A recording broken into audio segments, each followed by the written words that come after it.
feeling tired, just when you're feeling low, here comes a hero, you know. Oh, what you waiting for? They're knocking at your door. Stand up, it's deep in your veins. Stronger, you'll show them the way. They can make you a hero, a hero. Just believe when they say you are a lion, you are a fire. Top of the mountain, you are defiant. Through the day, through the night, you will wake up and never let you give in till you reach the end. No, no, no, no, no. Lion, you are defiant, you are a fighter. Don't you know you're the light that lifts us up? Never giving, never done. Second to none, second to none. When you're feeling low, take my hand and then we'll go. No one can stop us now. No one can bring you down.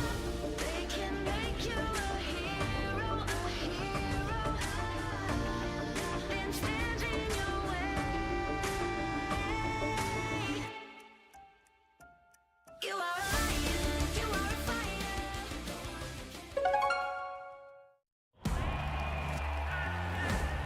This is the time. The time when dreams come true and legends are born. Oh my word! This is the place. Some seriously spicy stuff. An absolute masterclass! The place where teams from across the globe come to battle it out for their shot at glory. Oh, you're kidding! And a piece of up to $2 million in prizing. No pressure, guys. No pressure. This is the feeling. It's beautiful! The once-in-a-lifetime feeling of lifting the trophy at the Brawl Stars World Finals. Here comes the push. Here's the damage. Ooh. This is now the crunch time. This is the game. Immediately taken down. Still not going to fall. He refuses to die. The game you love. This is the Brawl Stars Championship. Let's get ready to brawl.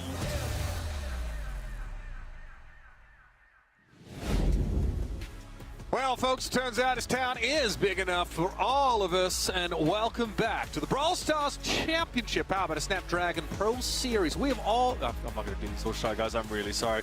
I'm really sorry. I did my very best. Welcome back, everybody, though. We've, of course, already decided all of our teams heading over to Worlds through qualification of the BSC, and, of course, that fantastic LCQ event about a month ago. Now we're here to have some fun. That's right, it's the September Spectacle, gang.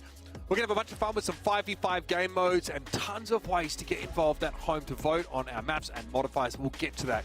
I'm Uber, joined by Kenny and Reddy said. Reddy grew a moustache just for this show, but Kenny, this one, I mean, you've either been working on this one for a while or that one. Yeah, I was going to say, got to mention mine as well. I've been working really hard on this. That one adds like a good 40 years, I think. You're really pulling it off. I like it. Thank you. That is a tall... I like Reddy's rugged look, too. That is a tall hat. That is so tall. Well, I mean, it's just kind of how we do it here in Kentucky. I don't really know. Don't really know what to tell you, big dog. It's just kind of what we wear on Saturdays. I don't know. Ready, set, look like dressing up. Yeah, okay. To be fair, that's right. I've got two Southerners here with me. That's crazy. Ready? You, I guess, have just pulled us all out of your closet. Let me some, by the way. Big dog over here. That's right. Best behave yourselves out on these streets. Good to have you here, Ready, Set. Obviously, a little bit of a letting down of our hair now as we can kind of get some fun show matches going with our top teams from the APAC region. Yeah, this is going to be a real fun one. We're going to get to see also some of the, friendships sort of combine here as, typically we see the top squads. Yes, they're friends, but really they're the best players around. And now it's for fun. Now, there are, bounties on the line. We'll get to that in just a moment here. But this is a fun opportunity for everyone to get together.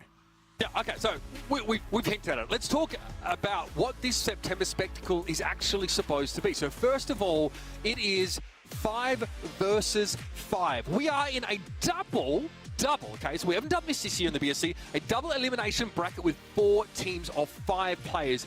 Each match is going to be a best of 3. Now, here's the catch. all of our modes and modifiers can be voted for by you. That's right, you in the chat, event.brawlstars.com, getting involved, letting us know which of those that you want to see. And for each game type, there is a bounty. We'll be selecting those, and those bounties might be a bunch of things. It could be like, you know, for gem grab, the team, the one player with the most gems, for example, and that will win themselves some extra prize money for their particular team.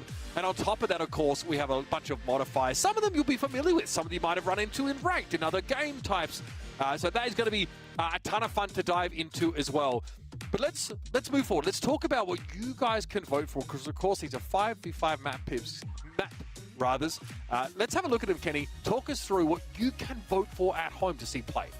Well, we're going to get to vote on the specific maps and modes that you guys are going for. So there's several maps. Obviously, if you've gotten your hands into 5v5, that's the mode we're going to be delving into today. Normally, it's 3v3, but these professionals are going to get to test out the 5v5 across all these different modes. So make sure you guys are voting at home as well. Event.brawlstars.com for you to gym grab, brawl ball, knockout. When the time comes, we'll have plenty of opportunities for you all to be a part of the show. And of course, so those are your game modes, but of course we have modifiers. 9 modifiers for you to vote for. Some of them you've seen, some of them you might not have. Ready, set, run us through. Yeah, we're looking at a bunch of modifiers that you will have seen if you've played over the course of like the entire year. You've played literally everything. They're all going to be available in these 5v5 matches. We got the angry robot to chase everyone around, energy drinks spawning across the map, fast brawlers as well. It gives everyone a bunch of extra speed. We got graveyard shift that lets you heal while attacking enemies, but you also lose health over time. And, of course, a bunch of other ones that we don't have the time to get into, but you will get to vote on them on the event site. We'll tell you when to go over there and vote for a modifier, too. Yeah, we'll definitely pick on that one. Graveyard Shift is a lot of fun. Really forces teams to fight a little bit more. And one set per match, the casters will choose a bounty. We'll pick one. It will depend on the mode. Then, yeah, some of them are like the first team to start the countdown in gem grab, or the player, the individual with the most gems at the end of a gem grab round. On Brawl Ball and Knockout, there are also some game type specific bounties that we can call up. So now you've seen what exactly we're doing today, but let's see who we're dealing with today in just a moment, because we have 4 teams that have been invited to play. This is an invitation-based tournament, and of course, a lot of these teams, my moustache is getting worse by the minute. It's slipping, folks. We have obviously 4 teams of 5. Most of our teams in the BSC are made up of 3 players. So they've had to go and find other people to add to their rosters. Navi, Crazy Raccoon, Rival Esports, and Angelic all will be competing here. For Navi and Angelic, of course, falling short, not able to make it happen through LCQ. Crazy Raccoon and Rival, of course, will be representing at the World Finals. This, of course, is your APAC region. And it's what we're talking about, how we flow through these matches here, because as I said, we have a double elimination bracket, which means there is a lower bracket. If you lose one of those best of 3s, you have another chance to fight your way back through. This is what the bracket looks like right now. It's not populated yet, but it is a standard double elimination bracket, and it is best of 3 all the way through. Remember, event.brawlstars.com. It's not only where you go to vote on your modifier or the map type, it's also where you go to get your predictions. That's right, we want to know your predictions in this 5 versus 5 show match format. We want to see who can basically guess who they expect to win. We do, of course, have some incredible players on all of these teams, and like our 3 individuals have picked up great players to round out their rosters in basically every single region. We've also had to predict as well. And Kenny, tough to ask of anyone really to make a solid prediction, but we've done so here. Here's your populated bracket. So Navi, Crazy Raccoon up first, and then Kenny, it'll be Rival versus Angelic in the second semi-final. It's new teams, new modes, a lot of chaos with modifiers, and even the fans at home are going to play a part in this. So making a perfect run at predictions going to be nearly impossible. Obviously, each of these teams have added some very solid pro players as well. There's going to be a lot of fan favorites in the mix here too. And even the folks at home got to vote on Twitter what some of these matchups would end up being. But it looks like most of us are going pretty similar here. It's just Reddy who had to be a little special with the Angelic pick. I mean... Okay, what are your thoughts? Because this Angelic roster, they have Sargo, Geki, Response, X9J, and Hiroshi on that roster. So what's that? They've got a Coco Loco, right, for their additional players. This is precisely it. So they got Sago and Geki, no Megu on this roster, and yes, the entire Coco Loco roster has now joined forces with them, which is going to be a fun and interesting touch. Coco Loco ended off the season being just 1 point behind Navi, so they barely didn't go to LCQ. I think that as players, they're absolutely on an equal footing. We've seen them in third-party competitions also doing well. Yes, you know, these are exhibition matches, but when it comes down to who's going to win, I'm going to go for the most winningest players.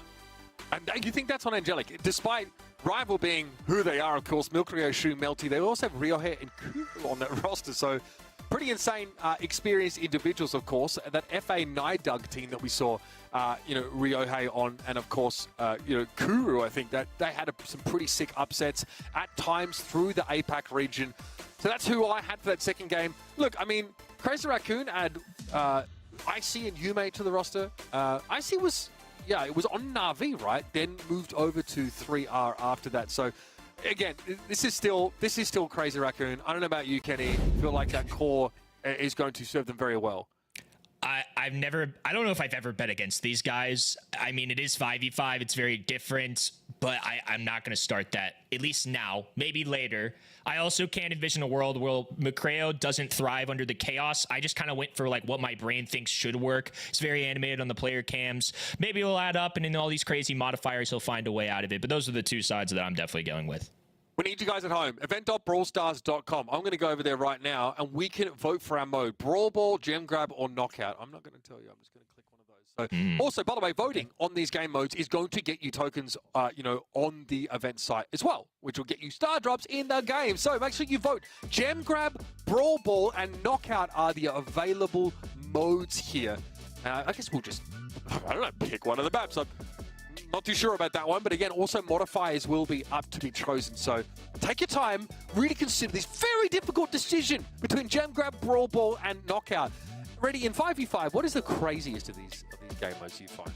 It's got to be Knockout, 100%, because in Knockout, once one of your teammates dies, then your entire team actually gets buffed, and the same goes for the enemy side. So in many cases, you can actually see it go down to a 1v1 in the final seconds, where you have two super buffed mega brawlers going at it. Now, it's possible that it doesn't go that way, but that's how we see it go more often than not, which should lead to some very engaging and entertaining action.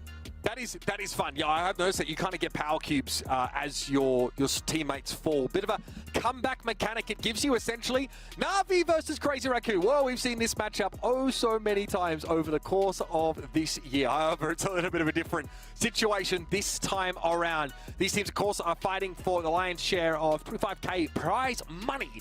And, of course, plenty of bragging rights. This 5v5 is surely going to provoke. Got a Charpy on your screen here. For Na'Vi, the team definitely has to have felt pretty rough coming out of LCQ, Kenny, because I thought they were getting out of that. I really thought they were, but they had a pretty nasty group. I think a lot of people were expecting to get out of it. And obviously, they're still a very successful team. Just falling short once again, something that's going to be a little bit disappointing. So glad they get to come out here. They're invited to compete, of course. Huge organization, a lot of fans. I know that we're expecting a little bit better out of them. I know they were expecting them out of themselves. But in 5v5, anything is possible. On the other end, though, Crazy Raccoon. It's hard to get a bet against these guys on paper, right? You got the core of Tinsai, Moya, Satampo, and then we had two very solid players on the other end of that too. I mean, this is just a pro roster through and through. Absolutely, of course. Seeing Sakura and Yume added after the fact, it's still Tensai, Moya, and Stitampu, and this is the team that basically dominated this region. A very, very competitive region over the course of the year, with like multiple teams, multiple different teams being able to win some of those huge monthly finals. But in general, it's very, very hard to look past Crazy Raccoon. I think by and large, they are favorites to win it all this year at Worlds. But this is a little bit of a different flavor. These, of course, are your March and July monthly champions, with the addition of those 2-3R players. And y'all at home have voted. You have, for our first map type, selected Brawl Ball. This gets pretty intense. The maps obviously are quite big in Brawl Ball. They're quite expansive, but crossing them, as a 5 versus 5, because it's actually left to right in 5v5 Brawl Ball. So that is obviously quite a lot, but it can get pretty messy, ready. Yeah, and I think another thing worth pointing out, if you are not familiar with 5v5, is that accounting for this larger map that goes from left to right, the ball actually goes further when it is passed. So a super pass is still going to almost go to that goal when it is super down the field. So you really, really got to make sure that you're guarding your goal. The goal is also larger, of course, and depending on the map, in some cases are destructible obstacles in the corners of the goal, which is not the case for any of our 3v3 maps that we see in competitive. Are the same strategies in 3v3 Brawl Ball valid, like cornering the ball, for example? Can he do that, or is that still somewhat difficult now? You can, but with all the hijinks of everyone, moving around, it is a lot more difficult. You also see like some shifts in brawlers that are viable here. A lot more stuff that's good at getting team kills, especially when you have so many different brawlers all bunched into one area. Now, bounties, of course, will be coming up in just a moment. We'll talk about them. There will be a bounty set up for this first map. I get to choose. So 1 bounty per set. I am choosing for Brawl Ball the first goal. The first team to score a goal. I want to see it get messy. I want to see these teams run it down. So there it is. Extra prize money up for the team to score the first goal is going to be my call. Yes. I want to see, again, I want to see that. Modifier depending. We're going to see our modifier in just a moment. We'll say goodbye, of course, to Ready Set. Myself and Kenny are going to jump into this game. Now we have selected our map. We've selected our bounty.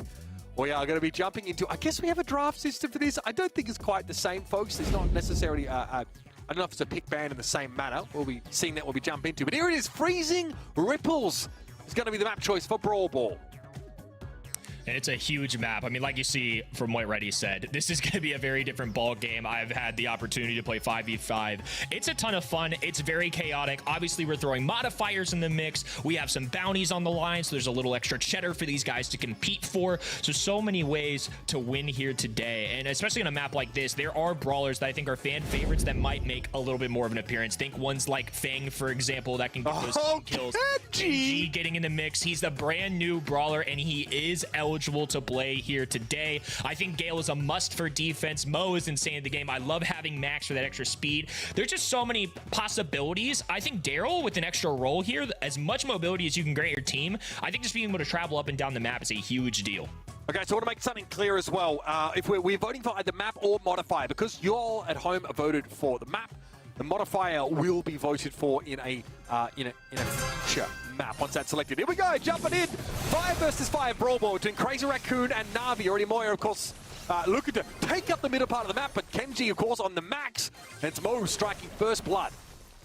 Got Gus playing the long range. The red roster playing defense. Slam Suzuku into the wall in the top as well. There's just so much action going down. 3v3 is already enough to get your hands on, but now 5 brawlers on defense surging their way. Oh boy. And this is going to get tough. Chitampo misses the super though, still wants to try and push up, and Suzuku is going to be able to stave him off. It's Mameshi, that Gale on defense, shutting the Kenji down. But Crazy Raccoon have taken a lot of this map control. Nasty super coming through there from Yumegoku.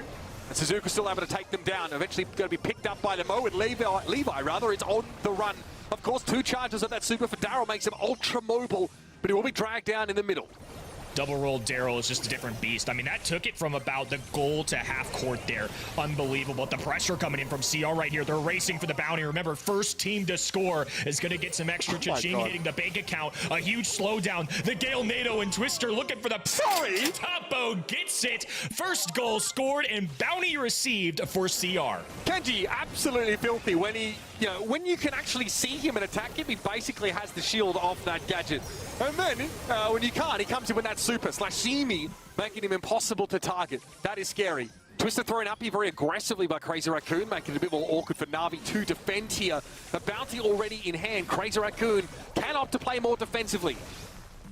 They buy their time here, a minute on the clock. So Topo gonna grab the ball. Now a pass up to the top. More mobility coming in with Mo here. Tensai running it down with a fierce super. All red coming in on the right-hand side. Moving left, wide open. And the new CR member puts it in the back of a net for game 1. I mean, we've a bunch to talk about there. Obviously, Kenji very powerful, but that hypercharged Gale Force coming through from Yumegoku was pretty crucial for Crazy Raccoon in that round. There's a lot going on, folks, but we saw as the round went on that Clancy hitting level 3, becoming an absolute demon in terms of damage output. It feels like CR just went for what is probably roughly the top 5 list of brawlers. I mean, I don't know if Gus is necessarily a top 5er, but when you think of the best in the game right now, Gale comes to mind, Clancy comes to mind, Kenji comes to mind. All these brawlers just tough to deal with. They're already mechanically great. They've got the mobility to work with. I kind of like the creativity on the Navi side, but I think what you see a tier 3 Clancy, a Mo traveling down the map, Gus powering them up with the bubble. There's just so much that the red side can do. Yeah, pretty insane. Yeah, that Gus shield, I think, given over to the Kenji was pretty unreal, allowing him just to move up even if he could be targeted. He's able to dash up, get free hits, and build that super very, very quickly. Yeah, look, I mean, again, the rounds can go on a little bit, right? You see, it's a big map. It can be hard to sort of score that first goal, so you have the option to play defensively if you want to, but that's never really been Crazy Raccoon's style. And with all that map control that they still had, even like putting twisters like deeper than the sort of enemy defensive line, making it hard for them to move up as a unit. Very, very hard to fight back against. The team's stacked with very powerful brawlers. We only see the comps can he flash at us briefly before the game goes in, so we put it together pretty quickly. And Crazy Raccoon went for a lot of the most powerful brawlers. And yes, you at home, 65% of you on event.brawlstars.com have Crazy Raccoon as your team that is expected to win. After that round, can't really blame you. Nope, and things looking good there. They're a little bit richer as well with the bounty received. Really impressive stuff to start things off. We're also learning alongside the audience here. I mean, it's not like there's a lot of pro practices with modifiers or anything like that. These teams kind of coming together for fun at the end of the season. But what the bucket here, a sneaky one from Mameshi. It's important to point out, I think, Reddy mentions it earlier, the ball goes further when you pass it and the goal is bigger. So people can sneak by you there, especially if they have a bit of extra mobility. Even a Mo super being used to try and slow that down. Okay, sweet dreams used there to stop Kenji in his tracks. It's going to Sitampo still able to get the kill on the Gale. Still 4 up for Crazy Raccoon, 5 rather, as they're coming off respawn now. Sitampo shielded up, ready to go in with that super good catch. Kenji blowing up Tensai with that final blow. And again, Mameshi under extreme pressure as well. Has to use the Blizzard to force Sitampo back. That Gale Force at least keeps the Kenji at arm's length. It's going to be an even game now. Kenji nearly with a phase shift there to grab it. Little hypercharged Sandy super. Invisibility certainly going to help. It's already deadly with 3 brawlers, let alone 5. The dive in from Sitampo. Now Suzuki with the gadget already popped. Not quite enough though. Moya on the goal line able to grab a stop. And now Gale's gonna be all alone here. Nicely played. Levi wide open net, gonna tie things up. And you see, they tried to set up a goal-scoring opportunity, did Na'Vi, behind that Sandy gadget. But Kenji wasn't quite caught out by it. The Gus was able to avoid the stun, at least defend for a time. But yeah, you can see how volatile this particular game mode can be. Na'Vi get an edge, they start to take their map control, and they run it straight the heck down. I think having the Gale Force as well as a defensive option against that engage of Mo, against Kenji coming in against you, very, very powerful. That's why both teams have really prioritized him. I think as well that there's just going to be so many interesting techniques used in this. And obviously, like I said, there's going to be some things that I think we can translate from 3v3 to 5v5. Sandy stun certainly applies. A Gale pushback or a Gale tornado. Any defensive mechanism or just free goals you can get makes a lot of sense why something like Na'Vi would grab that. Even though it didn't necessarily grab them that goal, I think that's why we see them bring it here. Obviously, the Sandstorm covering a lot of the map too. There's just so many options for getting yourself an extra bucket, and free ones like that make a world of difference. Instantly, Levi going down, but Tensai's got to be traded out. That Clancy get to really get out of control. Sitampo tries to push on in there again. Gadget lets him heal up a bunch of the damage he took recently, and then he pops Izuku at the top of the map.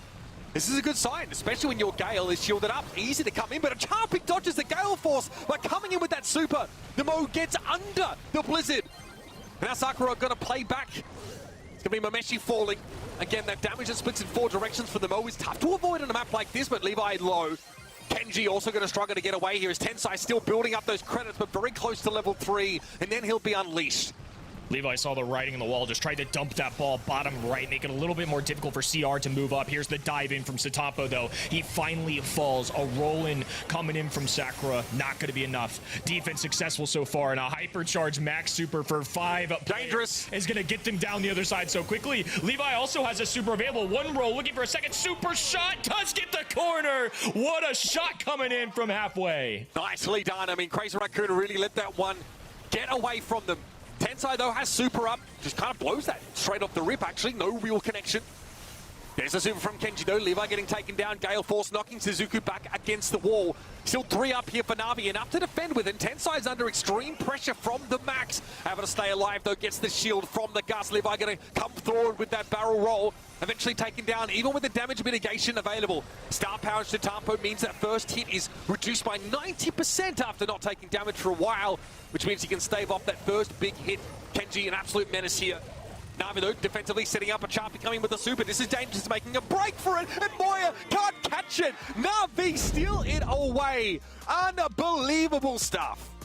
They didn't grab the bounty, but they did indeed grab the set. They're going to be up 1-0 here. Keep in mind, this is the best 2 of 3. A little different than our traditional 3 of 5 in the monthly finals. This is kind of a good tone setter, right? We're all learning together here. I'm sure a lot of these pros are too. It's going to take a little creativity. I'm curious to see what kinds of brawlers come out. And obviously, that was a brawl ball. We're going to have other different game modes of 5v5 throughout the night too. So I imagine some of these brawlers like Sandy aren't necessarily going to show up on all the other modes like Knockout, for example. Now, of course, coming up next, we're going to have a set map. It's going to be cool shape, so we're running to Brawl Ball again. Now you get to vote for your choice of modifier. Remember, we have 9 of them. Graveyard Shift, you've got to go for it. It's going to be very interesting when people are constantly like being forced to fight. So we have Angry Robo, Energy Drink, Fast Brawlers, Graveyard Shift is out there, and then an undefined one. I don't know what that is. It's not filled in there. So you can choose Angry Robo on Brawl Ball. Would be quite funny watching him run around the map. Energy Drink as well. What do you want to see here, Kenny? I like the idea of automatic engagements that Graveyard Shift kind of forces you to go at enemies. And then I also just think the idea of a robot running around the map. That was the one that stood out to me the most. The little angry robot running down the map. You never know who he's going to pop out and start punching at you. So I think a little extra chaos can't hurt. Now, last time, of course, we had a bounty for that first Brawl Ball game, and it was the first team to score a goal, and that team was Crazy Raccoon. So despite losing the set, a little bit of consolation because they kind of win the bounty there. So, you know what I mean? Exactly. That's how we do it here at the September Spectacle. So they find themselves down 1-0, Crazy Raccoon. But cha-ching, baby, that's 500 big ones into their account for being the first team to score a goal. They couldn't keep up the effort, but that's totally fine. They've done very well. I'm keeping an eye on the voting here at event.brawlstars.com, of course, for our choice of modifier. Looks like Angry Robo might actually be a front runner here in the voting so far. So keep those votes coming in. You've still got some time to do that. And we'll be heading on to Brawl Ball yet again because shout out to the Brawl Ball League. They had to do this for weeks and weeks. So I'm ready to see more of it. 5v5 Brawl Ball is kind of wild. I'm here for it. It is my favorite game mode. Obviously, I want to see a little bit of everything for 5v5 specifically. I think Knockout could be a real hoot, to be honest with you. Just the idea of these pro players, every time they get a takedown, you're rewarded because you get a takedown, but at the same time, your enemies become stronger and stronger. I can't wait to see these scenarios where we get one-on-ones of just giga brawlers fighting each other with a bunch of HP and a bunch of damage towards these in-games. I mean, these players are already insane as it is. What's making them super powerful going to do? All right, gang, 26% of you at home voted for Angry Robo, and that is the winning modifier. So there's going to be a robot on the map, and it's going to attack not any brawler, just the nearest brawler. So now both teams have to navigate that, try and presumably avoid the Angry Robo. Here's my question. Can it be moved with displacement abilities like Gale Force? Can you push the Robo towards your opponents? Yeah, I believe you can actually take strategies to either get away from it because by default, I believe it does go for the nearest player. So if you push back, if you roll away and there's somebody closer, I think it will take its eyes off the target and move it around. At least from my experience playing the modifier and some crazy friendlies, it can do that. So I think you're absolutely right. I think that's something these guys are going to have to keep in mind. All right, bear that one in mind. Also, Na'Vi, yeah, definitely true. They are definitely headed off to the store to get that little Kenji early access, you know what I'm saying? Because that guy is scary. I mean, having a star power that lets you basically negate the first hit you take every so often. Okay, you take 10% of the damage you otherwise would take. And then a gadget that allows you to heal up the damage you took within that, within recency. You have unreal amounts of sustain, and you have insane mobility because, of course, his attack pattern is like a dash forward and then like an arc slash, and it always alternates 1 and 2 unless you have a gadget that just lets him dash sort of for the next 3. So he covers a lot of ground. His super is very hard to predict where he's going to land, and it has very wide range. So he's just very good here, especially when he can farm, multiple supers. If people are clumped up, it's 5v5. that brawler. Normally, we don't talk about new brawlers much because they get perma-banned when they, come into rotation for esports. But Kenji's here to play it, and I'm not complaining. No, I It's mean, fun. why not? Throw the newest brawler in the mix. It's the September Spectacle. I've had the opportunity to play Kenji a bunch, and I think he's pretty darn insane in the game, to be honest with you. I think he would cater to 5v5 really well. The healing factors that you mentioned, too, and if you add the shield and gadget combination, it's pretty insane. If you time it just right, he's going to be able to absorb back so much health. If he dives in, takes a bunch of damage, you pop that gadget to perfection, you're going to be able to heal a ton. And obviously, his regular shot, his super shot, can get him a lot of those health points back, too. So there's just so much damage that he can put out, and especially in a 5v5 situation where there's so much gunfire coming your way, you need opportunities to be able to sustain yourself, and I think that's something that he's going to be able to do excellently here, as if he didn't already do that in 3v3. And a reminder, of course, you at home voted Crazy Raccoon as the team that you felt was favorited. I felt that. I agreed. I also voted for them, but Na'Vi stole away that last Brawl Ball map. Now, remember, folks, this is a best of 3. So it could be over after 2 Brawl Ball sets here. You had best hope that Crazy Raccoon, with a new draft, have come up with a different strategy. Of course, Cool Shapes is the kind of map you sort of spawn diagonally. Those bushes, of course, appear at sort of different intervals here. Wow, very different ballers here. So seeing a Lily brought in. Both teams are going for the Melody as well. Tensai maybe fancies the Nest Egg to interrupt the ball carrier, I guess. A little more defensive here from Crazy Raccoon.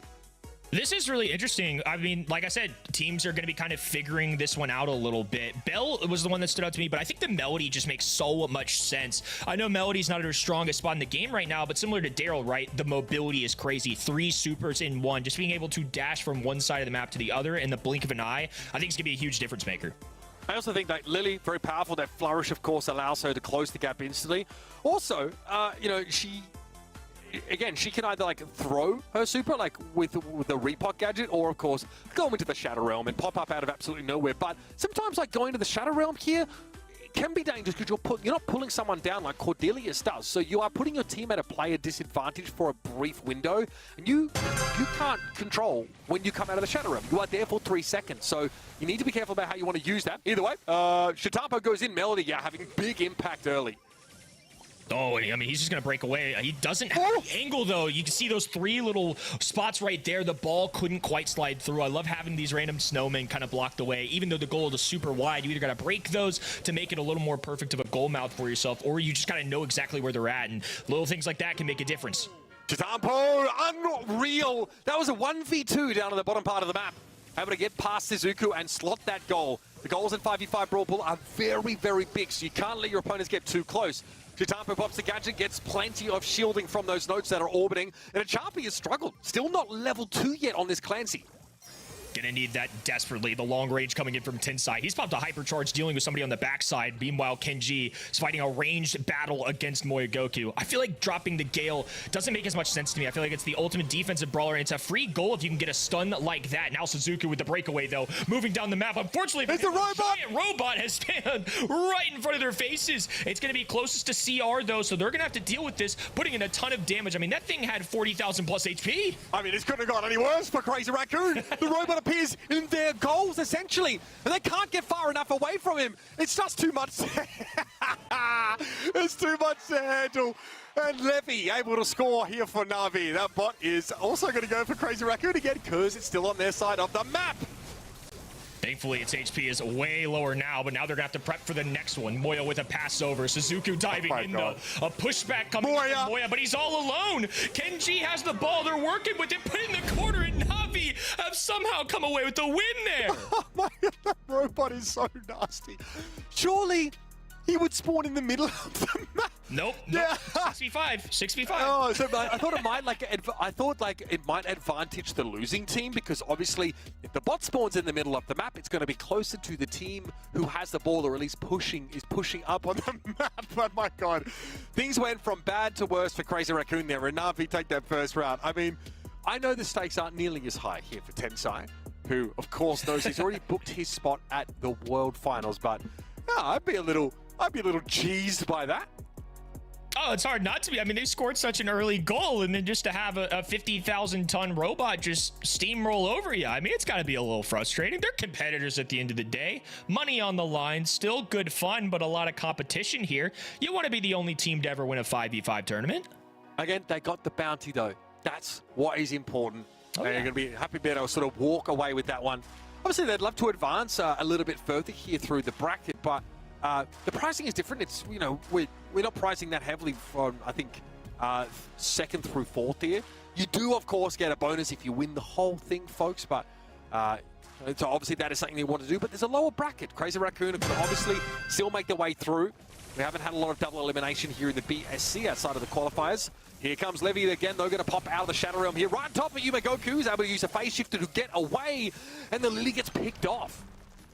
Tinside just casually tapping, by the way. The bounce shot actually very effective for kind of some crowd control and extra damage here, something I didn't initially think about. Thought about the super and the nest egg, like you mentioned. Here comes the robot. This time it's paying Navi Nation a visit.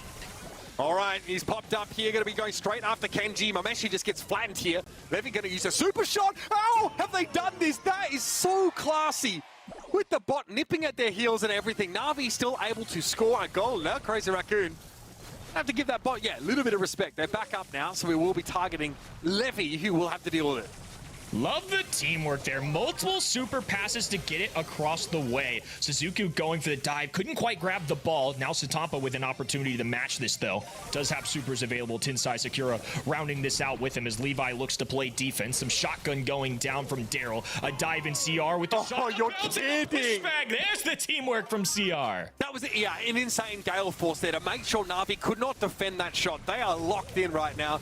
Levy into the Shadow Realm, going to pop up straight away. Blown up by Satampa instantly, though, and Mameshi also is going to fall. This is Na'Vi down to 2 players.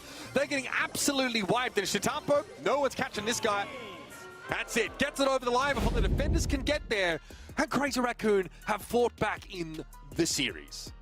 These goals are something else. I mean, ball control is very important in 3v3, obviously, but I feel like in 5v5, it really is a race to get the goal first. If you let it drag on too long and give your opposing team a counter opportunity to push forward, especially considering we have brawlers like Melody, Daryl in the mix, they can get across the map so quickly. It really is a battle at the beginning, grabbing that ball initially, I think, and then just pushing it through the back of the net. That's why I like having something like a Gale here, why I mentioned Sandy earlier, just those opportunities to get yourself a free goal. They need to happen. Here we go again. Crazy Raccoon obviously able to hang at least in this series. Having to win that last round. Levy wants to push up here. Suzuki sends the ball to the top of the map here. They want to take some control. Levy's gotten deep, so maybe they're hoping to set up here for this Lily to make something happen. Levy's just clearing the map, making sure those corners of the goals are unobstructed. The ball could be shot through them. Here comes the super from Yumegoku, but Suzuki able to dash away. Pops that gadget straight away, but Satampa is ready, and here's Mr. Bossington. Oh, it doesn't matter. Moya's still able to get that goal scored just in time.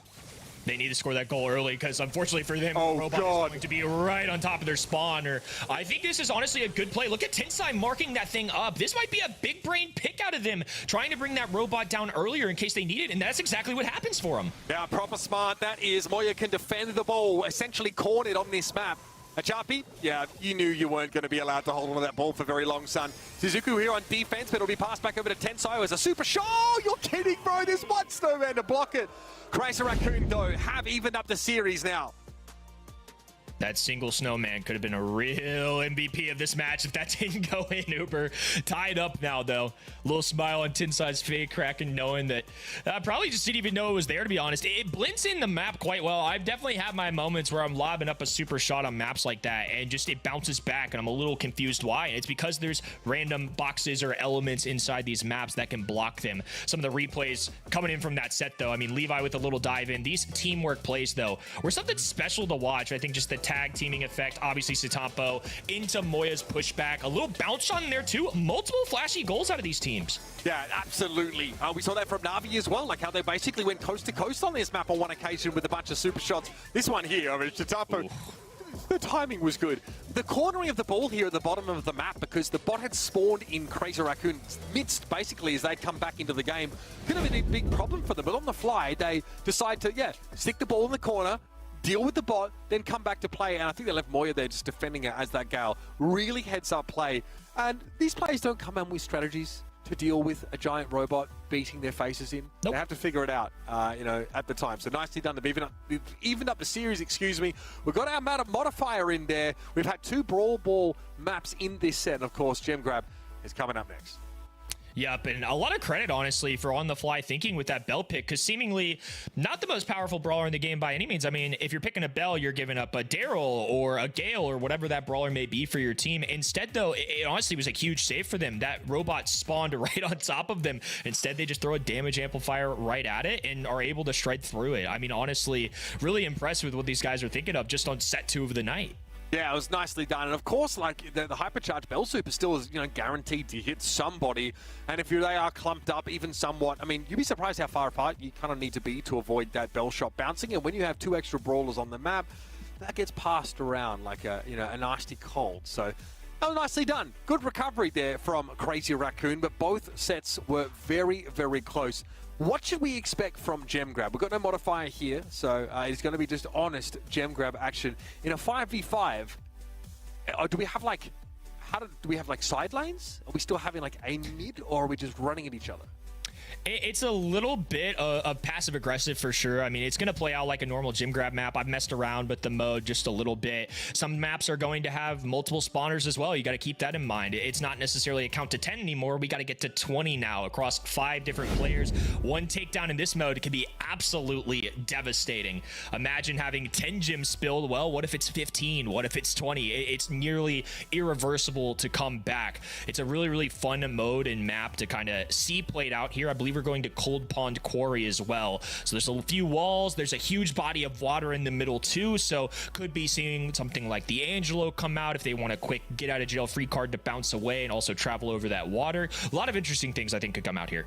Of course, our first bounty of the night was already claimed pretty quickly by Crazy Raccoon. I got to select it, lucky me, and I said the first team to get a goal in Brawl Ball would end up winning it. So despite losing that set, Crazy Raccoon still walk away with an extra $500. And of course, in the next series, there will be another bounty chosen by us, the casters. We'll let Reddy do it next, I think. And yes, and that will obviously add a little bit of extra incentive, put a little bit more up for grabs in that game. So Gem Grab coming up. We are, of course, our draft process obviously doesn't work on sort of bans. I'm pretty sure we're just locking our brawlers in and going for it. It's why you're seeing some of the strongest brawlers in Brawl Stars on the same team. But here's Cold Pond Quarry, folks. Again, a lot of obstruction on this particular map, right? You definitely do have that cover to play through in the northeast and southwest of the map. But again, expect to see a lot of those brawlers that are very powerful in general in Gem Grab. Strong side laners, good range, maybe some throwers mixed in there as well. Yeah, I think some throwers and range make a lot of sense for this particular map. I'm interested to see if we get the Kenji. Looks like Navi didn't make the purchase, so it's going to be CR as the only ones running it here. Sandy was somebody that came to mind. Larry Laurie was somebody that came to mind. Love seeing the Mortis for the fun side of it. And honestly, after seeing Bell, I think I am a pretty big fan of that brawler just in general for the crowd control feature of having the nest eggs plus the damage amplifier for those quick kills and then just being able to bounce those shots around. I think that's kind of a good blend of everything here. Gale, I feel like is almost nearly a must. It's just such a good way to play defense, offense. He's so good in the game right now. And love that they pick out the Angelo here. I mean, like I said, there is a function of water right in the middle here. You can travel across the map more quickly, and he's the only guy that's going to be able to occupy that space. Yeah, also Mortis versus Kenji here. I guess Mortis being the brawler that's been most often compared to Kenji, I think, in terms of just being a high mobility, up close, in your face brawler. And again, there are 2 gem wells on this map, folks. A big difference here in 5v5 Gem Grab. So gonna see which team can control them both as effectively as possible. A champion with that super is able to drill one through Stitampo, but Levy falls elsewhere on the map here. Navi with a 3-2 lead. It's narrow, but they're extending it as we go. And 2 gyms, so there's going to be multiple spawners. You're going to have to occupy both sides of the map if you really want to take an advantage. Obviously, one of them closer to your spawn side than the other. You got these little L-shaped walls on the side. There's a lot going on, and a Sandy super invisibility is certainly going to help that. Love the cutoff point there as well, using the Twister to keep them at an arm's distance and give CR just a slight lead. Great super there from Levy, gives enough health back to actually just basically deal with Stitampo, who cycled a couple of supers there, and it's been pretty hard to catch. He tries to dash away, but Crazy Raccoon controlled both gem wells for quite some time and also made Navi drop their horde. Levy, yep, going to get caught instantly by that Gale Force there. Yumagoku able to shut the Mortis down. Shitapo going hog wild on the left-hand side, and both sides are using Gale to shut down those high mobility bruisers. But 17 gems and counting here for Crazy Raccoon. They've been in control of so much of the map for so long. Achapi's limping away. Levy, no chance there. Tensai able to bring him down as Shitapo uses his super to avoid any damage, and the countdown has begun. 12 seconds left here for Na'Vi to get these gems. Most on Moya, Sakura as well. I think the Mo looking to give a lot of ground here. Levy's looking for a way in. Shitaba's going to try and run a bit of interference here. Dive on towards Kenji now. Yumagoku a little bit low, but Sakura and Moya walk away with the lion's share of them. Crazy Raccoon take that first round. And they're going to be on match point themselves. Na'Vi with 2 opportunities in the previous set, but CR could reverse it. As much of a reverse sweep as you can get, I would say, in the best 2 of 3 for this game mode. But with multiple objective points, it's really difficult to maintain control of the entire map, and that's something that CR did instantly. I think Kenji is just a problem to deal with. It felt like we constantly saw Satapo just cycling in supers, and every time he does that and makes a connection, he's healing, he's staying invincible, and then returning to the point of where he initially started. It's a crazy brawler that can do some crazy things, and he's on a crazy player. I expect him to be just insane on this map. Yeah, no doubt about it. I think the nest eggs are pretty powerful there as well, meaning Na'Vi basically instantly get blown up.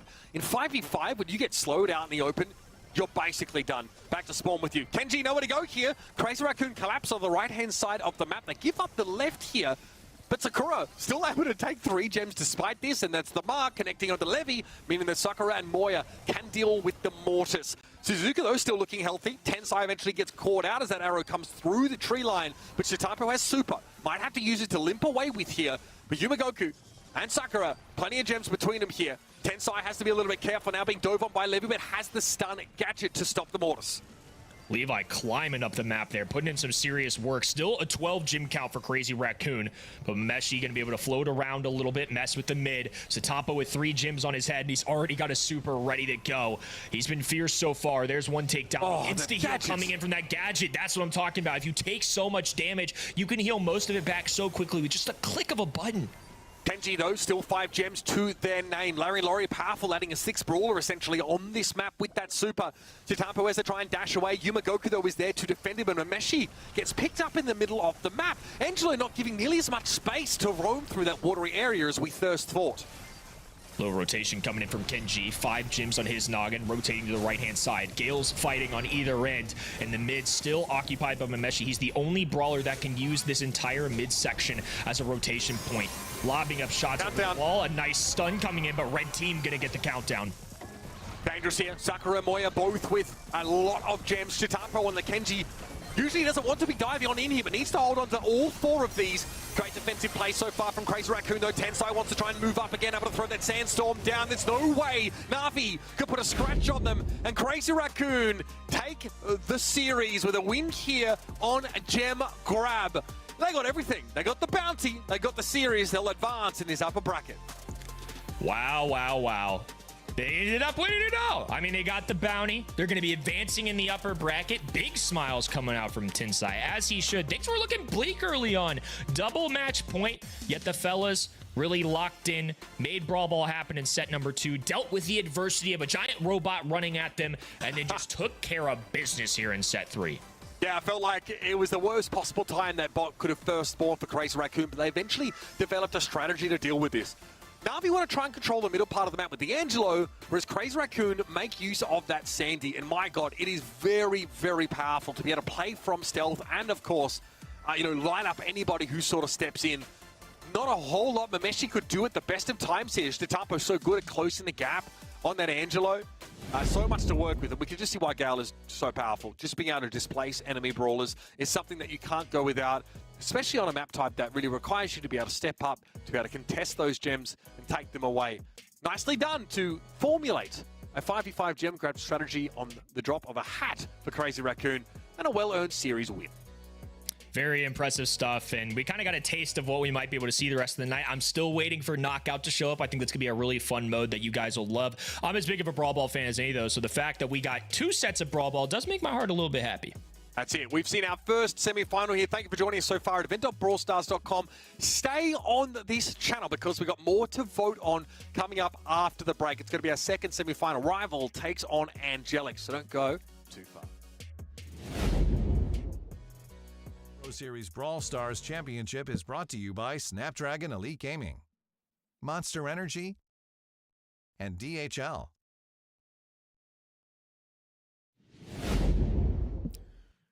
Welcome back, folks, to the Brawl Stars Championship September Spectacle, powered, of course, as always, by the Snapdragon Pro Series. We are back on the other side of our first upper semi-final of the day, seeing Crazy Raccoon advance over Na'Vi, but another chance still for Na'Vi. They'll be in the lower bracket awaiting their opponent. Bringing Ready Set back into the booth. What's up, man? Obviously, you got to sit back and watch that utter chaos ensue. I'll be honest with you, I didn't think we'd see two Brawl Ball maps back-to-back, but that's what happens when the people vote on our first map type. The people have spoken. The people want Brawl Ball. Everyone gets a little bit of input. This is, as you said, what happens. And you know what? I agree with the people. I was actually one of them for the first set. I voted for Brawl Ball. So I'm very pleased with how these votes have been going so far. What do you think about our modifier that we got? Was it the best one possible? The Robo definitely had an impact on the game, Ready Set. Definitely feel like made a difference.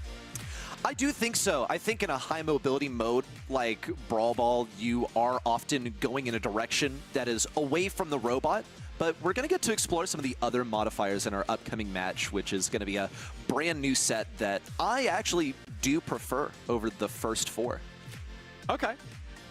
I'm very curious to see what you guys at home want to start picking here. Again, I think we only put 5 out of the 9 up for selection, so we're going to keep it fresh for you. We're going to rotate it in. You don't need to worry about the same modifiers being chosen every single time. There's tons to delve into. And I think half the challenge is casting. I don't know if...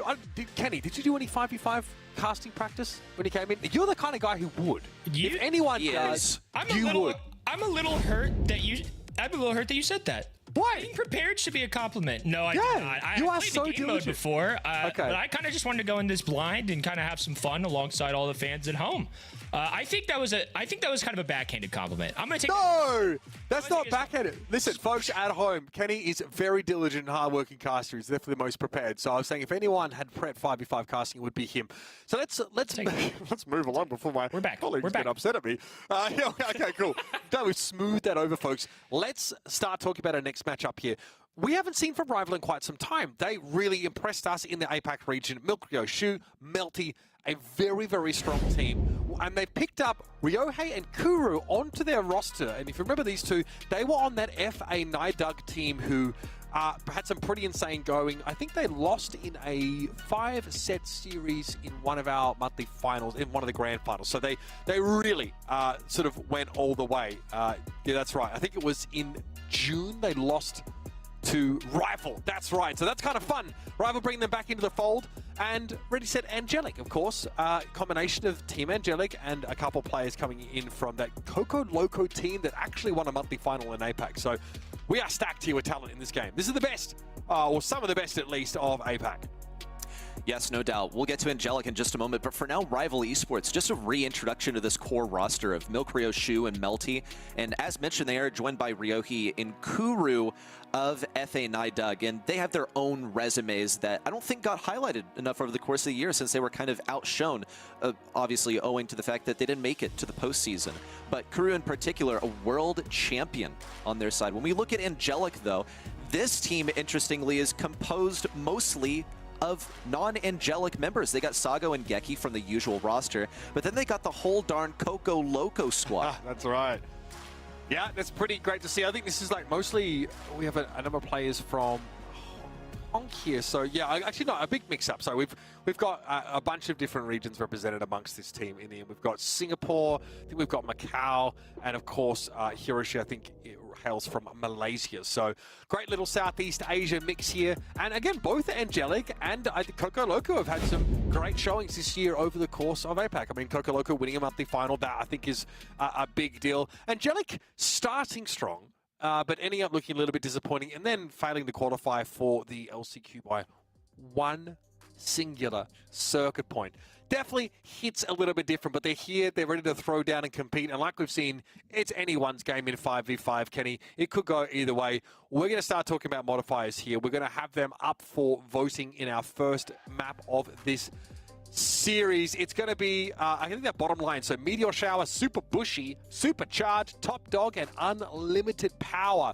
Kenny, what do you want to see? Would you like to influence the voters real quick? Ooh, now, we get a say in this. I forget that we get to make decisions here. I think the Supercharge could potentially be interesting.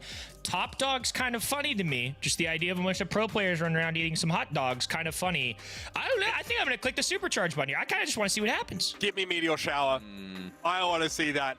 I think that would be the most chaotic if we got Meteor Shower. I think both of you meant to say Top Dog to go vote for Top Dog. So I'm telling you all now, please vote for Top Dog.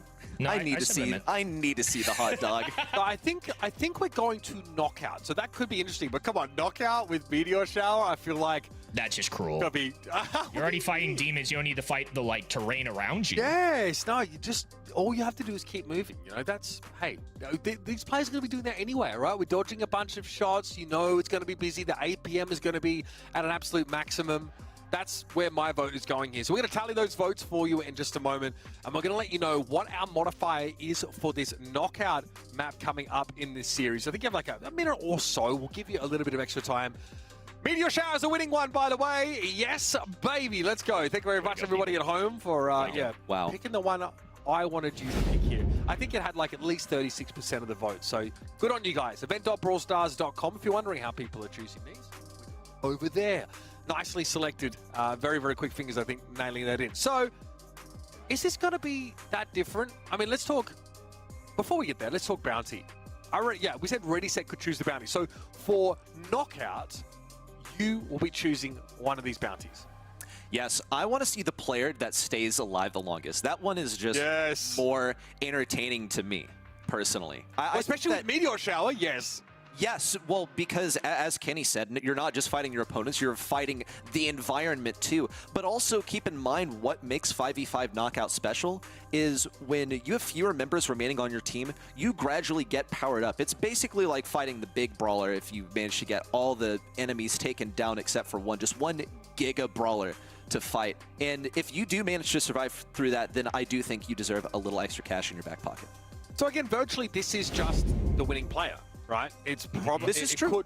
It could come down to one, but in the event when you win the round with 2 players up, I guess we still need to track how long they stay alive into the next round. So I'm not keeping track of it, so I don't mind. But that is definitely something to sort of bear in mind. We are going to have to keep track of that for you. We will let you know who is able to win that bounty when it is achieved. You hear a cha-ching sound. I'm pretty sure we have that set up. So on top of that, we also need you to vote for who you think is going to win the darn game. That's right, you can get your predictions in, or hopefully you still have that chance to do so if you haven't done so already. Rival Esports or Angelic, the team that you think will advance through the upper bracket to take on Crazy Raccoon, of course, in that upper final. We'll be jumping in, of course, to talking about the team's picks, but I think we were a little split. I think, Brady said, you said Angelic, right? I did say Angelic, and this was based off of a recent tournament, okay? It was the Rival Cup September Finals. This took place last week where we saw Rival Esports go out in a double elimination 2 matches in a row. They lost to 3R Gaming, which is a team that Angelic actually beat. And then also keep in mind that the team that won this entire 8-team bracket in double elimination style was Nidug. And guess whose members are also going to be playing here? I see. On Rival. I like that. Yeah, 2 Nidug players on that. They were good, right? They were really, generally, they were also I think they were the team that knocked Na'Vi out of a monthly qualifier in that month that they just didn't appear. They didn't, because they missed the first month. They just won a team at that point, I think. Then they came through, looked really good. Then they didn't qualify, so very, very hard to follow. Milkray on your camera here. Again, this is a team, I think, Rival, when we get to see them on camera, pretty animated, I would say. Usually it's Milkray doing a ridiculous dance. And that is, of course, Jay on your screen there. We got to hear from him in an interview, obviously from Coco Loco when they won. Really well-spoken guy, very switched on here, and I'm sure he's got something spicy brewing for us here. And again, the first time we get to see the knockout game type tonight, a game type in which surviving members get stronger as the round goes. Kenny, we can let you step aside for a moment, and myself and Ready Set are going to be jumping into this game momentarily.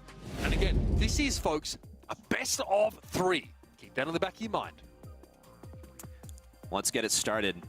Just an overview of what sizzling chambers look like. My So goodness. in the middle of the Nice. map, yes, not only that, you're going to have plenty of places to utilize a thrower, for instance. Tons of walls to be broken open by the meteor shower. Probably something Throwers that and you meteor- want to be aware of. That one, those two being combined, not really a great mix. More like oil and water. It's just not going to work out. It sounds like oil and oil, honestly, because they are basically doing the same thing. They are covering the ground. So thrower-wise, we do get a berry here. We don't obviously have the picks just yet from Rival. We'll see them when we get into game. I guess Mr. P here as well, pretty darn good with so many of these walls. Hiroshi could get a lot of value. The kid also, I guess, acts as a pseudo-thrower, right? Jump onto Geki, for example. Not only will that duo get healed up by standing in the puddles from the berry, but also Targo gets to throw those yarn balls, which are very short range, Ready Set, but they are very, very high in damage. They hurt. They're doing 3,000 damage That on is a normal nuts. day. Here on Knockout, especially if some of your teammates get eliminated, they're going to be even more powerful. I'm really intrigued by the Mr. P, personally. First of all, once he gets that Porter down, that's going to be pretty good into Gene. But these are blind picks, right? This is not a draft. I think the Mr. P is going to find his value towards the end of the game, where if he is still alive and his teammates are not, that Porter is going to be very, Oh, 'cause very the beefy. Porters It's gonna be also like get its own stronger. brawler. Yes. Oh, okay, that is nice. They're going to become pretty annoying to deal with, and of course, Mr. P is going to be effective in basically every part of this map. And so why do you think Rival are going with triple sharpshooter here? I guess there is a pretty wide open expanse here. Fair enough. Well, I do think in terms of the sharpshooters that they should be able to keep control of mid. It is going to be complicated once these enemy brawlers are powered up, because it's basically going to be them firing little toothpicks at a single buffed up brawler. Though Ryohi on this Angelo definitely has the right idea. I would say the same for Jay. But the mid control for now belongs to Rival Esports. Once that poison starts closing in, that's going to mean a lot more. Target with the cardboard box here, but it's super on an enemy target while it will incapacitate them. There's a question of who's actually going to be in a position to follow up on that stun, essentially, that Kit can inflict. So Geki is waiting. Obviously would like to eventually be able to build that super up. It will take some damage to do so. Okay, but they've snuck across to the left-hand side here, so the net's starting to close a little bit. The meteors are falling, folks. They are coming down. Trust me on that one. Hiroshi takes a bit of damage trying to come forward here, but Jay is picked off. So Rival find that first elimination. Here goes Sargo, able to jump in, find one instantly. Can play inside the berry, heal. Very powerful here. Nicely done with Melted. The super comes through, catches Geki, but that is a very big El Primo. Still, the Poppin actually going to get some damage at Hiroshi. Well, you kind of called it. Very, very high health, high damage brawler, but that Meteor Strike was pretty unlucky. That was devastating. Did you see the amount of damage Piper is doing there? When you look at a brawler that has 26,000 health, you think to yourself, oh, cool, well, they're safe. Piper only does 3K, but she's empowered with all of the abilities of her fallen brethren on her team. It still only takes 2 shots to eliminate a Mr. P when you're that buffed up. So we'll see round number 1 go to Rival over here. And same story as last time. They do have this mid control. Something that really impressed me from Angelic on that last round was what they were able to do with this kit. I think in particular, Kit landing on the water, where it looked a little glitchy, but he's able to avoid a good amount of damage where he continuously latches onto an enemy that's on land, but then bumps over to the water. And I believe that's a bounty won by Rival, right? Shu is the longest surviving brawler, or at least so far. We might be having to tally that up at the end of the map over these multiple rounds here, but we'll see. Shu obviously still hasn't died yet, so that's pretty sweet. That's annoying tick damage there coming over towards Geki now. Head first going to be you, Sargo. Yep, very dangerous position. That's easy for the Gene to hook them on in. Geki's still trying to close the gap here. Response desperately trying to make sure that El Primo is healed, and here it comes. Elbow drop in. Blown up instantly, though. Shu able to find response, and Melty looks like they came in with the super. Rival are all over this. Shu still hasn't died. He's firing off some menacing shots towards mid, but Hiroshi, right side still exists. What a takedown from the Porter, and Kuru falls. Hiroshi and Jay are still alive to be the mid patrol. And Jay has the positioning over the water. A missed super there from Melty isn't too big of a deal, but it's going to be tough for him to earn it back. Rival would like to end this sooner than later. They have the man advantage for now. And Hiroshi's on low health. Same story for Jay. See some taps coming in. Ryohi taken down. It's just Jay left. And he can't win this by sitting in the poison. That might actually be the math. What? A draw!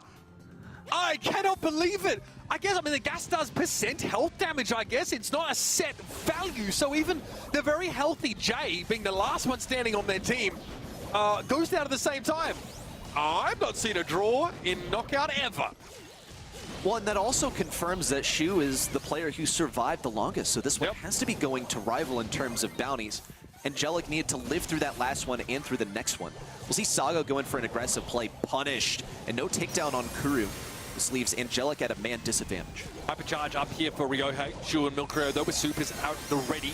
Now, okay, those magic puffs from Kuru, desperately trying to keep Melty standing, but X9J able to find them. Geki, though, moves straight through, and a hypercharge, and Milkrio ends up getting taken down by the grenades.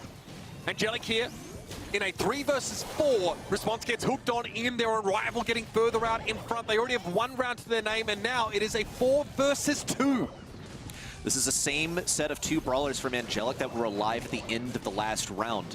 They need to get some kills in here because they cannot survive the takedown on Jay. And Hiroshi does have a super. He Take a porter time. some serious porters out here. There's 32,000 health on the port. And look at this Kuru. He's helplessly firing into this thing. He won't be able to take it down. The only way this gets eliminated is by Meteor or by someone at the end. That's 1 Meteor down. He's trying so hard to keep this thing alive. Needs to hit his shots as well to farm up another one. But it's just not looking possible. Hiroshi trying to body block for their porter spawn as much as they possibly can, but eventually gets brought down, and now they're stuck in the corner. Rival Esports will take Knockout away. My God, so many things to consider. It's also worth bearing in mind that the meteors will fall over the whole map, and not just the area inside the gas. So the fact that our first round got decided by a meteor falling into that small square, so unlucky for Angelic. Really unfortunate, but hey, that's the game, folks. Not just that, but they're also more unlikely to spawn towards the beginning of the match. They increase in frequency towards the end to, you know, add a little bit more to the mayhem, and they have a tendency to fall towards groups of players, so spreading out can certainly be a way to avoid some of these meteors. When I see a meteor fall on a lone Mr. P instead of the 4 enemy brawlers grouped together, though, I do get a little suspicious. Yeah, that was a little sussy. Here's obviously some run backs. This was the last 1 versus 1. Look at that. That is so unlucky. My gosh. Oh, yeah, brutal stuff. This one, I don't know how this happened. This one came down to a draw in the end. Keep an eye on those health bars as they tick down. The gas comes in awful quick. And Jay, I think, obviously just gets like a power boost as one of their teammates die, but obviously he's taking twice the amount of damage as their teammate. All right. Let's talk. Game number 2. Rival Esports boasts the advantage right now with the game number 1 win. We'll see a much different strategy from Angelic this time. Instead of sending Sago down this right lane alone, they're going to have Geki in response to do that instead.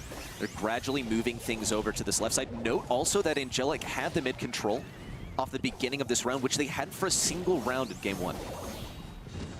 All of Rival grouping up. They've definitely lost this map control now, despite that sharpshooter presence. They have a lot of that mid under control. Might be Geki's positioning here, causing them some concern. Response here, starting to get aggressive with some of those shots. Has to use the gadget to try and stave off the head first, and still ends up having to eat the full amount of damage at the end. Ryohei now wants to step up, maybe punish this Berry's positioning, but he's getting a lot of value healing the duo of Geki and Sago now. The latter, though, who's not close enough to get Yarn Ball value. The kit was out of range still, and now Geki has to be body blocked for. And that's Response using a super, and, well, that's enough at least to keep Geki alive for now, but they are healing so much on this El Primo. They're keeping Geki alive, but they really aren't earning an objective. They're keeping him in a position, but not getting any kills. We'll see a first takedown onto Rival. Big elbow drop in from Geki. Sago does get a kill, but he couldn't latch onto El Primo to keep him alive. He'll end up falling to the mines from Milkrio. An easy dispatching of that tick super on the back right. Same couple of brawlers that we usually see from Angelic towards the end of the round alive, and it's coming down to the final seconds. It was a tanky porter indeed. Milkrio, if they're the last brawler standing, will struggle to deal with those porters in general. Not good for those throwers. And there it is, Angelic have 2 players standing at the end of the round, and they're eventually able to take it. That's nice. I mean, they were lost 2-0 in their previous run through, but they had so much more map control this time. I don't think Rival are going to give it to him, though, so easily. Well, Angelic have managed to get a change of pace at least. The closest they came to a round victory in Game 1 was that draw.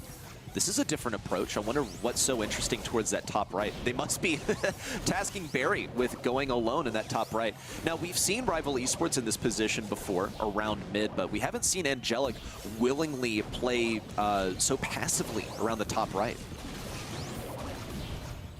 He has to back up here. Still doesn't have that super available, so won't be any diving going on anytime soon. That Barry healing going a long way. Magic Puffs doing much the same thing on the Rival side. That Gene making sure everyone is kept pretty healthy, and in a pinch, of course, Angelo could always throw that super down and heal inside of it. That makes you a little bit vulnerable. Nicely done. What a snipe. Hiroshi taken out. That pesky Mr. P no longer a factor. Second consecutive super from Melty to hit Mr. P as well. The first one dropped him to just 400 health. Look at the value that Angelic have right now. They have a couple of supers at their disposal, a couple of hypercharges paired up with that as well. We haven't really seen Geki get any value just yet, though. He's jumped in, but just kind of caused some mayhem, not gotten valuable kills or abilities out. This mid control seems to belong to Rival Esports right now. Here's a super in from the kit. Immediately taken down. Geki blasted away. We do see one kill on the right side. Goes to the side of Angelic. Ryohi with the hypercharge. Same for Jay. It's the Angelo 1v1 on the right side. Milk Rio knocks him back. In response, has all the heals in the world to keep himself alive, but he's got to play aggro right now. Could be an easy takedown at Ryohi. Staying alive with the heals, but cannot out-heal the damage from Angelo. Yeah, Barry, not the last brawler you really want to be standing there. Good healing, but the damage can sometimes leave a little bit to be desired, especially as it's tick damage for the most part. Still, that Rook gets Rival there round back. We're heading to a decider here for this first set. And once more, Rival making use of Magic Puffs and a lot of supers build up from the previous one to take mid. We see Melty just consecutively hitting these Mandy supers. He only needs one more shot to hit in order to get his next one. Question is, which target does he really focus on? Hiroshi wouldn't be a bad shout. Melty has the super. Who's he going to go for? Well, Sago's got the jump in, and Geki gets defended. He thought about getting aggressive. Healing's gone here for Rival, though. They've lost that G. And it was traded, of course, for the kit. Angelic probably feeling okay about that one. There it is. Mandy super response very low. Has the super away. Stand inside that healing field. But still an open map, and all these sharpshooters still on the field. 3 of them, in fact, for Rival are going to be a problem. Homemade recipe gets used there by Shu. No elimination off the back of it. Milkrio does well. Last hurrah, unclear if that's available here. And they're in trouble against the El Primo. But Ryohei gets involved and turns it into a 1-4-1 trade. Now it's a 3v2 favoring Rival. Melty can really use a super here. Jay is able to jump away. He has that gadget, but Hiroshi is not. He can't block an incoming Mandy super. Look at the utility for Rival as well with Ryohi having his hypercharge and his super. But he's going to have to keep wasting his shots on these porters as they continue to file out of that top left side.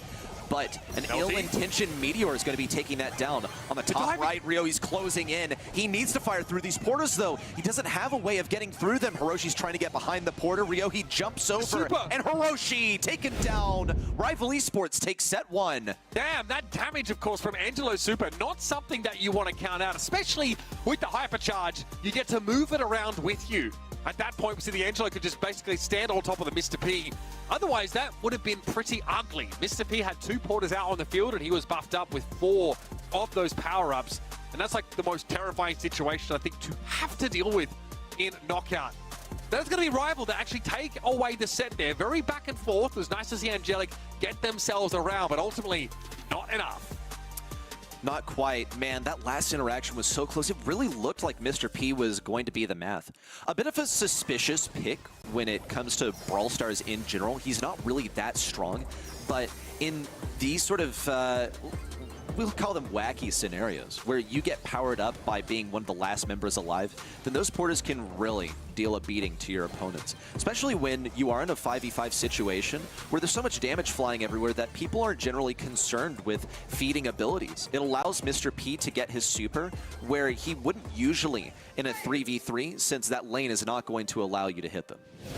Very pleased, of course, our Rival, and as they should be. Again, they're the ones that took the bounty away. We determined with their very sophisticated timekeeping apparatus, probably a stopwatch, that the bounty goes over to Rival. That's right, so $500 extra for having, as chosen by Ready Set, the individual survive the longest. And, yes, that was their Piper player who survived for the most part of 2 rounds as far as we could tell. So very, very nicely done.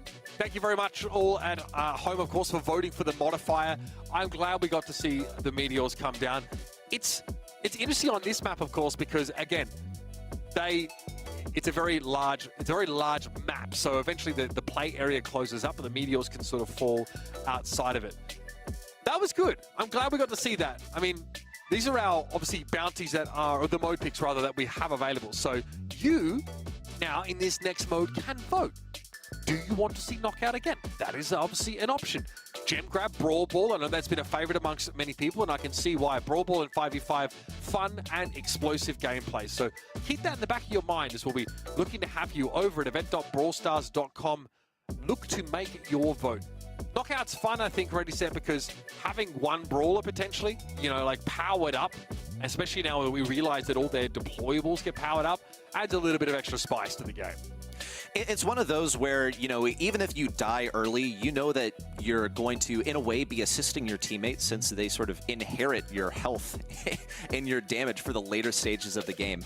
Though, one thing that we did see is that consistently the same brawlers were surviving till the end. We see the Angela, we see the Mr. P in the final moments. And none of these modes are really immune to that paradigm of certain brawlers just being the ones that are the playmakers, Brawl Ball in particular. We saw just how dominant Melody can be there. So, depending on which mode we head to, I'm excited to see which brawlers are stealing the show. With Gem Grab, I think we have the most diversity in what can be played. The voting is open right now. You can vote for Brawl Ball, Gem Grab, or Knockout, folks. So make sure you get your votes in right now. And I'm tracking the numbers. There's a lot of Brawl Ball lovers out there, Ready Set. I'm feeling like we're probably going to be heading over to the map in just a moment here. We like Knockout. Knockout was pretty good back and forth. I think the modifier definitely added a little bit of extra spice. And of course, for this map, you're voting on the map type, folks, not the modifier. It'll be Brawl Ball winning once more. So thank you for getting over to event.brawlstars.com and putting your vote in. So it's going to be good, honest 5 versus 5 Brawl Ball. We have a number of different maps here. I think we've already seen cool shapes and freezing ripples. We've got great waves and suspenders also in the pool. Suspenders is just a funny name. I don't care what the map looks like. I want to see suspenders in play, personally. Why didn't they give us any of those to wear? You know what I mean? I feel like that's pretty Western, like pretty cowboyish. Yes. I think so. Cowboys wear suspenders, right, folks? I'm certain of it. But again, remember, best of 3 series here in a double elimination bracket. So Rival Esports only need one more set to take it away entirely, but Angelic are going to get another shot. They will have to take on Na'Vi in the lower bracket, though, to make their way back through, which also means we get Rival and Crazy Raccoon fighting for their chance to be in the grand final. We don't get to talk about double elimination often, folks, because it is a single elimination 8-team bracket when we cover the BSC, but in the monthly qualifiers, you do get an extra shot. It does eventually break into a double elimination bracket. So if you've been someone who's tried to qualify, you'll be familiar with the format, and it is obviously pretty common to see here. Look, Rival looked good. They understood the map. They picked 3 sharpshooters. They had map control for most of these rounds. I like the Mr. P. I like the El Primo. Spicy picks, but ultimately they left a little bit to be desired, I think, when it came to really getting ahead early. Well, when it comes to Knockout in particular, what is the objective? To kill enemies and not die. And look, this might be a hot take, but Kit, El Primo, not particularly their forte. We see in many instances Primo just staying alive. Now, he's sucking up all of the healing from his teammates. We see a couple of dedicated healers just trying to help him hang on in a position, but wasn't really making anything happen. Kit was going on some of these, you know, suicide missions and ended up getting a kill, but it only wound up being a trade. And I think what we saw become the advantage for Rival Esports was precisely what you pointed out, those sharpshooters where they stay in a safe position. Mandy is the KD brawler. They brought her to the battle. But with Knockout in our back pocket, let's talk about Great Waves, the selected map for our second set, Brawl Ball. Yeah, okay, so importantly, you'll notice the snowmen over towards the goals. They're not in the corners of them necessarily, so straight away you can try and slot shots into the top and bottom corners of those goals respectively. We saw in the previous Brawl Ball maps, those corners were sort of filled up by that sort of destructible terrain that had to be sort of blown up first. We'll see just how impactful that ultimately ends up being. But here you pick straight away. Okay, so Rival, they do also like to bring the Bell in. Mo's been very popular just for that engage potential. And Clancy because these games run longer. But there's Melody picked up by Jay. Melody is an absolute must in Brawl Ball in general, especially on an open map. When it comes to one like this, you have so much room to cover. And her super, which she gets 3 of, is instrumental for shooting this ball from midfield. She can also, you know, get into position on the top or bottom of the goal, break open some of those destructible obstacles. Her shot doesn't need to break walls or anything. She's the ultimate striker on this map. It's interesting to see that, well, only Angelic have decided to go for it. But Rival Esports are going to have to also deal with this Fang, so perhaps owing to a more defensive strategy from them. I'm surprised it's taken so long to see Fang, actually. When 5v5 first came out, everybody was running Fang because, of course, he has the ability just to bounce between those targets when he comes in with super. However, he's a little bit underwhelming when he's in the poke game. He can generate his super, but he doesn't do the most damage when he's sending his shoes flying off here. So Geki also being marked, going to make things a little bit harder for them. Ryohei, they were able to get the ball moving forward. A nice little twist of that. Shoes able to dive under with that Mo super and look to make a break here at the bottom of your screen. Mo is so strong just in general, but especially here. He's able to cover so much distance while being invulnerable during the duration of the super. We'll see Sago send him packing all the way back to respawn. Hiroshi looks for the kill on Bell. Meanwhile, Jay's going for an aggro play on Ryohei. A single note would be enough to take him down, but he survives with 18 health. Not for long, though, as Sago now takes him down. And Milkryo is surviving on just a few health in the backlines. Hiroshi has opened things up. The ball has not reached that area just yet, so not yet a goal-scoring opportunity for Angelic. I don't know if you saw that, but Response got 4 consecutive hits off that rattled hive there, basically stopping Rival from being able to score, I would say. Shu ate all of them, went too low to be able to peek out, and yep, once you get up the map, slowly but surely, that Gale super will seal the deal. We've seen this team play with Gale repeatedly, where, hey, I'm about to go for a goal. Can you Gale super? Yeah, I'll do that. Angelic now have sort of lost their footing here. We see the super in from Melty Ryohei with a wide open goal to slot this one in at the top between the edge of the goal and the snowman. Yeah, I mean, if you can get up to the top or bottom of the screen and get out clear, and you have super available, it's pretty easy to get the ball to you and then to score a goal from there. So that's dangerous, something worth keeping an eye out for. Melty, of course, on the max, that speed boost, big difference maker in a pinch. I see that twister used to make sure Rival can't hard engage there. Iron Hive used, slowing up Milkryo, but no follow-up damage there. Hiroshi goes in with a super. Can't collect the ball, though. Sago's going to force back now with that Gale Force. Jay wants to get more aggressive here, and why wouldn't you? 3 music notes ready to go, and that Melody's looking scary.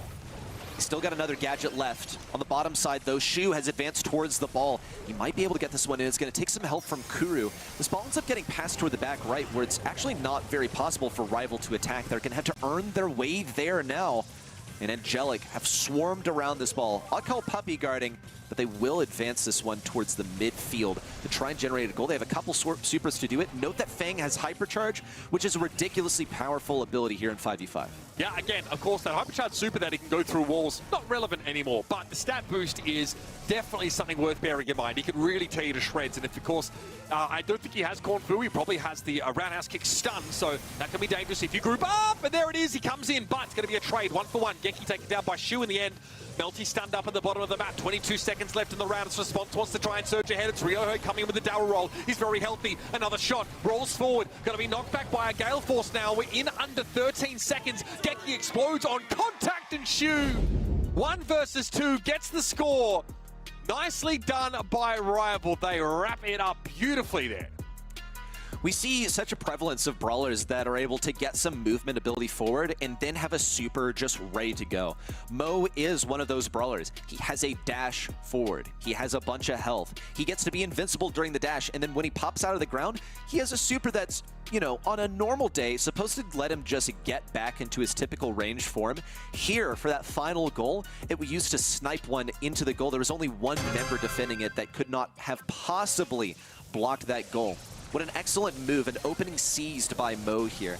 Just a cruel reminder of how quickly these games can exchange hands. Angelic, they're still in this. We're only 1 round into this Brawl Ball matchup there. Nicely done. Jay handled deftly by Melty, able to use the phase shifter to get away from the Melody. Kuro already up to level 2. Good early damage for sure. Hiroshi takes the triple tap. Kuro wants to move up, super available, but they are stunned up. Shu still wants to come forward, though. Response is not in a good position. Jay needs to go huge here, and he does!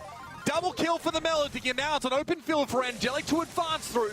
Ryohei needs to be careful, can't be overextending. Jay wants to go deep, but eventually is staved off. Melty pops that max super, and Rival scrabbling to get back in position.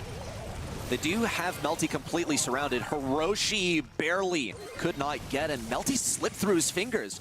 Very interesting aggressive play in from Geki that, yeah, makes no contact on any enemies. Whoa, what a gadget there from Response. But here comes the Hypercharge Max Super. They get so much more value when you're in a 5v5 scenario, but it is defended by Angelic with a prudent use of Sago's Gale Super. Francis already level 3 though. Be careful, Jay. You are marked up as it is, but Hiroshi goes in, pops the Clancy straight away. 1 for 1 again, a traded again as Milkrio is able to deal with the Mo. Geki uses a stun on one player, but is able to get out alive and has a super ready to go for the next run through. Jay marked up, trying to use a shield, but again, that damage amplification for incoming damage is too much. Another great rattled hive leads Melting quite low, and Angelic start to move up again. Okay, a little stun there on Nakuru, and Shu knocks him back for just a moment, but the ball has now gone to a different approach down at the bottom lane. Jay, Geki, Response all doing their best to defend. Look at Response, he is marked up. He's a marked man. Not able to do much in terms of defense. Will pass it to the top side. Shu tries to interrupt. Can't get that ball in his possession to super it into the goal. And we'll see this one head down the top side. Akuru just got 3 kills as level 3 Clancy. Very, very scary right now. Sago living dangerously. Twister keeps him alive, and great super to set up the kill on Melty. 14 seconds left in the round, still no goal scored. The map about to open up as Jay wants to come up. That's another gadget use here for the Melody. Some extra durability, but Rival need to slow things down. They need respawns to come back in. The map will open up one way or another. Hypercharge, though, is up for Milkrio. It's a free mark, basically, on Response getting caught out.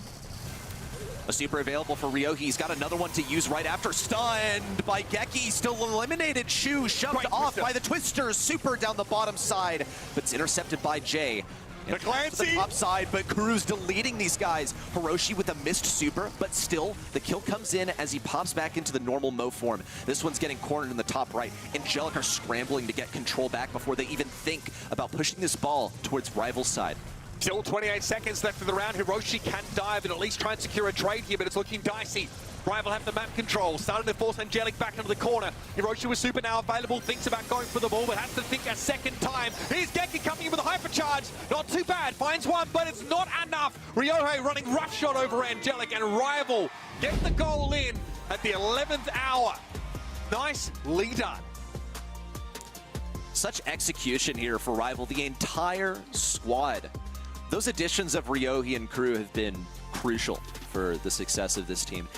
In my opinion, I will still stand by what they said. I think they looked a little rough in the time leading up to this competition, but they looked like such a confident squad. I really admire the draft from them as well. I think it worked super harmoniously.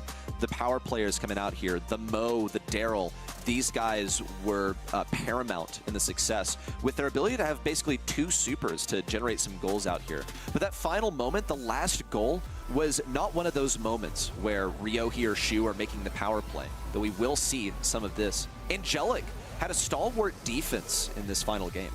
Yeah, look, I think Daryl very powerful because you can shoot, roll, and, you know, basically close a lot of the map while still essentially maintaining possession of the ball there. I think the Clancy is really good. I mean, late into the game, hitting very hard, especially when there's nothing to break up that super. There's no terrain in the way. You are getting sprayed, taking a huge amount of damage. I think there was like a 3-kill spree that we saw Kuru able to create. And again, just being able to do more than just go 1 for 1 here. If you're able to get 2, God, let alone 3 kills, you can snowball that advantage so massively, even on a map like Brawl Ball, where it is still very positional. This is the 3v3 dynamic that we were kind of talking about in Knockout, where a brawler that would usually get denied super is now just allowed a bunch of free hits because, I don't know, there are 5 different brawlers. We're all kind of shooting at each other. And here in Brawl Ball, where there are brawlers playing aggressively into you galore, Clancy will never be shoot of any charge to get to his next level. Yeah, that was obviously pretty impressive. Again, you can start with a bit of extra credits on Clancy if you take the right star power. The Fang, though, didn't quite work out. I think, again, in 5v5, you get blown up awfully fast. You know, you don't have a lot of... You're pretty tanky, right? Fang has a large amount of health for someone who wants to sort of be in your face and even can poke at long range, sort of. But we saw multiple times that Fang just getting blown up before he could reach his mark. It seems like even in 5v5, Fang still hangs on to his reputation as a noob killer and not really a brawler that sees too much success in competitive play. Because, like you said, you got a lot more brawlers on the field. Like, Fang looks at that, he goes, oh boy, that's a lot of brawlers for me to reflect off of. But then your opponents think, okay, well, cool. If we all combine forces, then we can take him down in one shot. And that's what we saw happen, even when he was hypercharged. Yeah, seeing like the Belle have another successful outing, right? She's very powerful. I think the Mark just being able to really make it hard for one of those tankier opponent brawlers to come forward at all, right? If it's a Fang that's hit by it, it's really quite problematic for them. So we have our next couple of games already set for you. We have our upper final between Crazy Raccoon and Rival Esports. And then, of course, our lower semi-final, which will be the next game that we cover, is going to feature Na'Vi and Angelic. Again, that means new opportunities to vote for a game and map. New opportunities, of course, to vote for a modifier. Event.brawlstars.com is where to make those votes and, of course, earn yourself rewards as we go. Get yourself some star drops. Get your predictions in. We're going to be back on the other side of the break and set you up for our lower semi-final, another best of 3. This one, though, it's an elimination game. This one's going to be an entertaining watch between Na'Vi and Angelic. Oh, okay. Chip is brought to you by Snapdragon Elite Gaming, Monster Energy, and DHL.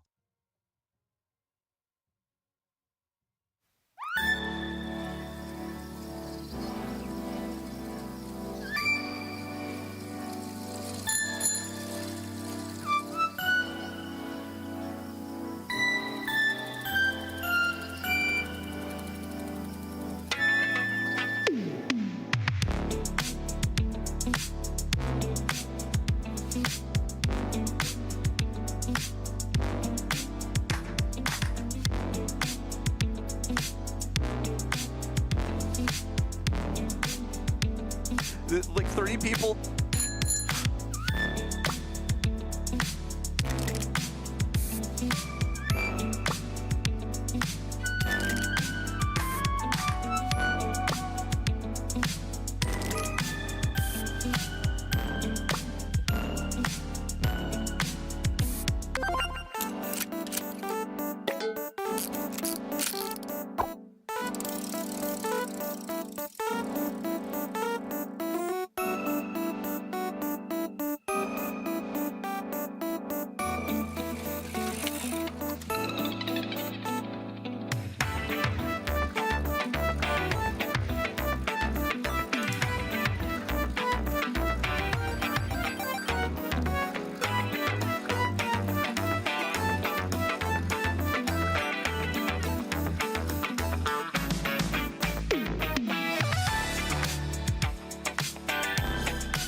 is the time.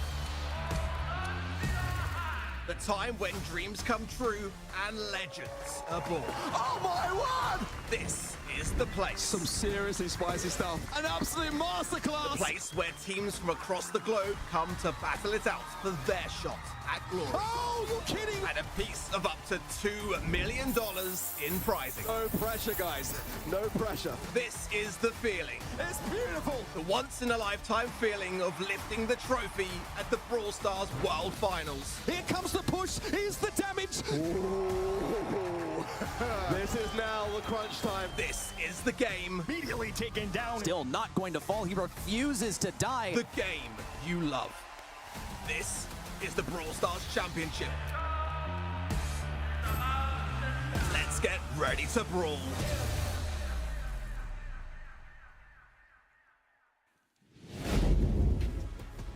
All right, folks, it's lower semi-final time here at our Brawl Stars Championship September Spectacle for the APAC region, powered, like always, by the Snapdragon Pro Series. Welcome back. We have an elimination match on our hands here. That is right. The chance at an extra $2,000 prize money for the winning team. Well, that's in the balance here for either Na'Vi or Angelic, who are fighting to avoid being kicked out the whole darn tootin' thing. I'm back here. I'm Uber, of course. I'm with Kenny, and I'm with Ready Set. We've seen kind of everything. We've had a bit of a taste of all of our modes. We saw a little bit of knockout there in the previous game with a meteor shower, no less. We're coming into this next series, of course, between Angelic and Na'Vi, and only one team, Kenny, can advance. Yeah, this is winner go home right here. Big deal, but thankfully there are bounties up for grab. I'm going to be at the helm for that too, so I'm excited to see what chaos I can cause here alongside chat who get to vote at home. That's right, event.brawlstars.com.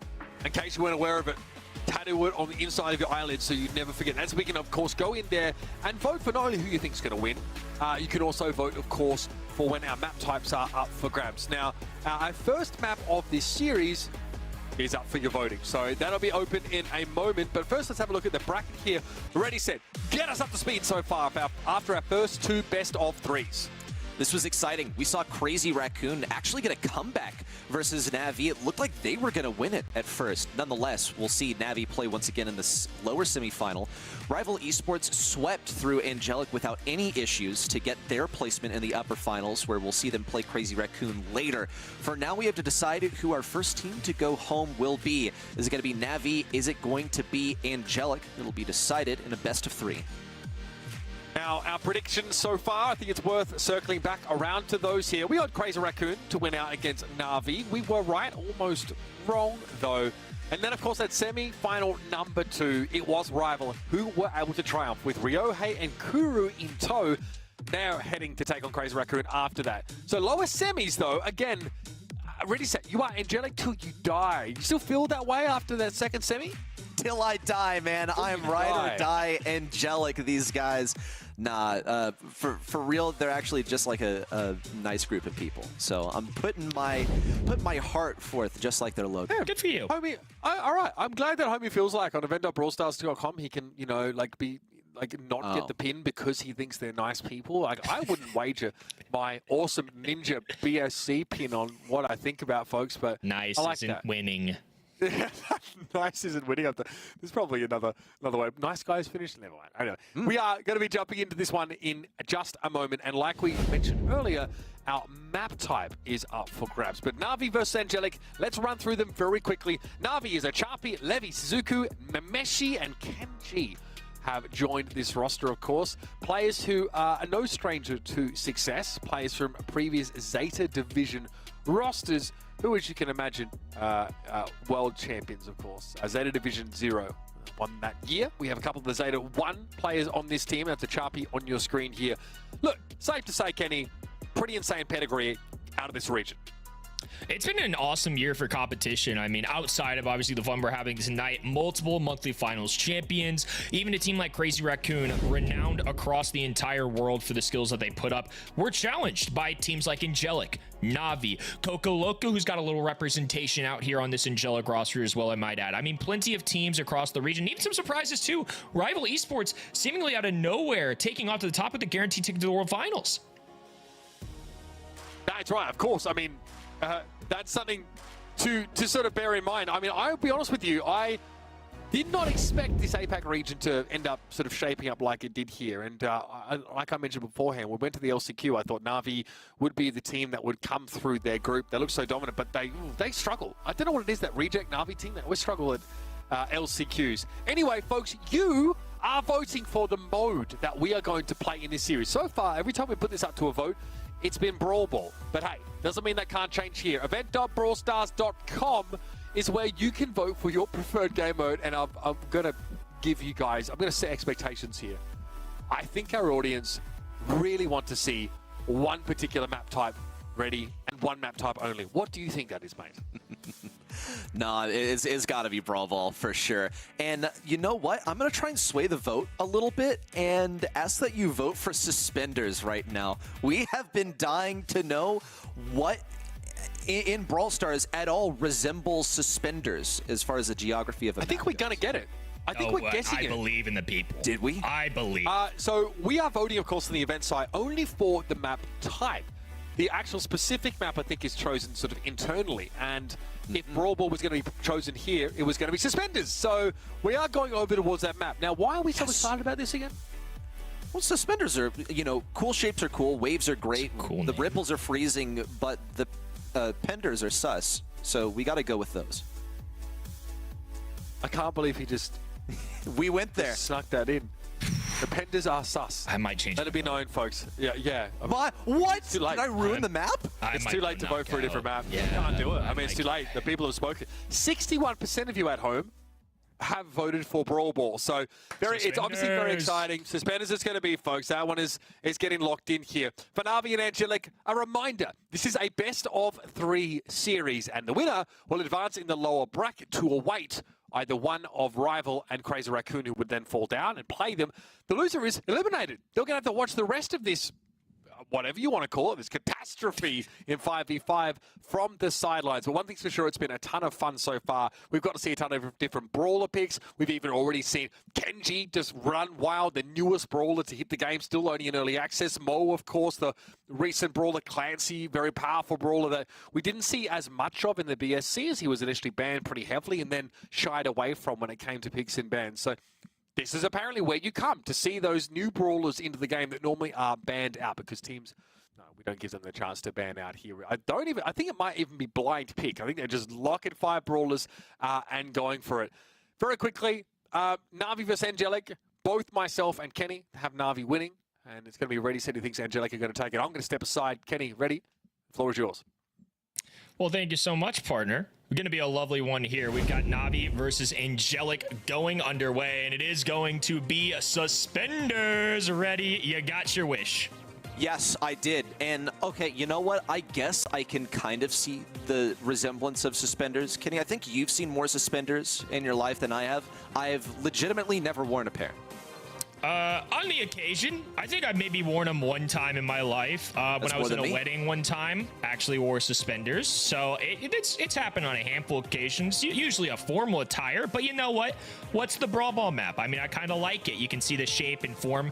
I do want to note too, it's pretty open. There's a few tight ropes in here. I think there's going to be a lot of goal scoring opportunities here as well for this. Bounties coming up out there too.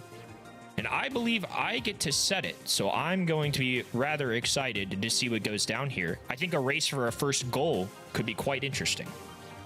I am definitely liking the sound of that. I think in a lot of cases also that coincides with your objective, because I don't think anyone really wants to be the second team to score a goal, even in the absence of bounties. We'll see how both of these teams navigate it. And note that Angelic actually opted not to go for the Melody this time. Na'Vi is going to be putting Suzuku on the brawler, and I've been a big advocate for it. Hasn't always succeeded. We actually didn't see it work for Angelic when they played it previously, but for Na'Vi, maybe it will be executed upon differently. Once again, that bell, I think, is going to be very solid. The bounce shot going down as well. We've got Piper getting in the mix. Could be a good counter into that. Max for a little speed. A lot of long range, I feel like, really coming in for the Angelic side. Let's see how they can utilize it. We already see that early takedown Levi the first to fall. Kenji tries to pass this ball. He's actually going to get it downwards into the hands of Suzuku, who's still working for his first super. A few takedowns finding their way onto Na'Vi, and Jay is handing out these 3,000 damage taps for absolute free. Meanwhile, Suzuku is being denied any value at every single turn. They're going to be working through this lower section of the map. Kenji firing from distance. And of course, Mo is a problem at all distances. He can close the gap, get up close as well. The projectiles he can throw out are crazy, but a little extra speed going down for AGC. A pass through the wall right there. And all the members clustered alongside it. It's going to take a serious Na'Vi defense here to hold on. This is the ball of death at mid. Suzuku tries to charge in and accomplish something. Does mildly weaken Sago. If anything, we'll see that super in from Hiroshi. Mameshi actually ends up getting the last laugh. And a choppy with a push down the bottom side to get this first goal for Na'Vi. The B pick, an interesting one as well. Not a lot of tanks in the mix here, but here comes the red roster rearing its ugly head once again. A perfect gadget coming in from B there, though. Nice tags. Another takedown as well. He's putting up a two-piece, looking for a third. A phase shift keeps him alive, but now Suzuku taking off, gets the top corner, and that's going to be a 2-0 victory for Na'Vi. The top corner is such a powerful position to be in because you can get that bank shot. So it gives you the chance to fire around an enemy more effectively. It's precisely what we saw from the Melody there. And the Melody has proven successful here for Na'Vi, whereas it didn't really work out for Angelic when we saw them choosing this brawler. I think I like the execution. We talked about this previously in terms of Brawl Ball here, where a brawler that is able to movement ability forward and then fire away their super is going to get some of the most value. We saw that with Daryl in particular, but now we see it with Melody, we see it with the Mo as well. The two brawlers from Na'Vi that wound up scoring goals. I think the Melody, you said it earlier, is a must pick. It's not the best brawler. It's definitely not at its top point anymore, right? But it is great for just throwing down supers, getting across the map. I think just having that in your back pocket, not even necessarily being aggressive with it, but just waiting for maybe just a little opening on the top lane or the bottom lane and just taking off to the other end can be such a difference maker. So Na'Vi going to be up 1-0 here. Keep in mind, this isn't only to survive, but if you go home, no more opportunities for bounties right now. Angelic certainly fighting for their tournament life. A little extra cheddar as well, a bounce shot away, a desperate defense coming in from Na'Vi. And it's successful so far. They just have to get through these last two brawlers. Top of the net for response, though. Angelic strike back. It almost looked like Na'Vi might defend that. It was such a goal for Angelic, but it was sort of fumbled on the goal line where Sago couldn't phase shift her towards the ball. They moved forward as a force of 5. This time, we've already seen the Suzuki penetrate the defenses on the top side. Kenji gets a kill on response. And now Na'Vi are moving this towards the enemy side, but they don't have a super to score this ball. All they have is positioning. Hiroshi is disrupting that. We'll see Suzuki get the kill on him, but he's unable to defend. He's one tap by any one of these projectiles. A super to the top, but Sago can't get it in. And Na'Vi get to shift the tides of battle. Shifting the tides is a great way of putting it. I feel like a lot of the times here we're seeing an all-out commitment from both of these teams. Angelic going to send as many brawlers as possible, and if it fails, Na'Vi can take back this middle area. Good on Angelic, though. They've managed to keep the distance and put their foot on the gas pedal here. I feel like when you're in a situation with Suzuku as well, Melody, great for offense. Not going to be able to support on defense as much as while we saw her run away, but right now she might have an opportunity to do her job. Well, she is taken down. Choppy's ready to receive a pass, though. Mameshi can't get it forward. He's taken down by Geki's Kooky Popper. In response, gets a kill on a Choppy as well. Now the tide is coming in. But the ball's passed towards the top side because Angelic are incredibly aware of how they can actually put this ball in the corner. So we were discussing at the top of show is, does this still exist in 5v5? Well, very much so. It's precisely what Angelic have opted to go for. Sort of a stalemate at the top side. Response is just trying to hang on. There are only 25 seconds for Na'Vi to somehow punch through this, and they'll accomplish that with a hypercharge, but it actually doesn't get them any forward movement. Now Geki's powered up his ally as well. Mameshi bottom side, just trying to corral the enemies. Shot clock available, and Na'Vi need to move quickly. Ball in the corner. Levi with a kill. Geki trying to hold on. Jay from the distance lobbing up shots, and it's just alone a Choppy on the map. All of his teammates disappeared on him. Angelic gonna tie things up. Cornering the ball was the play, They got that early goal, but they weren't able to replicate the success of that initial push in for the remainder of the game. The reason being, well, it's sort of a mystery. You have 5v5 out here. It's all kinds of mayhem. We see repeatedly what you pointed out, Kenny, where it's an all-out commitment every single time. And that was how Angelic accomplished their first goal. They committed hard, and with the staggered respawns of Na'Vi, they didn't actually have too many issues getting that ball in, even though they did kind of brick that first shot.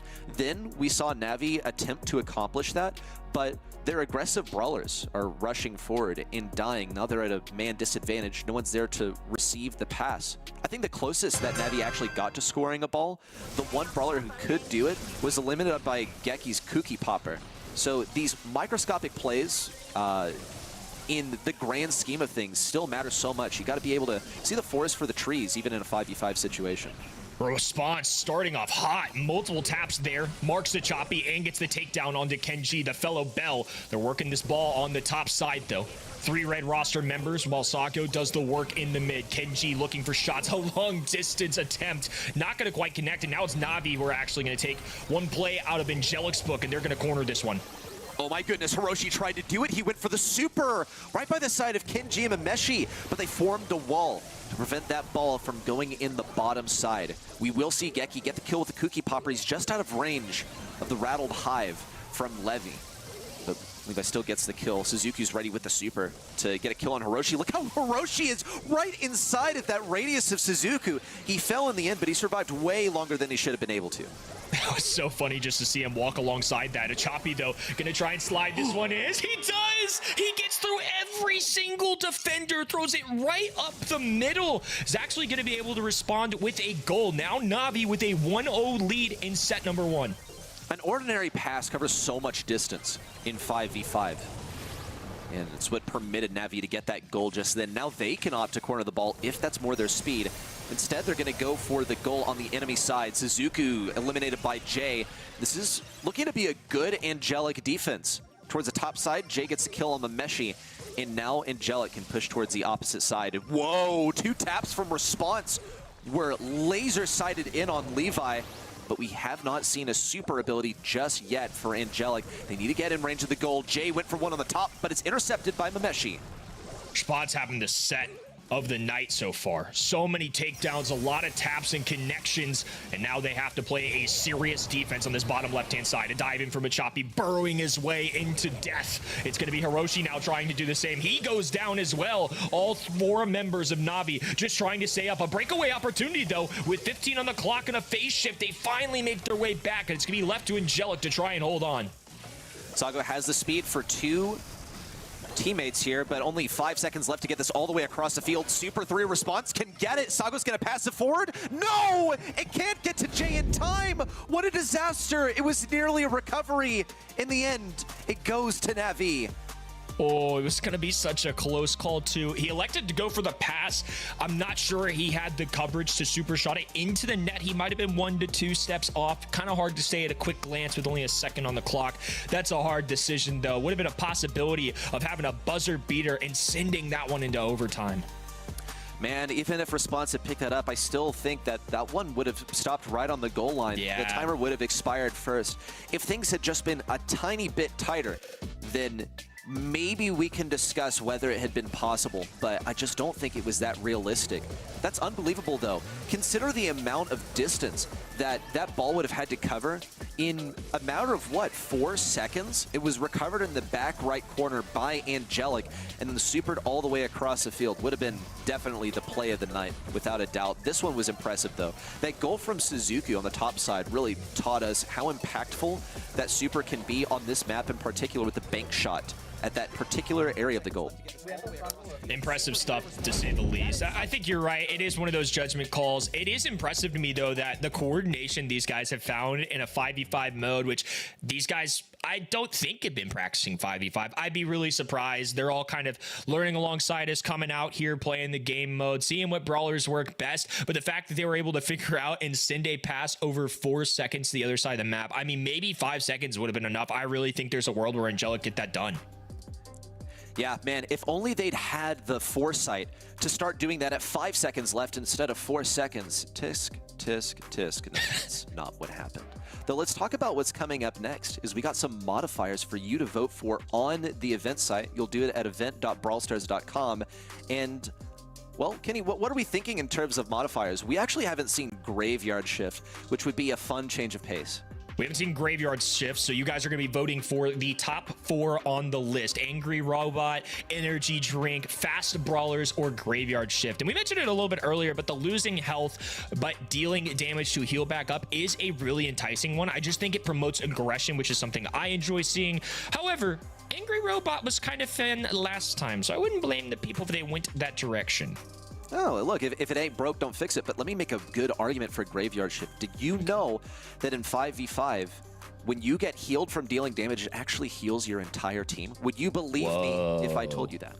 Whoa, only 14% of the people right now look like they do. Would love to see some extra votes there. I think the people at home are just suckers for a little chaos. They want to see a giant robot punch some people, catch them off guard, and really make this a 6v5 situation. And look, you can also change which side the robot's going to. If you push them away, you know, get a little Gale action in there, some solid knockback. Start griefing. Well, it's not really griefing the enemy. You're just playing the mode competitively and leveraging that robot to fight on your side instead of against you. But I don't think there's really much to be gained from the robot. If you're familiar with the robot from some of your showdown games as a modifier, usually you get some power cubes. Not here. It's just here to mess up your day and not much else. And the results are officially in. It is going to be the Angry Robot. We are moving on to Gym Grab as well, and I get to be the dealer of chaos.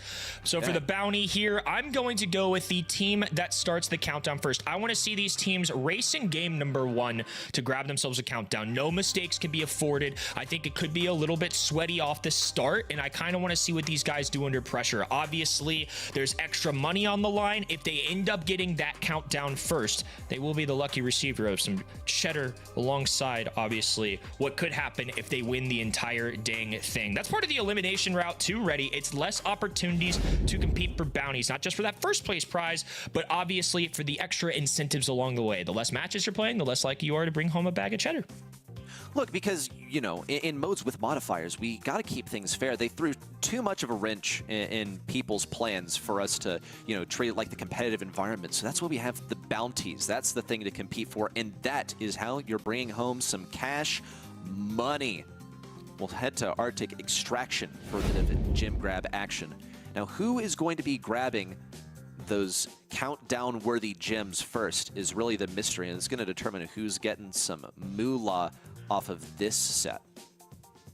Kenji seems like a good pick. We saw it earlier with CR. He's obviously insane. We chatted a little bit about it pre-show, but this guy is absolutely nuts right now. They're going to pair this with Mo. More Bell as well. I think on these maps that are just semi-ranged, you bring out the Bell for the marker as well onto the robot. We saw that be a strategy earlier. I think Sandy, a tried and true effort into something like Gym Grab, the invisibility, going to be able to cover all the team. And Gale's just darn good at the game right now. I'm excited to see what Angelic kind of do to counter these 5 brawlers. Obviously, it's kind of a blind pick going into it. They're not necessarily counter-comping, but it's like the good old days of Brawl Stars. You're just whipping out whatever you think is the best strategy. This is true. Maybe trying to get a read on what your opponent is going for. I like that. But also, oh man, already some ability to reposition. Okay, this is very inventive. Now, this is actually a little characteristic of Angelic because they really do like to play some of these run-it-down brawlers. They've literally only gone for like 2 brawlers that don't simply run at the enemy. They've got this Mandy, and they also are working with the Gray here. Now, Mandy should be good for maintaining KD, getting a good distance from enemies. With a map that's more open, you're not just going to be leveraging that extended range in the vertical direction, but also horizontally, perhaps to, you know, hold another gem mine. But I'm most excited to see what their Mortis is going to be going for, because this is actually an Angelic favorite. I think the Gray is also kind of a clever one here. His win rate in 5v5 Gym Grab specifically is actually pretty solid, and I think especially considering that you can teleport not only 2 other teammates now, but you get extras. You can send 5 mates anywhere on the map so quickly. On a map with 1 spawner in particular, there's going to be gyms in the middle, and that is all they get to work with. I'm excited to see how this race goes down. Don't forget about those bounties, folks. Each team going to be competing for 10 gyms. Well, so far, Navi is in the lead. Hiroshi is going to be spawning right under him. Whoa, Kenji didn't even see him. But the Lily is fully aware. Levi did sense his position, so Hiroshi's sort of going to be estranged from his entire team. But here comes the angry Robo, and it's going for Navi. Here comes the Mortis as well. Immediate pushback. And unfortunately for AGC, they're already down in the gym count. Now they've got 45,000 HP. He's got to run and at him right now. There's a punch. He even got a kill. Bro's joining in on the fight. Angry Robo is ready to throw hands. That's 800 damage every 0.4 seconds from the robot, by the way. Here comes a double stun from Mameshi. Actually helps that robot pick up a kill. And we'll see Sago repeatedly dashing away from the robot. In the meantime, though, Levi does get a kill. He's going for the super onto this Mandy. Unfortunately, doesn't make any contact. There's a first countdown, by the way, for Navi. It might exchange hands, though. Sago's throwing hands. Man's got 10 gems to the other side, but they don't get that bounty. The bounty was retrieved, but the game might not be. Navi willing to get $500, though, just to try and survive this Mortis. Running down to the other end, and Choppy needs a quick takedown, and it's close, but not quite enough. Angelic don't get the bounty, but they do get a nice win. That is the one downside of... Wait, that's not... Well, Tenside's just cheering him on. I respect it. I guess Tenside's tuning in on the player cams. Love to see it. Love to see it. He's Or got his X9 report going. Yeah, or perhaps X9J was putting on the greatest cosplay that we've ever seen on a player cam before.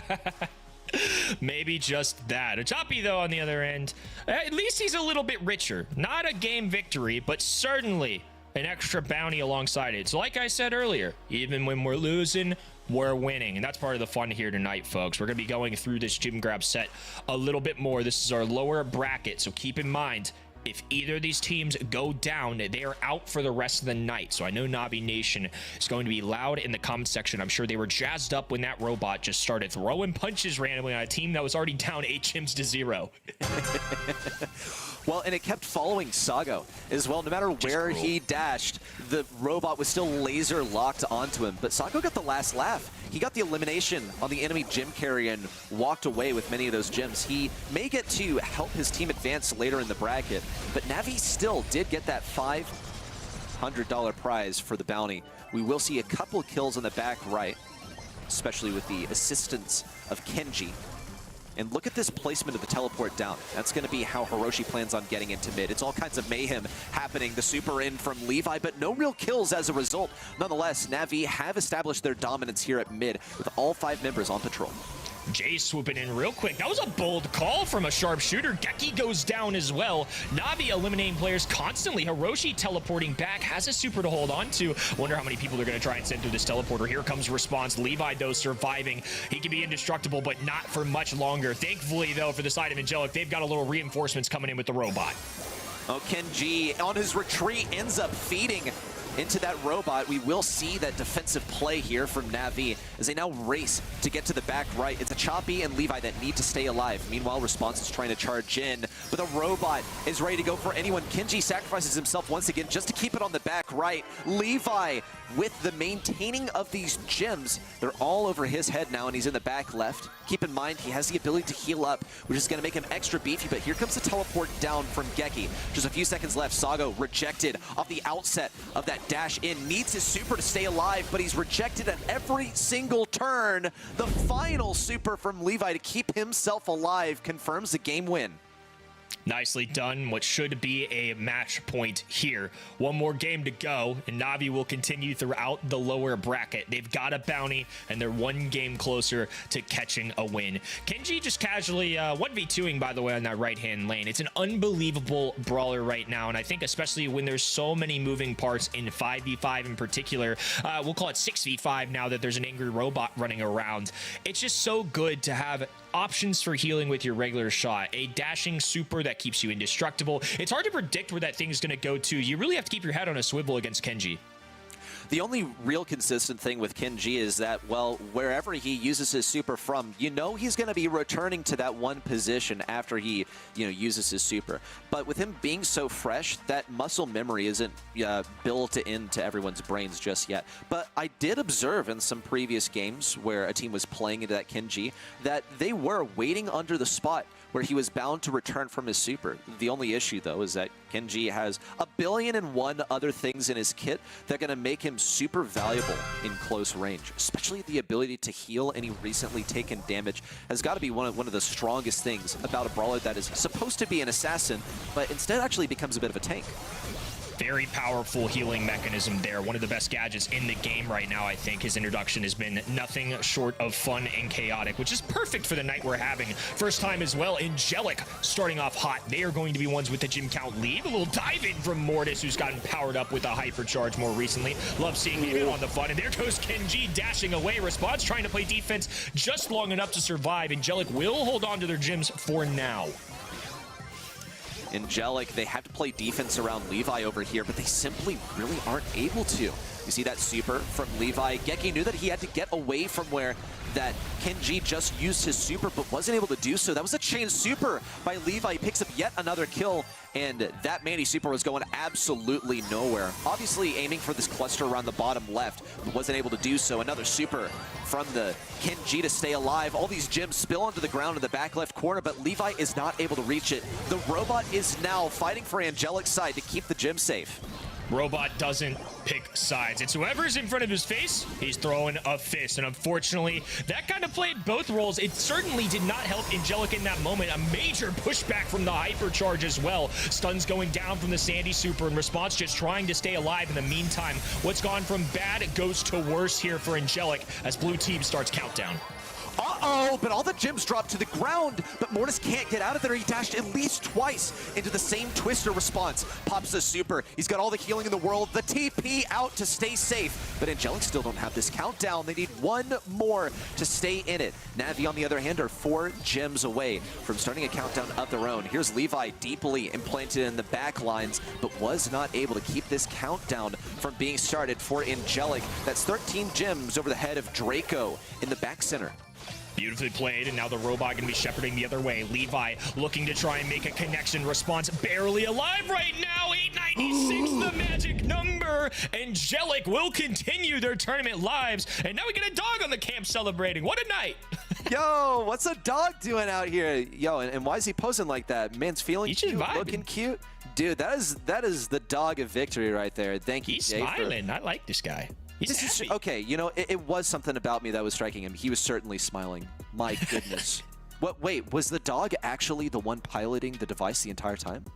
I have a theory. Question mark? Yeah. Well, does account sharing only apply to other humans? That's a great question, Reddy. I think if that dog played, they more than deserve the win. I think that would be my stance. I think if anything, it's more impressive. Yeah, can we make up a bounty right now? If we could have a bounty for whoever's dog can catch a victory, I might chip in the 500 myself. That would be rather impressive in my books. The robot, though, the people's choice at home at event.brawlstars.com, certainly had an active role here. Look at this man chasing bodies down. It actually played very poorly for Angelic in that third game where they ended up clutching up. They drop all 4 of those gems on the top left, I believe. Robot comes in punching, gets a takedown, but thankfully AGC very clutch there, and I think in large part due to that great teleport. Yeah, the robot was a bit of a traitor here. He completely switched sides. Let's also keep in mind that despite an Angelic victory in this set, Navi still did win that bounty. Isn't that interesting?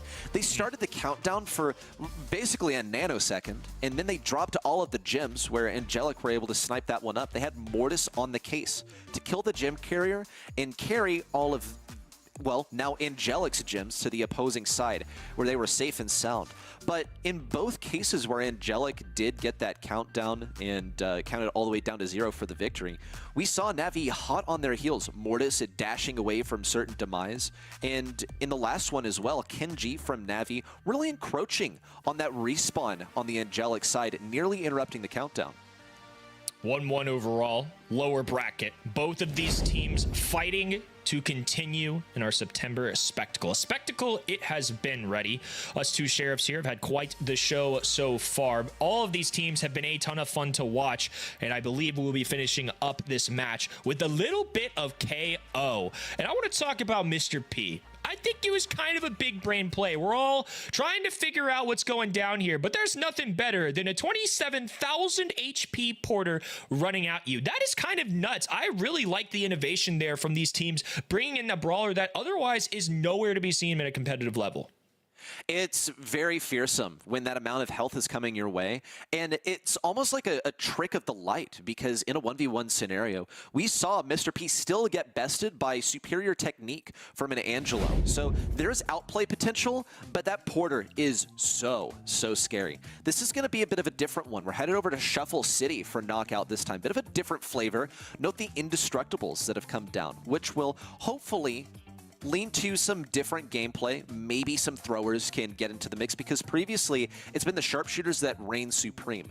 But I do think that Mr. P is, you could almost call him a hybrid of a thrower and a sharpshooter, given that he can attack over walls with his suitcase bouncing. Might find some value here, and we'll get to see some of those meaty porters come out again. I think he plays such a pivotal role here as well, because a lot of the times on knockout, maybe not as much on this map in particular, we'll see it, but into sharpshooters, traditionally having the porters goes really well for yourself too. But just looking at this map, you see launch pads to get yourself to the other side / the middle. I think throwers are going to be very valuable here. Here's the pseudo thrower in Mr. P that we mentioned, El Primo, just to give him tons of health points. I like pairing that with Kit. We saw that a little bit earlier. Tick, I imagine, going to be one of the most popular picks on our ladder. I think for good reason. This is a map that seems to cater to throwers, and I would love to see nothing more ready than a one-on-one in the middle of this map. Indestructible L-shaped walls, a little cactus in the middle. I'd love to see a little fist fight towards the end here. I think that could be a lot of fun. This is also what Angelic decided to opt for last time when they went to some of the 5v5 knockout action. They went for the Kit, they went for that Primo, but instead of the Tick, they actually opted to go for Barry.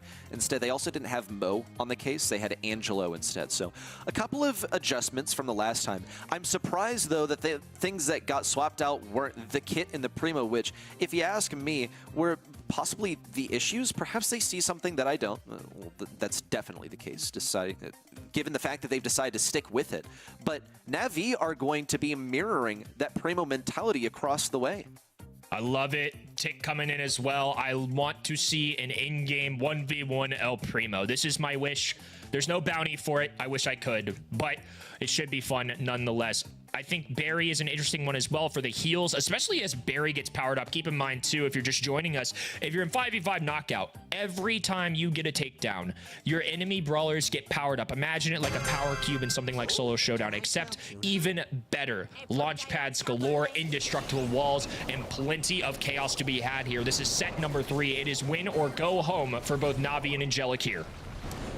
As far as power players here, I'm expecting to see Ken G on this tick. Not on Ken G. Now that's going to be an important distinction to make, since he shares a name with the brawler.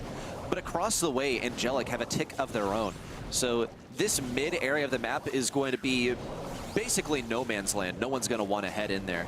We'll see Ken G already has his first super, and same goes for Response, who's piloting the tick on the opposite side. It's really just the preparation phase for the final moment. We'll see an aggressive tick super in, actually quite easily dealt with by the members of Angelic so far. No major advantage for either team, just preparation for the final moments where everyone's going to try and get their supers ready to go.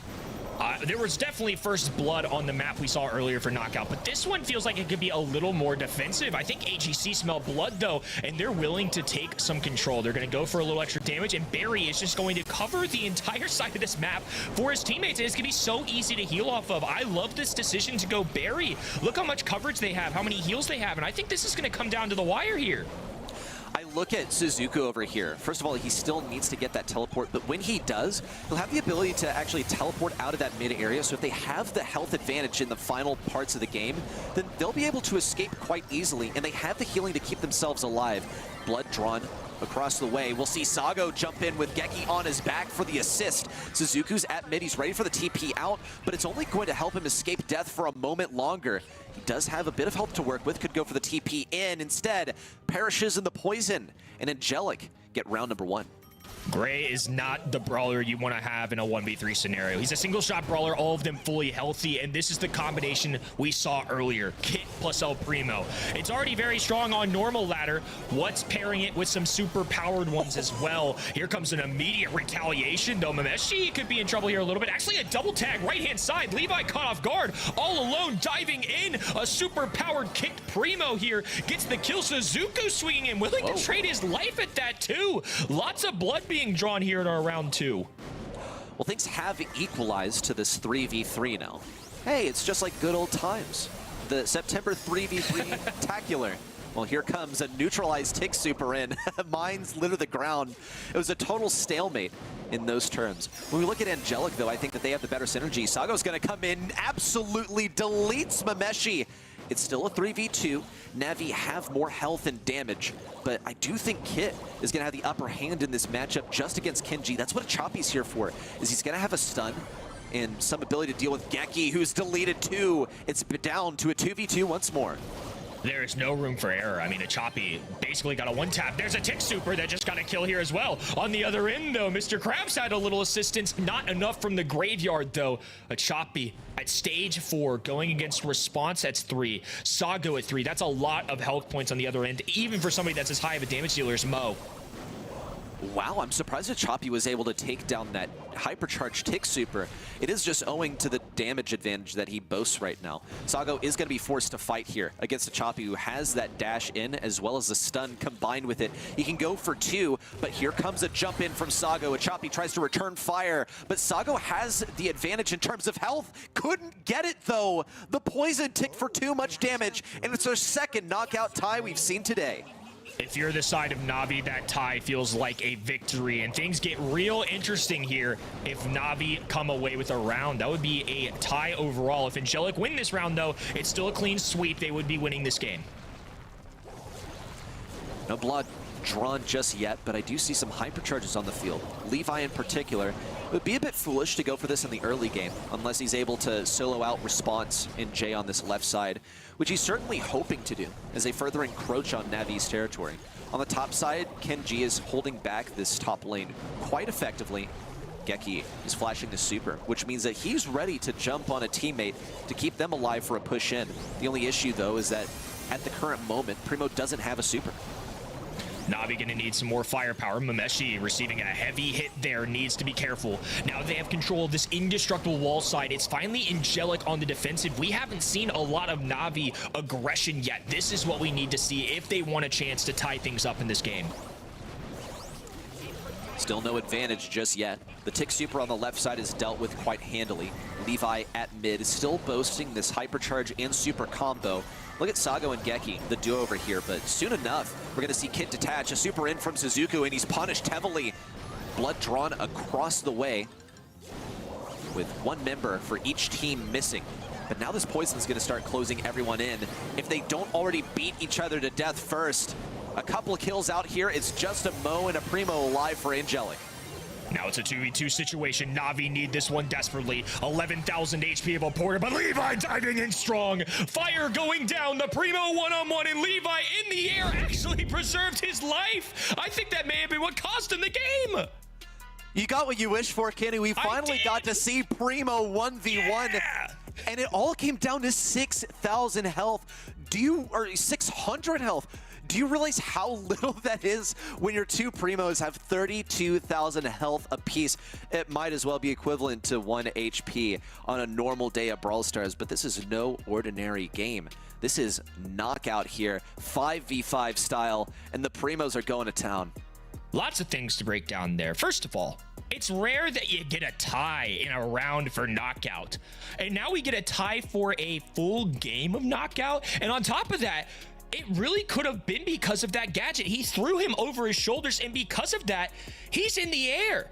I don't think gas applies if you're in the air, and I think 672 HP was just enough to get him through. Here we go again. 1-1 overall. Reset. It's like that game never happened, but we know full well plenty of action went down. I expect nothing less in another attempt here. And both teams are now fully aware of the opponent's strategy. They might also seek an opportunity to adjust their own approach to this. based on the lessons that they learned throughout game number 1, even though it's not propelling either team to match point as it stands. An attempt at a gadget there from Suzuku. He's just out of range of the intended target, so he didn't get that pull. Here comes another super in from Response, which is dealt with quite easily. It's the same dynamic that we've seen in every 5v5 mode with, since there are so many enemies that don't mind taking damage, a brawler like Tick is churning out one super after the next. Yeah, constant rotation of that. You see Hiroshi on the bottom end as well, ready to go. Those Mo supers where he can burrow underground, get up in the face of enemies have been very valuable here. A hypercharge instantly, Levi punching away, and Mines covering the entire map. This time it's Na'Vi going to be on the back heels. We saw them tested in round number 1 of our first game, and now in the redo here, can they right the wrongs of what they did earlier? Angelic had the same strat ready to go. A Tick super in, and nothing really resulting though. Sago's got in with the gadget, but Levi eliminates him in the Primo 1v1. Na'Vi boasts the advantage for now, but every member of Angelic is currently powered up. Levi might fall. He's got to go for the jump in. Doesn't really accomplish much, but a Choppy on the left side might be able to take down Hiroshi. There's one. Stun from Geki. Memeshi looks for the kill and gets it. It's a powerful response in Jay. The final couple members of Angelic. A Choppy gets some of the damage, but eliminated by the hypercharged Tick, as Jay was just moments from falling on the exterior of these Indestructibles. He was moments from falling even before he got powered up. He body blocked with the porters, and that's why Mr. P can be so good here. In 3v3, nothing special, unfortunately, but in this 5v5 situation, the porters fully blocked Gray. It boxed him out. It's a single shot brawler. He can't focus on multiple targets, and as a result, Jay is able to survive for the long haul, gets down into that 1v1, and is just enough HP to get Angelic the advantage. They're looking for game number 1 of this set 3 here. Different angle from what we've seen previously. It's going to be a bit of an east versus west situation. But Angelic are slowly enveloping this top side, and it could become top versus bottom once again. Some damage coming in from Kenji, the Tick player for Na'Vi. He's got to be getting close to his super. Here comes a Tick super in from Angelic. That's Response on the Tick. Whoa! Sago and Geki are tossing people up with these Primo gadgets. They're soon to separate, but for now, they do have an advantage by just one man. Hypercharge, Tick super in, but it's not really going to make any impact. It's dealt with on the bottom side as it's launched from the side of Na'Vi. Another kill on a Suzuku, and Angelic are 5 strong against Na'Vi with only 3.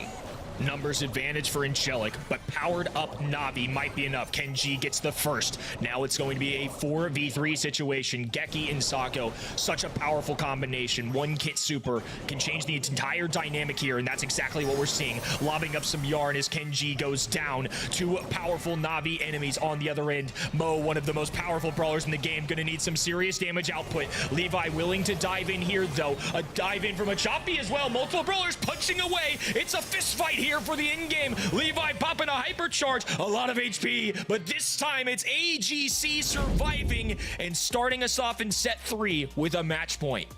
The use of the abilities was simply on point for Angelic, Primo in particular towards the end of that game, where, yes, we saw the Primo super in from the side of Na'Vi. Yes, he made an impact. He got rid of that Mr. P porter, but when that super is not taking down those most impactful enemies, the Primo, that's going to have way too much health for you to churn through in the end, that's a huge, huge issue. We saw in particular also Primo from, well, of course, getting massive damage with the gadget towards the end, keeping enemies airborne and preventing them from attacking in the end, chaining everything together. Nicely done, Angelic.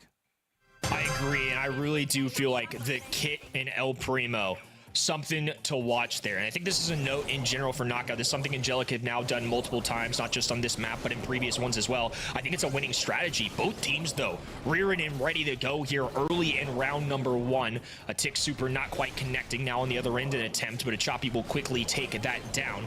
Each side just trying to gather as much utility as possible. Every single super is going to make a difference, and Kit already having one is a big deal. We're going to see Kit and Primo combine forces once again from the side of Angelic towards the bottom side. They're looking for the aggression, and keep in mind that Gray has already fallen on the side of Na'Vi. There's another. Mo will fall, and Angelic continue their dominion. Another onto Primo. It's 5 versus 2. And this is the social experiment. Our two powered up brawlers, a better than 5 on the other end. Na'Vi certainly going to put that to the test here, but it's 2 throwers, certainly more challenging. A very heavy tick super. Going to connect the other one though, a great distraction, and now Kenji gonna have to quickly heal up. Mameshi, however, has an easier go at that. Now it is going to be a 4v1. Mameshi claims 1. Response lobbing up shots, and Hiroshi needs to close this gap. A big bad berry is the only thing that's keeping Na'Vi alive. There's a tick super in for a bit of entry damage, but Mameshi can out-heal all of this damage. He's not even bothered. He's going to super over to Mameshi, 2-shots him. But Geki has this stun. He's able to nullify Mameshi's ability to throw the shots on the ground. Response comes in for the kill. Mameshi did his best, but still was bested by Angelic. They're 1 round away from eliminating Na'Vi, making them the first team sent out of the Apex Spectacle. Mameshi threw down so many heals to the point where Barry was absorbing it all. It truly took a stun in the wearing down of the ice cream on the ground to give them a fighting chance. Things could have really gotten out of hand there. Speaking of out of hand, Levi diving in. Now a dive away from Sago as well. Yarn balls being lobbed up. Kenji barely holding on. All of this action going down at once, and somehow nobody has gone down. Well, Kenji might be the first. That one suitcase from Jay could have sent him packing. A hypercharged super in from Kenji. Nicely deposited on the enemy side. Angelic joined forces to combine and take it down. We'll see Na'Vi make a unified push to get Angelic all the way to the top side of the map. Suzuku does strike gold with that gadget, but doesn't end up pulling any enemy in particular. The first kill is going to happen on the side of Na'Vi. Angelic are still 5 strong. It's a 5v3, but they need to take down Levi as soon as possible, because at the moment, with 20,000 health, he's going to be able to withstand basically anything from Angelic. If they're going to be down to 3 brawlers, this might be the best 3 combination for themselves. A Choppy with the super, a hypercharge at the ready for Levi. Mameshi with so many heals. Levi just willing to dive in, knowing he has a jump at a moment's notice. I think targeting that Primo on purpose too. Ideally, that would have been one of the targets they brought down. A Choppy with a quick kill as well. Now down to a 3v4. Heals being distributed as well, but Geki is ready to go with El Primo. They've combined once again. Mameshi's going in for something aggro. Hiroshi looks for the stun. He gets it. Levi in with the jump, but enemy Primo takes to the skies. Levi is bound to fall. A Choppy has so much health to work with, though. The final flying elbow drop in. A Choppy out of the machine, but still eliminated by Geki, and Angelic remain victorious. A win for Angelic, which means Na'Vi are going home. But I don't mind seeing a little victory for the pup on the screen. What a cute doggo to have riding alongside. It's almost not fair, Reddy. It's a 6v5 now because they've got a dog. That I need to see more of this. Why he looks like he's smiling and he's sitting so politely. Surely he's the one that's been pressing the green button. Who needs to play claw when you can actually just have your dog's paw? That's right. No claw, use paw. That's what I've always said. What a well-sophisticated young man there. Good for him. Good for him being on the winning side. And again, love the strategy of Kit plus El Primo. Kit plus tank is already very powerful in the game, especially if done right. And I'm curious if we see any adaptations of this later on. Keep in mind, this is no longer 3v3. This is 5v5. You've got options. Will they go for the super healing combinations? What can you pull off with a Byron plus a Kit plus a Pam plus a Poco? I would love to see people get crazy with it. But at the end of the day, they're going to go for something safe and steady here. Great highlights there. A little celebration from Jay as they will be advancing on. I don't believe they've gotten a bounty yet. So Na'Vi did come away with one there. At least they're leaving with a little extra cash, but Angelic staying alive will have another fighting day ahead of themselves.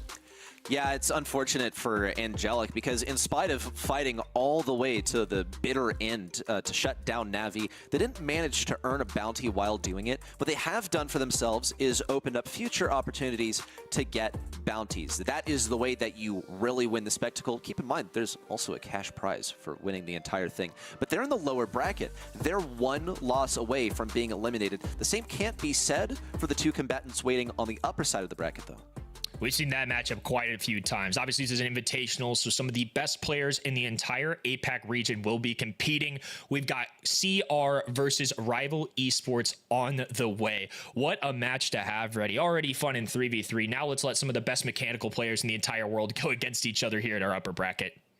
And when you say the best mechanical players in the world, also, let's remind ourselves that over the course of a grueling year-long competition, by circuit points, these two are the best teams in the region, but they are joined by the forces of a couple of other rosters as well, so there's bound to be some sort of difference too.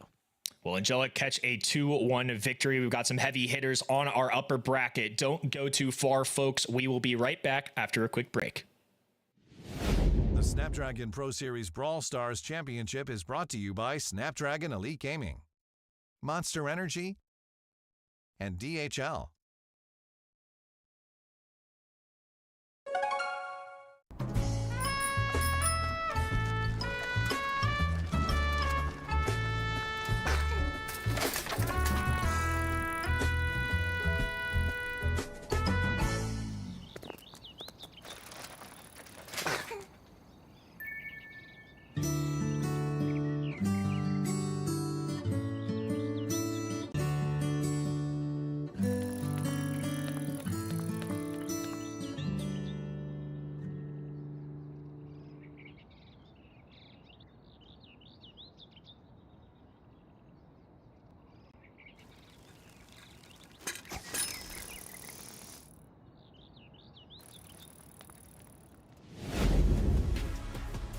Well, folks, the 5eptember spectacle continues here. We've had one team already eliminated here from competition in that lower bracket. It was Na'Vi, of course, who fell to Angelic. The latter will advance to take on the loser of our next matchup. It's going to be Crazy Raccoon going against Rival. We finally got a draw on Knockout. Quite the series there, Kenny. Very back and forth stuff. Na'Vi even getting a bounty on the way out. They're doing it right. We'll see them later on, of course, next year, that is. Well, it's not after that LCQ, but now we've got a just matchup of heavyweights going on in this upper final. Should be a fun one, to say the least. I mean, already top 2 seeds in the region. Now they're competing for bounties, for glory, and the first 5v5 champion we've ever darn seen here in Brawl Stars. A lot of action to get underway.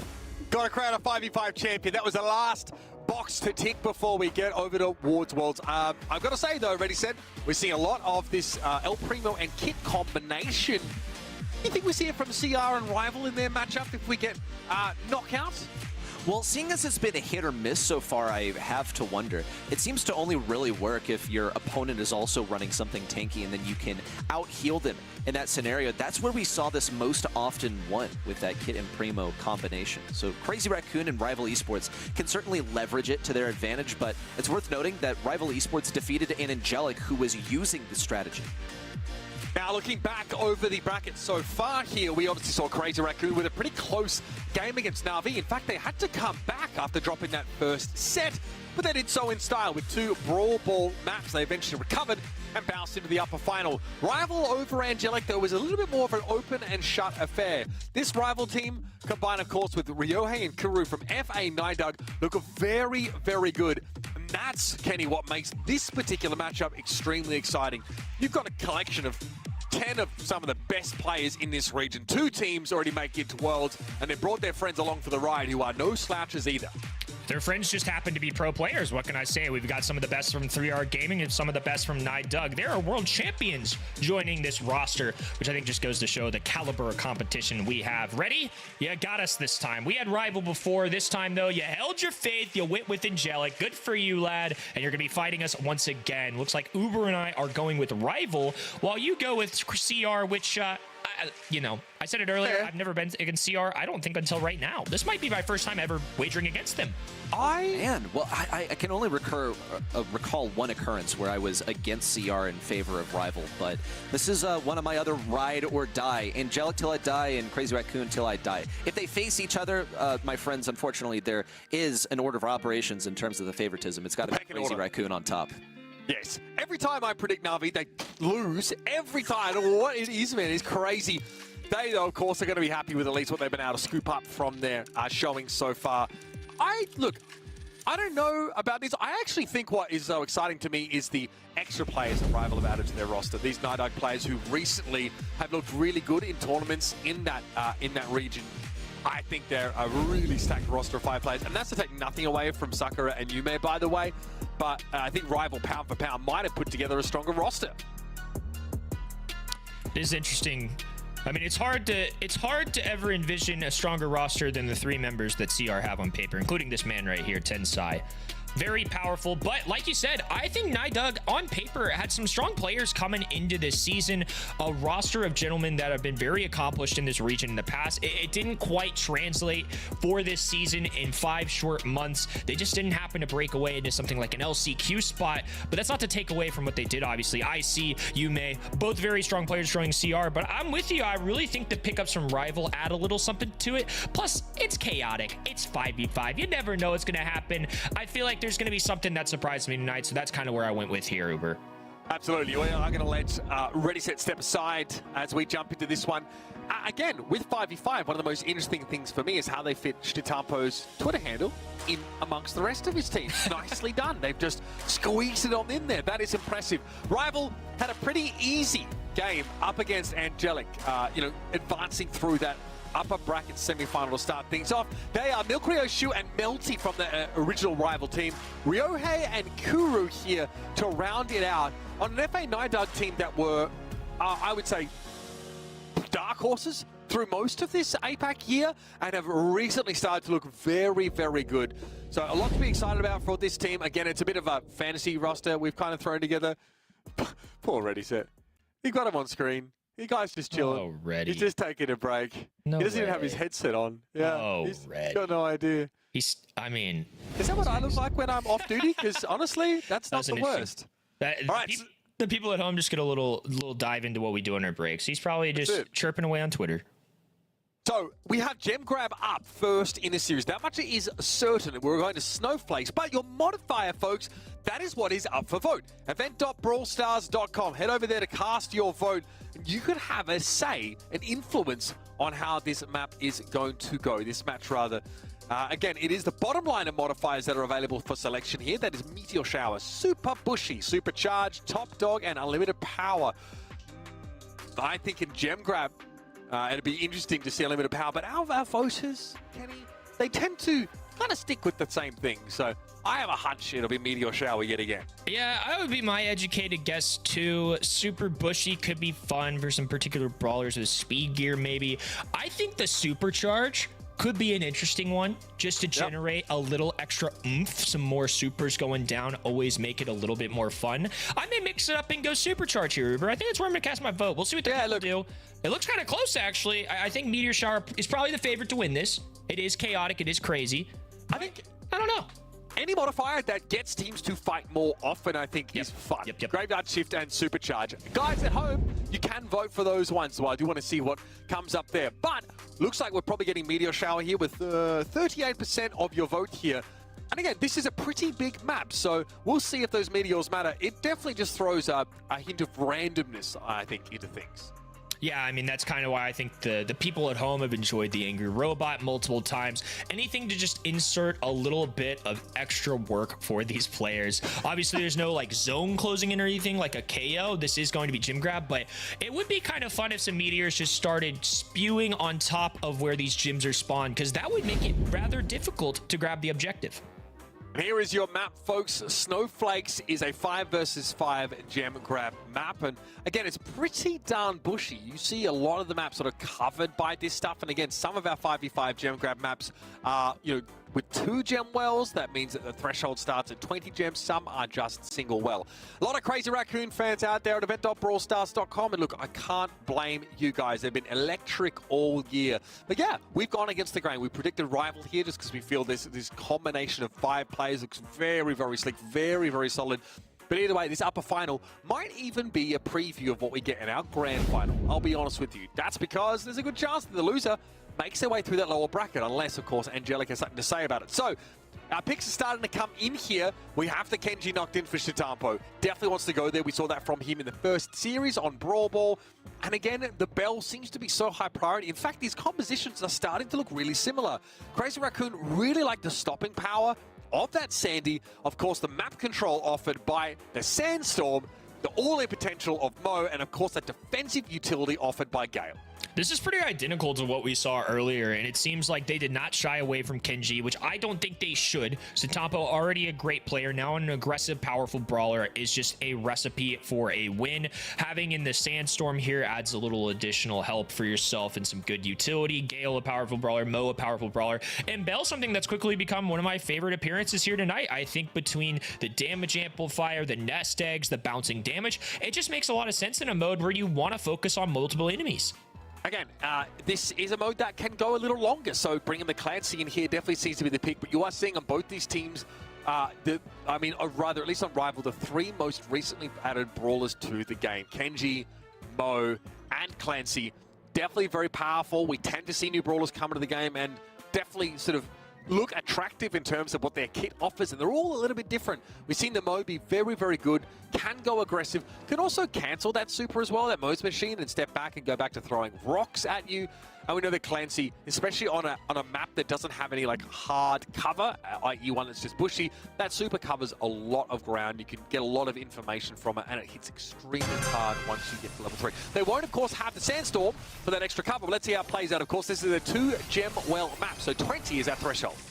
A lot going down on this map, too. The middle covered by a section of trees. Shu immediately showing off what Kenji can do, though. On the other end, Satampo getting crazy with it. It's going to be a Kenji show, not to be mistaken with the player name. That's going to be the newest brawler in the game, of course.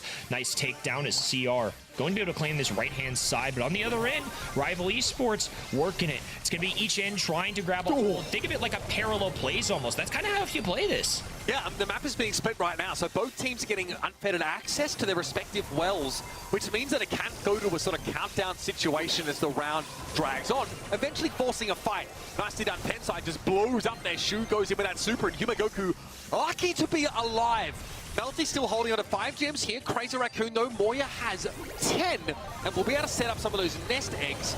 Will be forced back, though, by one of those meteors that you voted for. One of the modifiers here already throwing some chaos in. And Shu getting very scary with that super.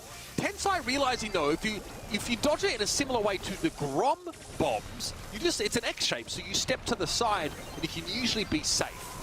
If you can remember the pattern and where it initially makes contact, you're exactly right. It's a little tight, it's hard, it's quick, but it is possible. 15 gems now for CR. Keep in mind, it is 20 on these 2 gem mine maps, so they're working for more gems than usual. Melty putting up a good fight on this left-hand side. Shu lurking as well. Kuru looking to close the gap against Moya. 337. What a touch from Moya, though. Gets the takedown, survives, and even grants his team a countdown. And all that Sakura has to do over the course of the round is get a couple of gems from Rivals well, and then he's home free. Super there comes in from Shu. All those gems get dropped, and Yumagoki sends a super the wrong way.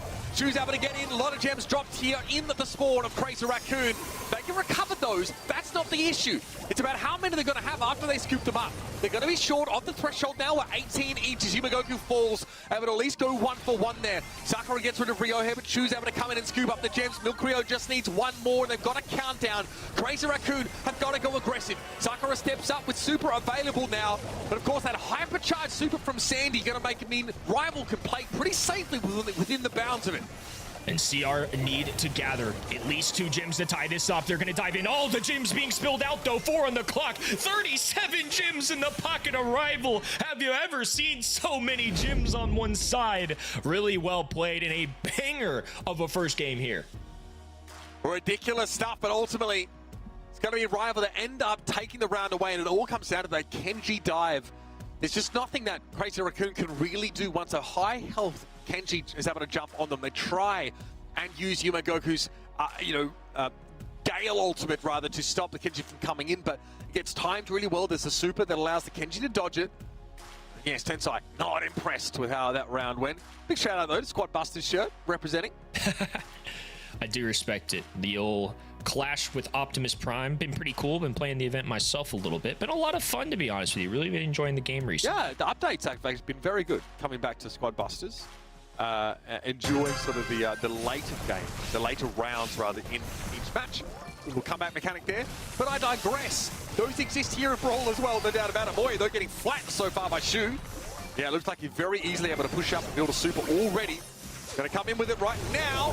Yumagoku takes a bit of a hit from it. Now Kuru's going to dive on in. Yumagoku very low, throws up a twister, but still can't get away. And Rival comes collapse this right side. They've got most of the map under their thumb.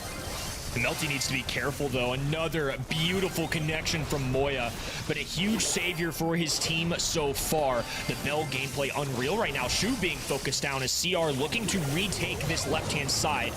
Rival on the right, complete control. They've got Gale being the main primary gym carrier there, so it's back to more normalcy where each side has a dominant entry to these gyms. The problem is Crazy Raccoon gets that left side of the map, but the 5 gems that spawned there are still in the hands of Melty. So Rival now can literally just play one side of the map and get an earlier countdown in virtue of being ahead by so many gems.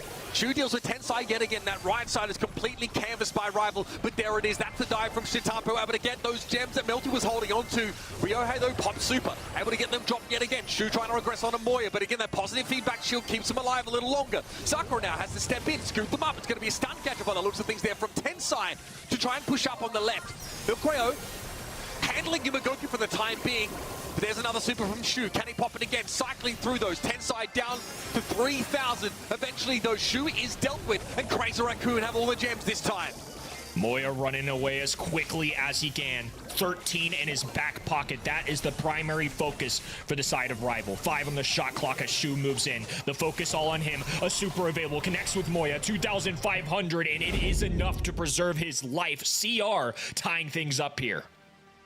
And Shitampo on that Kenshi, able to make a big play on the left side, diving all the way in to Rival spawn to get those 5 or 6 gems that Melty had picked up. It gets traded back and forth, but eventually, Crazy Raccoon start to get big map control. And if you're Rival, you have such a big head start in that game. You actually have both gem wells under your control and end up being ahead by like 5 because your max is in enemy territory, snapping up those gems and being hard to hit. And yet, they let it slip. Still a chance to bring it back here now and decide a round on gem grab.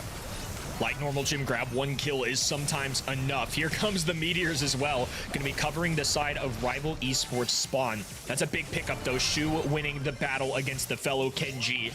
Ryohei now on this right-hand side trying to gain access and control while CR have already grabbed this left-hand end.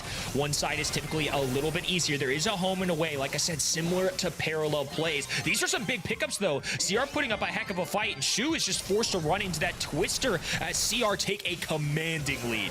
That Shu also runs into the Twister on the dash component of his attack, so he needs to use another piece of ammunition to get that dash back again. He has to cycle back to the mobility sort of component of his auto attack. And that costs him. He can no longer close the gap on Crazy Raccoon, who are dominating this map so far. They had it all under control. They got almost every single gem that spawned at the start of the game. Super there from Shu, good damage, but no elimination. Tensai trying to walk away, but there's another gadget into super from Shu. Gets Tensai down. Now Rival have a foothold. Picked up a couple of gems. Milkreo so low and marked up. It's an easy kill for Shitampo. Crazy Raccoon threatening an early countdown. All the gyms on the right-hand side. They've grabbed a 19th. It's going to take a takedown at this point. There's not enough gyms being spawned in the middle of the map for them to grab these. It's going to come down to a pushback there. An unfortunate Meteor on this right-hand side, but without the pressure coming in from Rival Esports at this time, they're able to simply dodge it. Melty juggling his way down the right-hand side, trying to make a connection, a phase shift. Not enough. Tensai with a takedown. Moya holding on for dear life, and even the best brawler in the game right now isn't enough to take down these mechanical wizards. Such insane play from Tensai in that round. He is not carrying any gems, but he's playing Sandy. So no one wants to get close to him. They want to avoid him and try and dive on the members of his team that are actually carrying the gems. So what does Tensai do? Walk right at the enemy. Force them to answer the threat of the Sandy. And at one point, the Kenshi from Rival has to burn a gadget use just to try and get past Tensai, let alone try to eliminate them. Tensai long since burned through his stun gadgets, but was a real problem. He just stood in the way. And if you are going to close on Sandy, you are going to walk into their effective range. Great showing here. Crazy Raccoon with some role assignments that really allow these brawler picks to shine.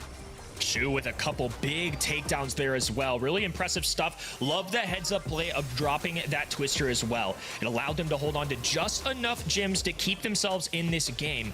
And then they moved on to game number 2. After Rival caught a nice victory and a little bit of a comeback, CR take things away here. They hold on for one, do it again for a second game. So Crazy Raccoon will be taking advantage in our best 2 of 3. A little bit different than our normal monthly finals. And we do get to see a nice smile from Tinside, which isn't something we always get to see in the Oh, yeah, it's competitive gone. level. This is a little gone. more free reign. He zipped it up. He's reined it back in. We're back to business, folks. Yep. Make no mistake. Nope, Now, locked in. again, we are going to have our bounty coming up on the next map. So these two teams, of course, will be looking to vie for those, having taken away their respective bounties. Again, getting a second bounty here means that you're up 1,000 extra dollars in prize money. So we're going to be heading to that in just a moment. We'll see. I think the modifier was picked in the previous map. So now the map type itself is up for your vote. That's a lot of fun. And of course, the bounty is going to be pretty important. So make sure you get your mode selections in. We're going to be opening that up for voting in just a moment. Could be Gem Grab again, but I think I know where we're all going. Brawl Ball and Knockout are available selections here. And I think we've been big fans of Brawl Ball in the chat so far, and I don't expect things to be any different here. And again, that means that I get to choose the bounty for Brawl War, which is going to be a ton of fun. The map is going to be cool shapes, for those that are wondering, if we get Brawl Ball picked. And yeah, looks like that was the case. Brawl Ball wins with 68% of the vote. Yeah, you guys aren't messing around. Big Brawl Ball fans out there, and I appreciate it. Definitely the most popular, I think, game mode in Brawl Stars. That's why they hold tournaments that only have that game mode. So that means I get to choose the bounty. Very good. I can choose most goals or first team to score a goal. Last time I chose first team to score a goal, so now the bounty will be the team at the end of the set that has scored the most goals, which, as you probably know, is most likely to be the team that wins the set, but not guaranteed. So there you go, I'll make it simple. Win the set, virtually win yourself the bounty. Team with the most goals wins. Big set right here, little extra cheddar. Very likely, like you said, to win. If they scored less goals and lost, that would just be heartbreaking to not only lose a set, but also a bounty. That would be one tough look. Double or nothing, baby. Doubling down here, win and in as well for Crazy Raccoon. They would have an extra life. Rival Esports would be knocked down to that lower bracket, would be fighting, and one more to get to our grand finals. This map, Cool Shapes, is also a very interesting one as well. A lot of random indestructible walls, some random patterns of grass. It is exactly what the name entails. You'll guys see what I mean when we get there, but just a bunch of cool shapes. Yeah, it's, again, not just for aesthetics. The bushes are definitely relevant on this particular map, as you sort of see. And, of course, our team spawn diagonally, which we saw it make a difference when, like, there was a bot spawning on the map, for example. Here, again, if you can sort of take control of the top or bottom of the map, you can sneak early goals. Would love to see a Daryl here. I think Gale makes a lot of sense as well. I feel like for Brawl Ball specifically, we haven't seen anybody quite reinvent the wheel or get too crazy with it yet. Would love to see some dynamic strategies come through. Maybe something like a buzz for some stuns. I don't know. Just kind of making a wish list here. This is competitive in a sense, but also I like seeing some fun here today. It's the September Spectacle. Would love to see some mayhem and some crazy picks out here. Just a few moments away from jumping into Brawl Ball. Look, a lot of the brawlers that have been popular on this map we've seen in other maps, right? Bell has been popular. Max has definitely been picked up. Gale almost seems like a must-have here. We've seen a couple of teams mix the Gus in, right? That extra shielding is big. Melody, hotly contested. Definitely a brawler the teams are constantly trying to get involved. Daryl has been there, of course, with those 2 charges of the barrel roll. Super, allowing you to basically shoot the ball and catch up to it instantly. Is the consummate dribbler in Brawl Ball. So, see if that's going to be the pick. Yeah, wow, how about that? Mo, it's going to be Gale, Melody, Daryl, and we'll have a Bell to round it out for Crazy Raccoon. I think Mo might be picked on, I mean, I can't recall a single set where he really hasn't been played here. Melody, again, makes a lot of sense, not just for the cool trick shot potential, but because you get a lot of supers. There's a little bit of an out there pick. We get the Leon Fang, a fan favorite at home. The people are going to get some action there. It's hard to get the takedowns with him, but he does bounce off quite well against 5 different brawlers. But these pro players, not easy to fool. They can focus him down rather quickly and get a takedown if they're not careful. Yeah, Fang. We've seen it basically be very feast or famine. You often see Fang getting blown up sort of en route with his super to try and charge him. But look, if Fang can connect and if he can get a stun follow-up, then he can cycle that super. He can be a real menace. We're going to jump in straight away here. Crazy Raccoon topping screen in blue. Rival Esports in the red. A lollipop drop already deployed here for the Leon. Shu gonna be on the right-hand side, rocking the Fang. People at home gonna be watching closely there. A Bell battle in the mid for the long-range engagement. Of course, Tensai mirroring Kuru on the Mo. Some early connections here for CR are gonna allow them to take a little bit of advantage. They're creeping their way forwards. Tatampo looking like he's gonna make a move. Goes for one dash, now the second. Exhausts all of that super. A pass over to Moya. Needs to get a little bit Break of the wall here. Sakura has plenty of HP to work with, though, and will be able to force that one through. Kenny, I'll be honest, the damage trades favoring Crazy Raccoon incredibly heavily off the rip. They just basically bullied their way through the map there. There's the dive from Shu, and, well, that ended about the way we've expected it to so far. Fang just not durable enough to survive as he goes in with a big super. Super pass over as well. Satampo already on the other end of the map. They're just so easily able to maneuver this entire map. And now that they've gotten a takedown, oh, buddy, the availability. So many blue brawlers circling around this ball. They're focusing takedowns, though, before they grab the ball. Shu not enough to get a takedown here. Moya just playing this patiently. They already have a 1-0 lead. They're not going to force it through, but they need to be careful because now Rival rearing their ugly heads. They're coming up the middle of this map. The ball, though, is essentially cornered, though, by Moya. Really being a nuisance here, and able to set that super stun up so Melty gets blown to smithereens instantly. Here comes Tatampo again. Yeah, hitting very, very hard with 3 nodes out and ready to go, plus that gadget available. Needs to wait for the way to be cleared, though. Yumagoku's got a clear shot. Yeah, easy score. Crazy Raccoon take the first round of this set. No surprise here. Another match point for CR. We've seen this on way too many occasions. We were with the small group of folks at home that pick Rival. I'm not going to lose hope yet. But I didn't take into account that there's already 3 great players in this team. Let's add 2 more and see what happens. I mean, that was a pretty dominant game right there in Brawl Ball, and they're looking poised to try and take that bounty right here and move on to the grand finals. Pretty clean, honestly. The composition, very powerful, making good use of that Daryl. Obviously, Gale has been so hotly contested. It's such a powerful pick. The Leon is fine. Leon's such a very good mid-range brawler. The lollipop drop is reasonable if you're trying to avoid scrutiny from sharpshooters, but Yumagoku hits one person in that lollipop drop. He's hitting all of them. The bounce shot definitely benefiting there. And I like the creativity with Leon. I think the lollipop drop, a good shout, not necessarily paying off here, especially in a mode where you need Leon to be up in the enemy's faces. There's just so many brawlers to focus you down. Really hard one there, and a rare miss from a Bell super as well. Milkreo trying to respond, missed the connection as well. Satampo going down. Rival once again early on the defense, though, and Tensai getting a big pickup. This could be trouble. Oh, just so scary. The way that projectile explodes at the end of it gives you an unexpected amount of range. Sakura here. Still some barrel rolls available. And again, the ball always tends to get to the top of the map here, protected by a Crazy Raccoon Gale player. What a mark. Kuru's in deep trouble there. No way they're getting out alive. Shu and Melty need to respect this. Super available for Shu right now, but getting a little bit low. And Sakura comes straight on in. Good stun from Shu, but not nearly enough. There's too much durability, too much damage, too much swag. And Crazy Raccoon take the first goal of the second game. Moya was even able to save the super. Rival in deep trouble here. Shu needs to make his super count. A super pass over, a dive in from Sakura. Oh, boy! Coming in just in the nick of time. Perfect timing from Ryohi. They need another one to hang on. Rival had to do so much here to mimic a fraction of Crazy Raccoon's power. But that was very impressive. Good mechanical performance there from Rival. Moya, though, always at the top of the map, hanging out.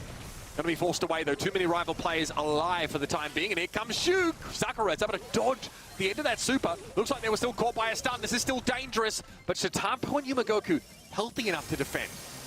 Little fumbling of the ball, just trying to do their best to punch that one through. Not quite enough in the tank. Now Kuru all alone. 4 CR brawlers looking to move towards the top of this map. Milkreo marked up. Gets a major takedown onto Moya, though, but now Satampo, the big playmaker for their side, does have multiple supers available. A dive in. Knows he has to take care of business here. It's going to be tough, though, with all these enemies. Here comes that Leon Hypercharge, though. They have to take advantage now. Sakura dives away. Tensai somehow gets loose with the ball and is able to clear it, but Milkreo is still threatening. Satampo taking damage. Ball crossed to Kuro in the middle part of the map. Satampo trying to dive in, but Milkreo walks it over the line. Rival even it up 1 game apiece here, but Crazy Raccoon, in terms of the bounty, still lead by 1. That was exactly where I was going with this too. Still match point for CR, and they have a 1-goal lead here. So the only way that they can take away a bounty and survive is either a 1 or a 2-0 lead. We get into real interesting waters here. If they tie in goal, Super, we do have a possibility. That is true. What will we do then? I don't know. That's Well, you know what? Yeah, I'm not paid to. I'm your not paid man. to figure it out. That's okay. I'm not sorting that out. I'm definitely gonna hand that responsibility over to someone else. But we'll let you know what the deliberation will be on that. If we get to it. Sakura trying to move up here. Okay, recoiling rotator. No one in particular. Does look pretty at least. Rival Esports now starting to move up. Ryohei threatening here from the bottom of the map. Shatapa Fent is a bit of argy-bargy, wants to take the fight, and they win out against the Leon pretty comfortably. This is dangerous now. Sakura bounces the ball off the wall. Shu has to super shot it out. But Crazy Raccoon have a lot of map control here and a big window, but somehow the one pesky snowman blocks it. This is getting messy. Greatly done by Melty, able to move the ball away from the face of goal. Kuru going to be caught out though by a Gale Force. Moya is low. Yumagoku can't come forward. It's still an issue of durability for Bell to get involved in that kind of fight. Behind enemy line, Sakura goes down but still takes Milkrio with them. Rival have the ball in a defensive spot. They're trying to move it up with Melty shepherding it up the wing. Rival are just fighting for their lives to get to the midfield mark. Melty shepherding this ball forward. Tensai diving in, though. Likely not worth it. Does get that super off. Will narrowly survive. Smilkreo looks for those long-range engagements. Does grab one. Now it's Rival's turn to respond here. They need a goal, not just for the bounty, but also for their tournament lives. Tensai got flattened there at the bottom of the map. Keep an eye out for that opening now. Melty and Shu hoping to open it up. Shu playing safe, super in hand here for the Fang. Look out for that. Chitapa comes forward, able to super shot the ball away, straight in the hands of Kuru. It's an open goal! It's an open goal! Rival get themselves a goal here in this second round and even up the total goal score for bounty purposes. Bounty getting down to the wire. This match getting real interesting as Shu dives in. Sakura, though, does have a super shot available. Intercepted by Kuru. He's going to pocket it bottom right-hand side. Sakura, though, diving, trying to get this ball out. No! Shot finds the angle, too. CR tie things up. That is unbelievable. Sakura with a sliver of health. Completely clowning on Rival. Now we're going to an even game. 19 seconds left, but look at Rival getting aggressive and they walk it over the line. Oh, buddy, what a set. And great recovery there by Rival. Coming alive against a comp that looked like it was completely outdoing them in terms of damage output. So what was the final count of goals? Listen, don't worry about that. I'm just curious how your bounty turned out, Uber. Just curious. I guess we'll have to see what... I didn't foresee this happening. I mean, honestly... I don't know who it's for. Maybe it's for both. Hard to tell. Most goals was the bounty. You picked a good one, to say the least. Absolutely, yeah. I think... Well, there has to be a winner. I think that... You know what? Okay, we might end up rolling it over to the next set. I think is it? Ooh. That's crazy. And also, so set three is Brawl Ball as well, because that's predefined, right? We have one map here that is sort of up to vote, so we're often getting double Brawl Ball sets. I'm doing it. I'm casting the Brawl Ball. I'm casting the Brawl Ball League. It's happening. I've been waiting for my chance, and I have it finally. Crazy stuff here. Look.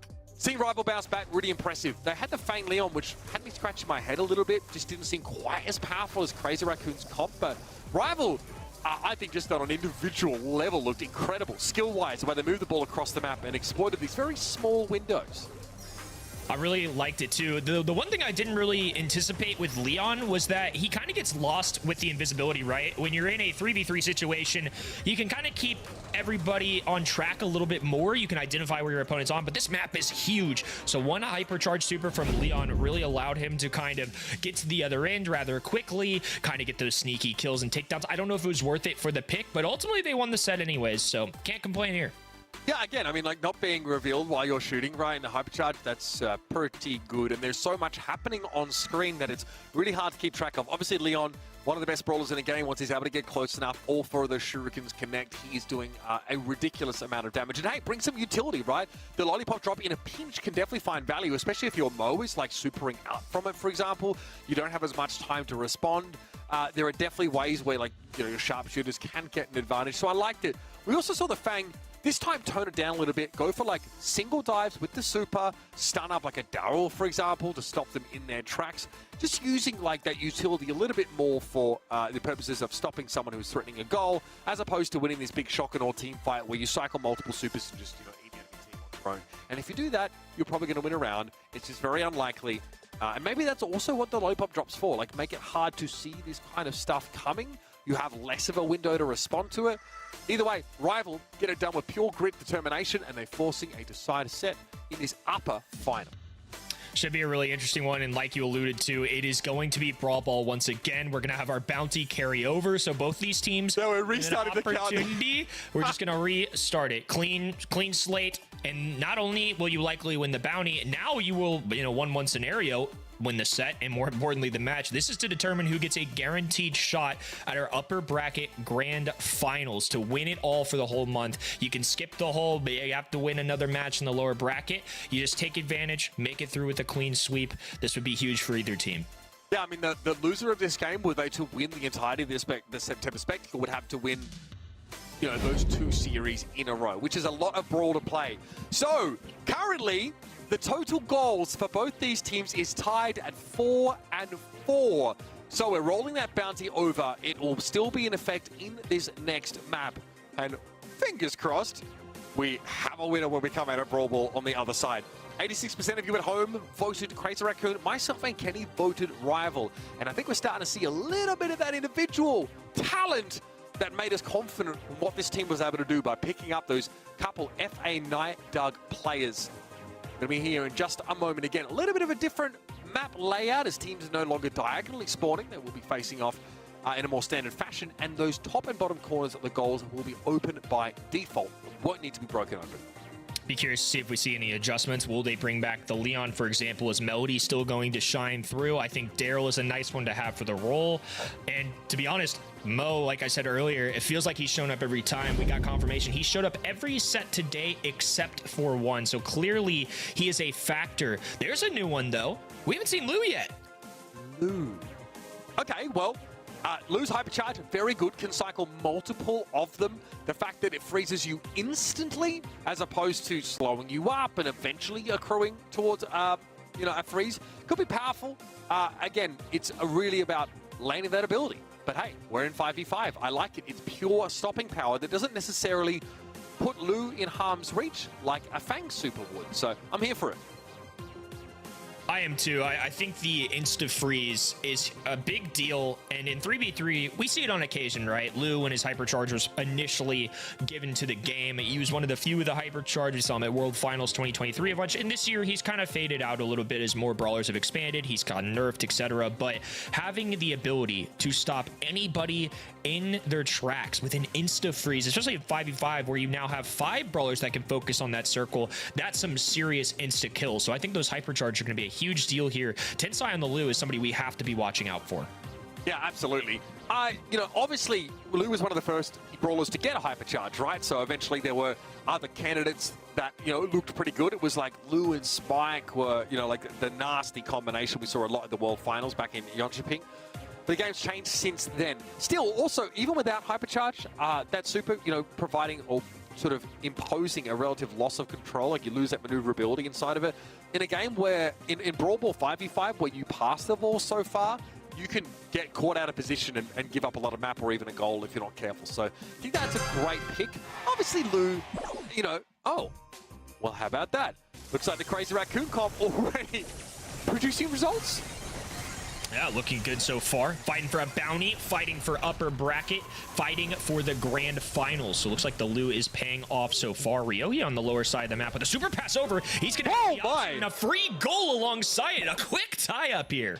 Okay, Rival not messing around here whatsoever. Kuru's barely halfway through level 1 at this point, so Clancy still needs some time to ramp up. Ryohei had to get so close. Yumagoka, the good reaction, sends that Gale Force, but doesn't get a stun of Ryohei, so they're able to just walk away and get on with the job.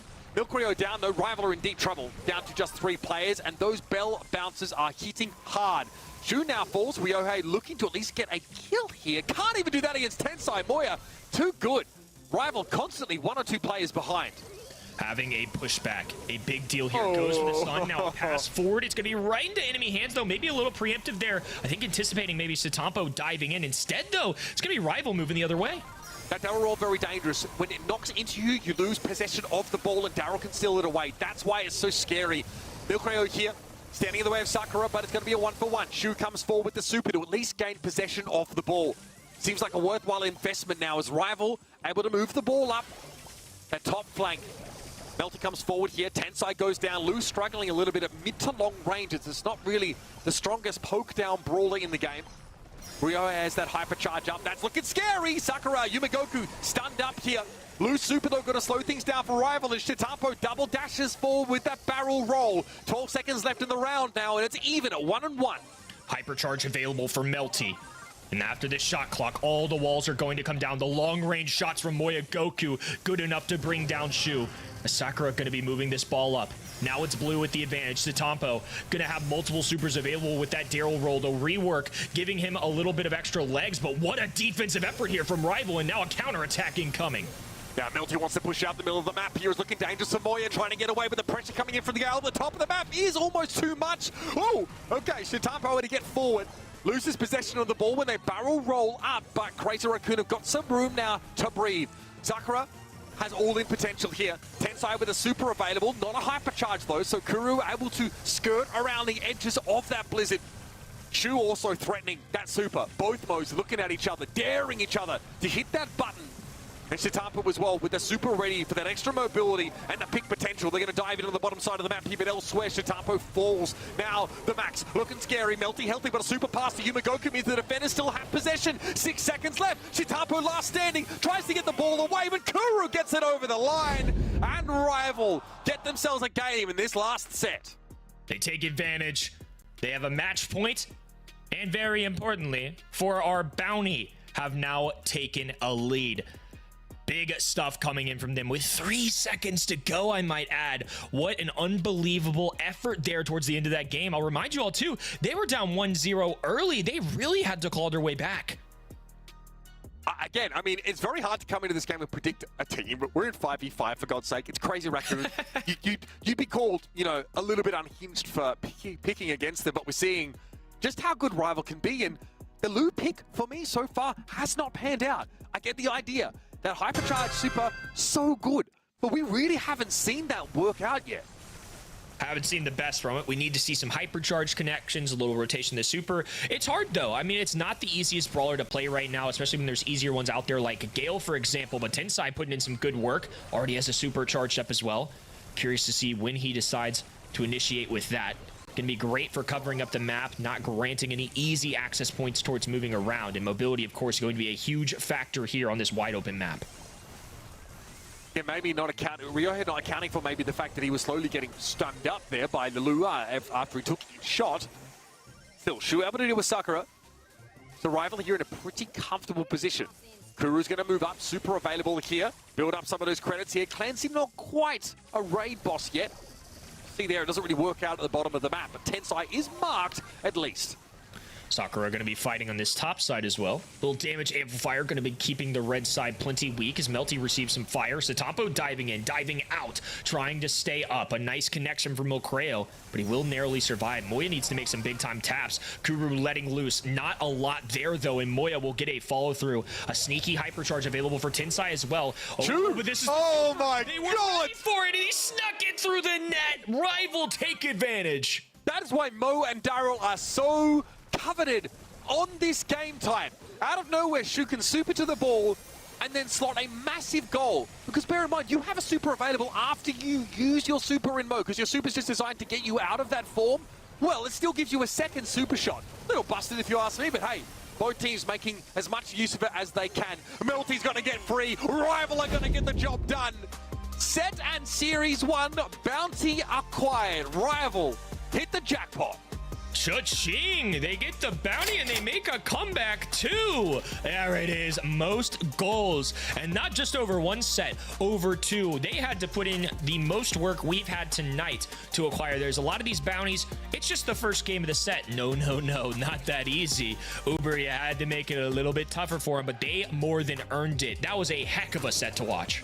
Absolutely. Brilliantly done here. And again, up against the Lou, you know, we can see it being fairly threatening, and obviously it takes a little while for Clancy to get going, but I mean, that goal from Shu, pretty astonishing stuff. Mo was so good here. Look at this. Second super? Yes, please. Maybe the interaction with Mo and multiple super shots might be looked into a little bit at some point, but very powerful here. And again, both teams made extensive use of Mo. In fact, there's only been one set in which Mo hasn't been picked. He's been picked in every set but Rivals versus Angelic in set number 1, which is a knockout map. So every gem grab, every brawl ball, you can basically expect to see Mo there right now. He is that good. And that means that Crazy Raccoon have been vanquished down to the lower bracket to fight a second chance for a rematch against Rival. It's going to be CR versus Angelic. It's going to be a fun one, too. Bounties on the line in the future as well, so still more money to be acquired. Glory as well. And like you said, Mo showing up everywhere. Some things don't change from 3v3.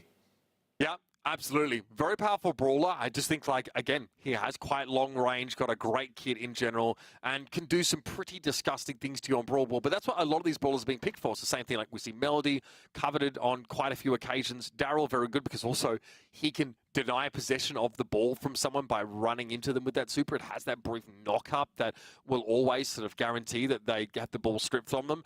Event.brawlstars.com. Make sure your votes are still coming in because, of course, we still have 2 entire series left where you'll have the opportunities to vote not only for a map, but also for the modifier. So far, you guys haven't been too creative today. You've basically been picking the same thing. Well, way to call him out. We'd like to see... Yeah, no, I'm going to call it out. You guys are boring.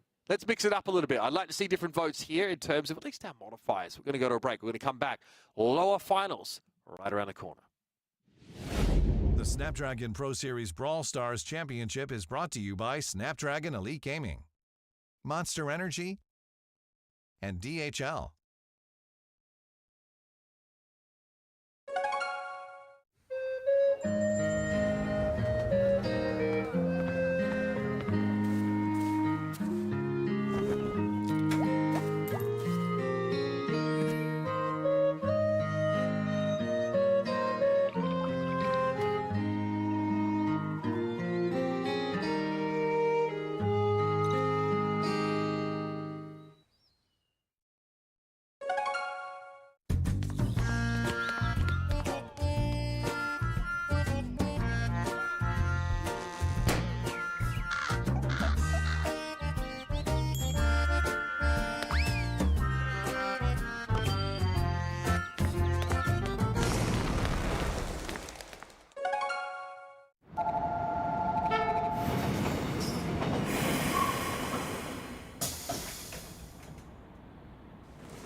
Welcome back, folks, to the September Spectacle for APAC. This is the Brawl Stars Championship powered by the Snapdragon Pro Series, where you already have all of our teams settled in and set for Worlds, and now we're here to have a bit of fun. And it's always a pleasure because we come to APAC first, they're the first cab off the ranks, so to speak, every single month, and we get to see from them what they've been cooking up on 5v5. Ready, set, good to have you back in the booth here, mate.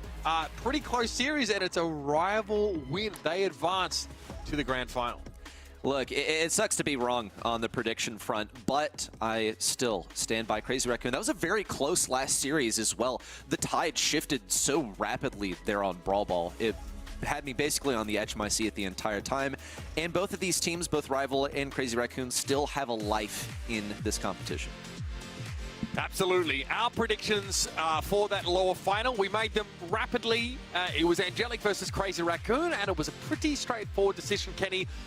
As much as we love Angelic, as good as they looked at vanquishing Na'Vi and knocking them out of the tournament, Crazy Raccoon, I mean, they're a different beast.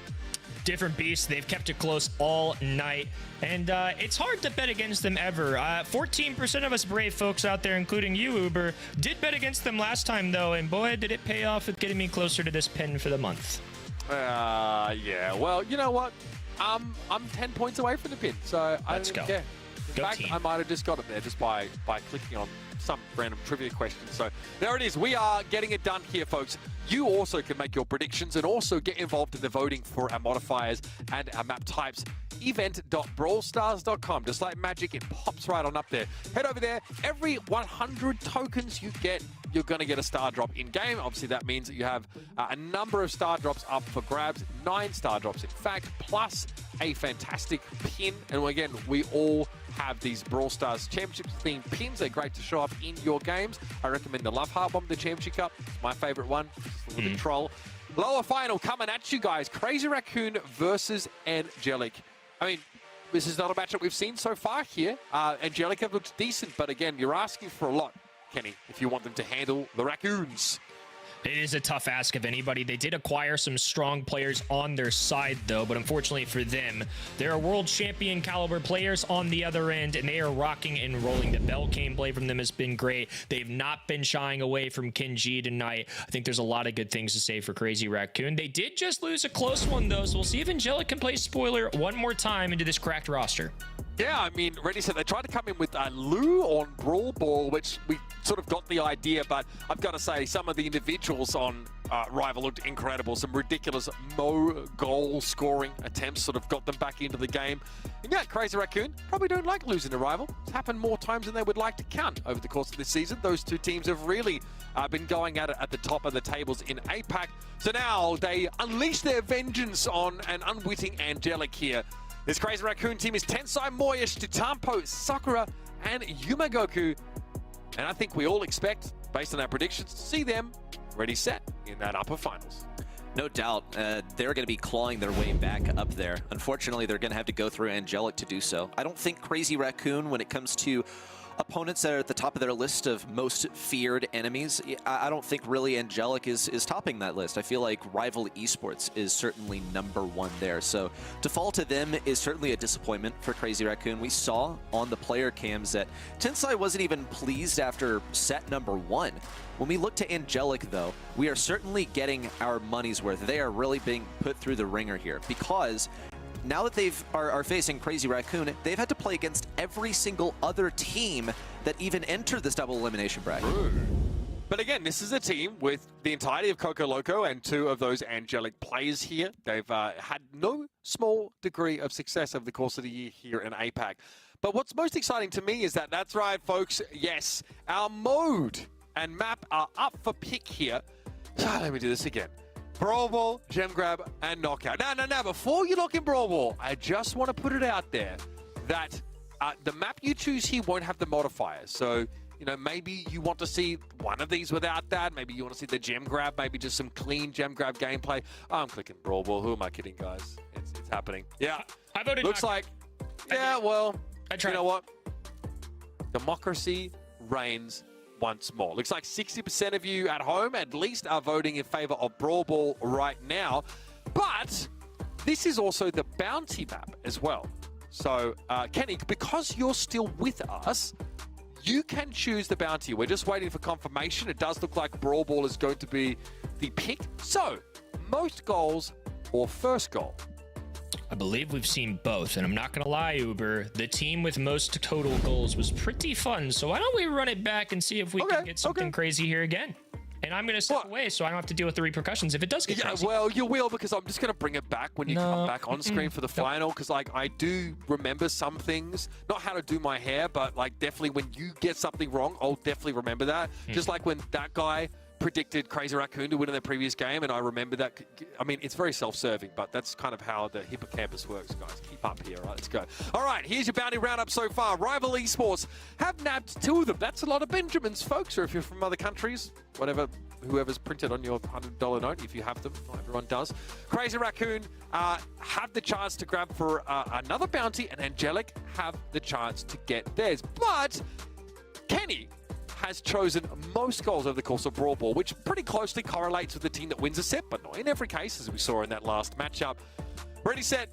You feel like Crazy Raccoon here going to have the bounty and the match win? In a word, yes. We can expand on that later.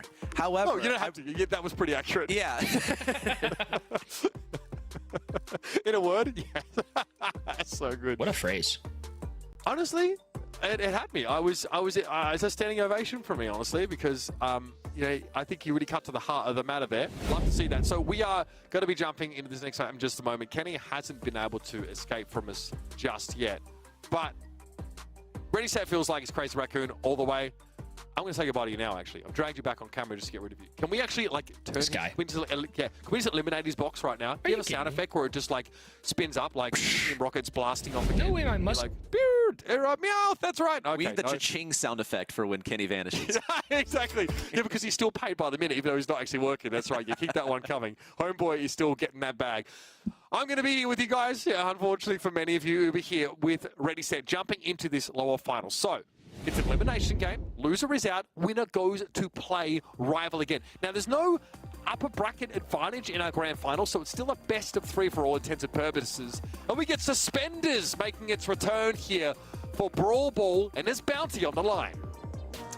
It comes down to whoever gets the most goals. So it could be an advantage to actually take this one in game number 3, provided, of course, that you did get a goal in game number 1 or 2.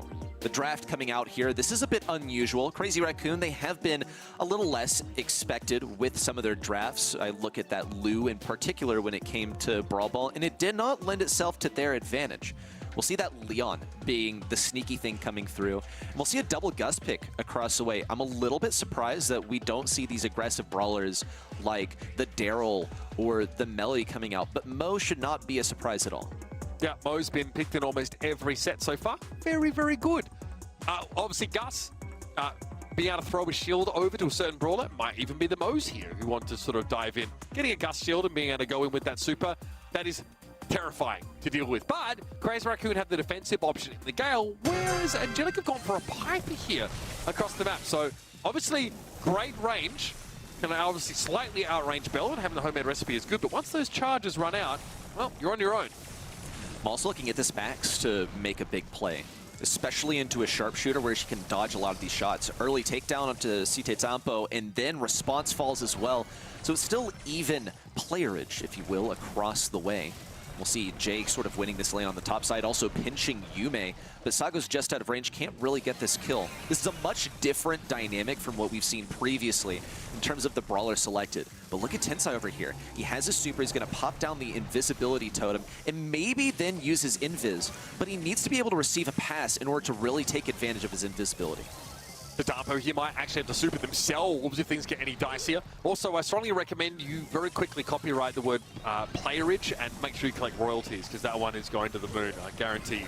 Sakura's moved up here. This is dangerous. We know what Mo can do. Here comes the super, but they've left the ball behind. Sakura opting just to get the elimination here. Shitampo virtually 6k HP after taking a big hit here. But the Piper is still a scary prospect, even inside her own goal. Response, trying to hold on to this. Yume's looking for the angle, but Jay and Hiroshi descend upon him to eliminate him. Moy is still available here on the bottom side, trying to play around this ball. He's at risk of getting completely once again. He might be able to get this ball out of the pocket. A cycled super with so many enemies lining up to do so. And Tensai in with the hypercharge. He's still gonna have to go back on ball duty, but he might be able to pass it up to Yume to get this one in. It ends up getting passed to the right side where he's gonna ultimately have to retrieve it once again. possibly a goal-scoring opportunity. He does get forward for Sakura to pick it up and pocket it in the bottom. It's like they saw Geki was coming at them with that Mo Super, and there was a pass instantly. Remember, Mo, during Super, can't interact with the ball. They are subterranean. That was a perfect opening to get the pass and virtually play Mousy in the middle with that Mo. Crazy Raccoon with an early lead already. Remember, bounty matters on this map. Most goals wins that $500 extra. Sakura once more is being a nuisance from these bushes at the bottom of the map. Angelic have just used their max super, and it's very unlikely that they'll get another one, but Hiroshi's going to try and fight for it. There's a takedown on response as Crazy Raccoon continue to rack up these kills on the opposing side. Geki's trying to make a solo push in. The hypercharge super from Sago, but he's denied by a follow-up hypercharge super from Moya. Not a chance of Angelic bringing this one back. Leads Crazy Raccoon to a Game 1 win. Okay, they take a Game 1 win in fairness, but with only one goal and not the two. So just want to make sure that over the rest of the series they look strong, but this composition looked dominant, and it worked pretty well around the Piper, who on a map like Suspenders can make a lot of use of those bushes just in front of the goals. It feels more defensive because you can play out of line of sight, while still making sure you can intercept the ball if it comes in. man, once Crazy Raccoon got that Mo entrenched down there at the bottom of the map, it seemed like it was really hard to shake him loose. That's why Mo is a must. You have that super ready as soon as you emerge. You're invincible. You get a stun at the end. If you auto-aim the super, then you pop up right underneath the enemy that you targeted instead of going the full distance.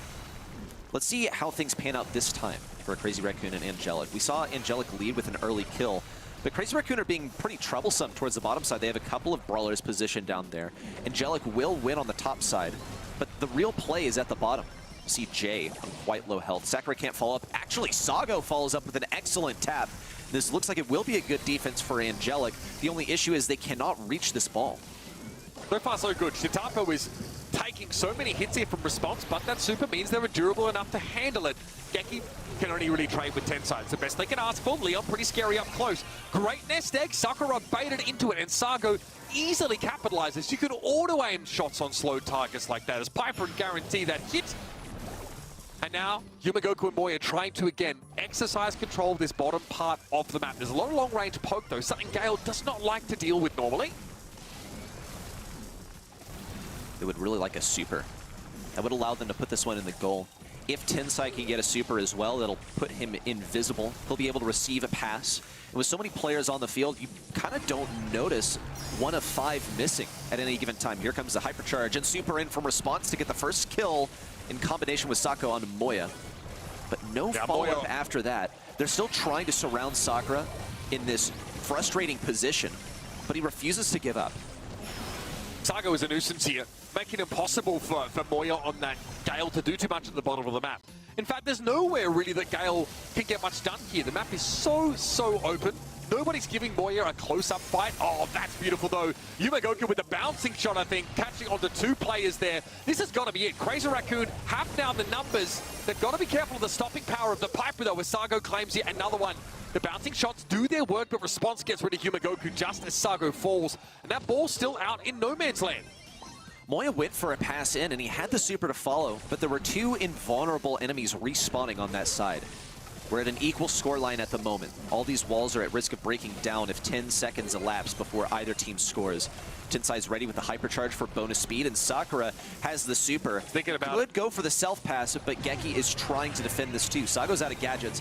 Won't be anything that he can do. Tensai still has his hypercharge. Crazy Raccoon are encroaching on enemy territory. Sakura with the kills, and Tensai gets to walk it in. Crazy Raccoon take the set win, and they win the bounty. Yeah, I mean, they do it pretty cleanly as well. The classic sort of more calculated Crazy Raccoon style that we see usually in series where they don't draft something horrific comes out to play. All they need to do is win, take 1 goal in each of those games and then come out with a clean 2-0 victory for the set. And of course, that's right. They win the bounty for most goals scored, scooping themselves up a little bit more bonus prize money, and crucially, setting this lower final to match point. Nicely done, Crazy Raccoon. Interesting how, regardless of the bounty, they still would have taken it, because in general, the bounties are the gameplay objectives. In Gem Grab, you want to be the one to start the countdown first. In Brawl Ball, you want to get the first goal, because why would you prefer to be down a goal in a game? Maybe there's a niche scenario.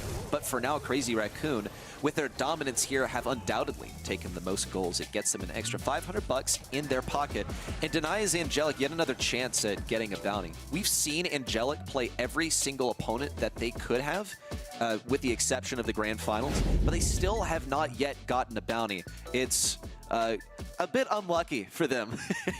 It's rough out there. Yeah. To be fair, you know, everybody who turns up, basically, no matter what sort of position you end up in, you get a pretty decent chunk of prize money anyway. It's just an extra $2,000 for the winning team. So now, Rival Esports and Crazy Raccoon one of them is going to exit this tournament with even more than that, because we should have a bounty in that grand final as well. So there's $500 up for grabs in that one, plus the extra $2,000 for winning.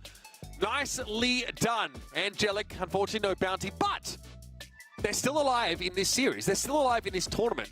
They have dropped the first set of this series. Of course, that was the map that you all voted for. Shockingly, you made the selection to go over to Brawl Ball. But our next map is going to be Knockout, where our audience at home will be able to vote for the modifier. We're going to be setting that vote up for you in just a moment. Remember, we have a selection of 9 modifiers And I think we're probably looking at the top line here. I'll have that confirmed for us in just a moment.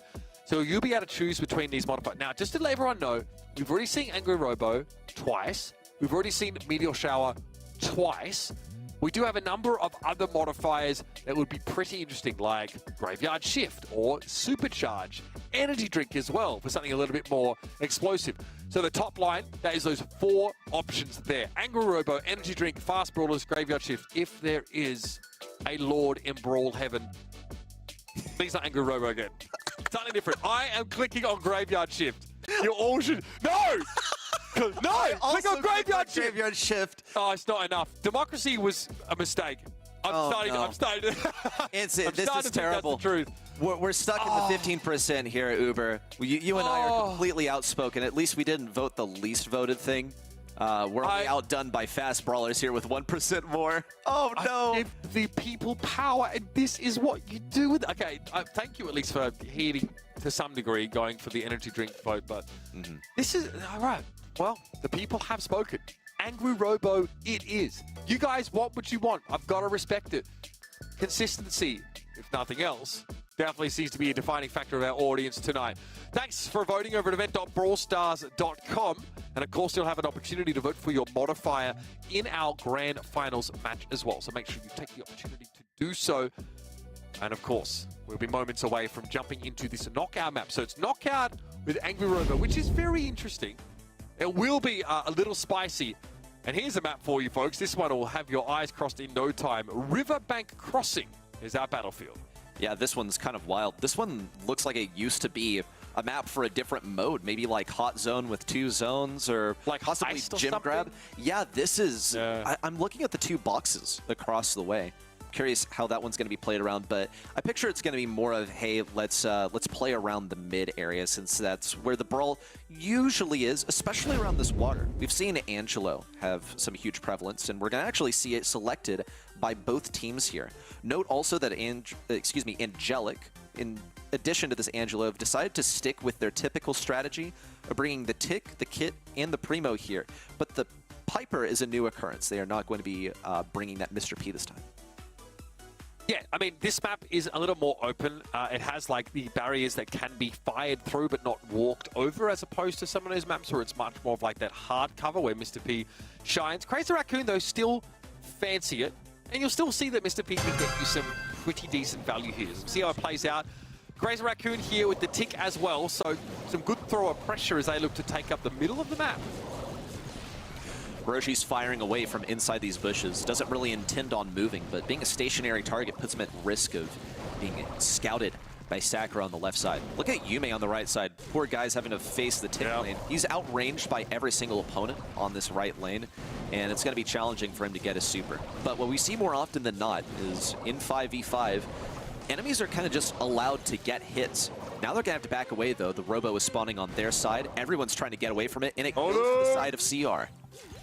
So yeah, again, both these teams trying to back away from the robot, but now with all their map control taken, okay. Well, Crazy Raccoon have enough space to deal with it without being pressured, but they give up a little bit of map control to do so. It was pretty impactful. Did make a difference for sure, but Angelic haven't gained that much territory. It's going for Crazy Raccoon again. Look how swiftly Angelic repositioned themselves to get away from this troublesome robot.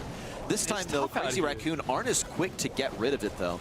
It's going to have 10,000 health. Poor Tensai's firing every arrow. Tensai!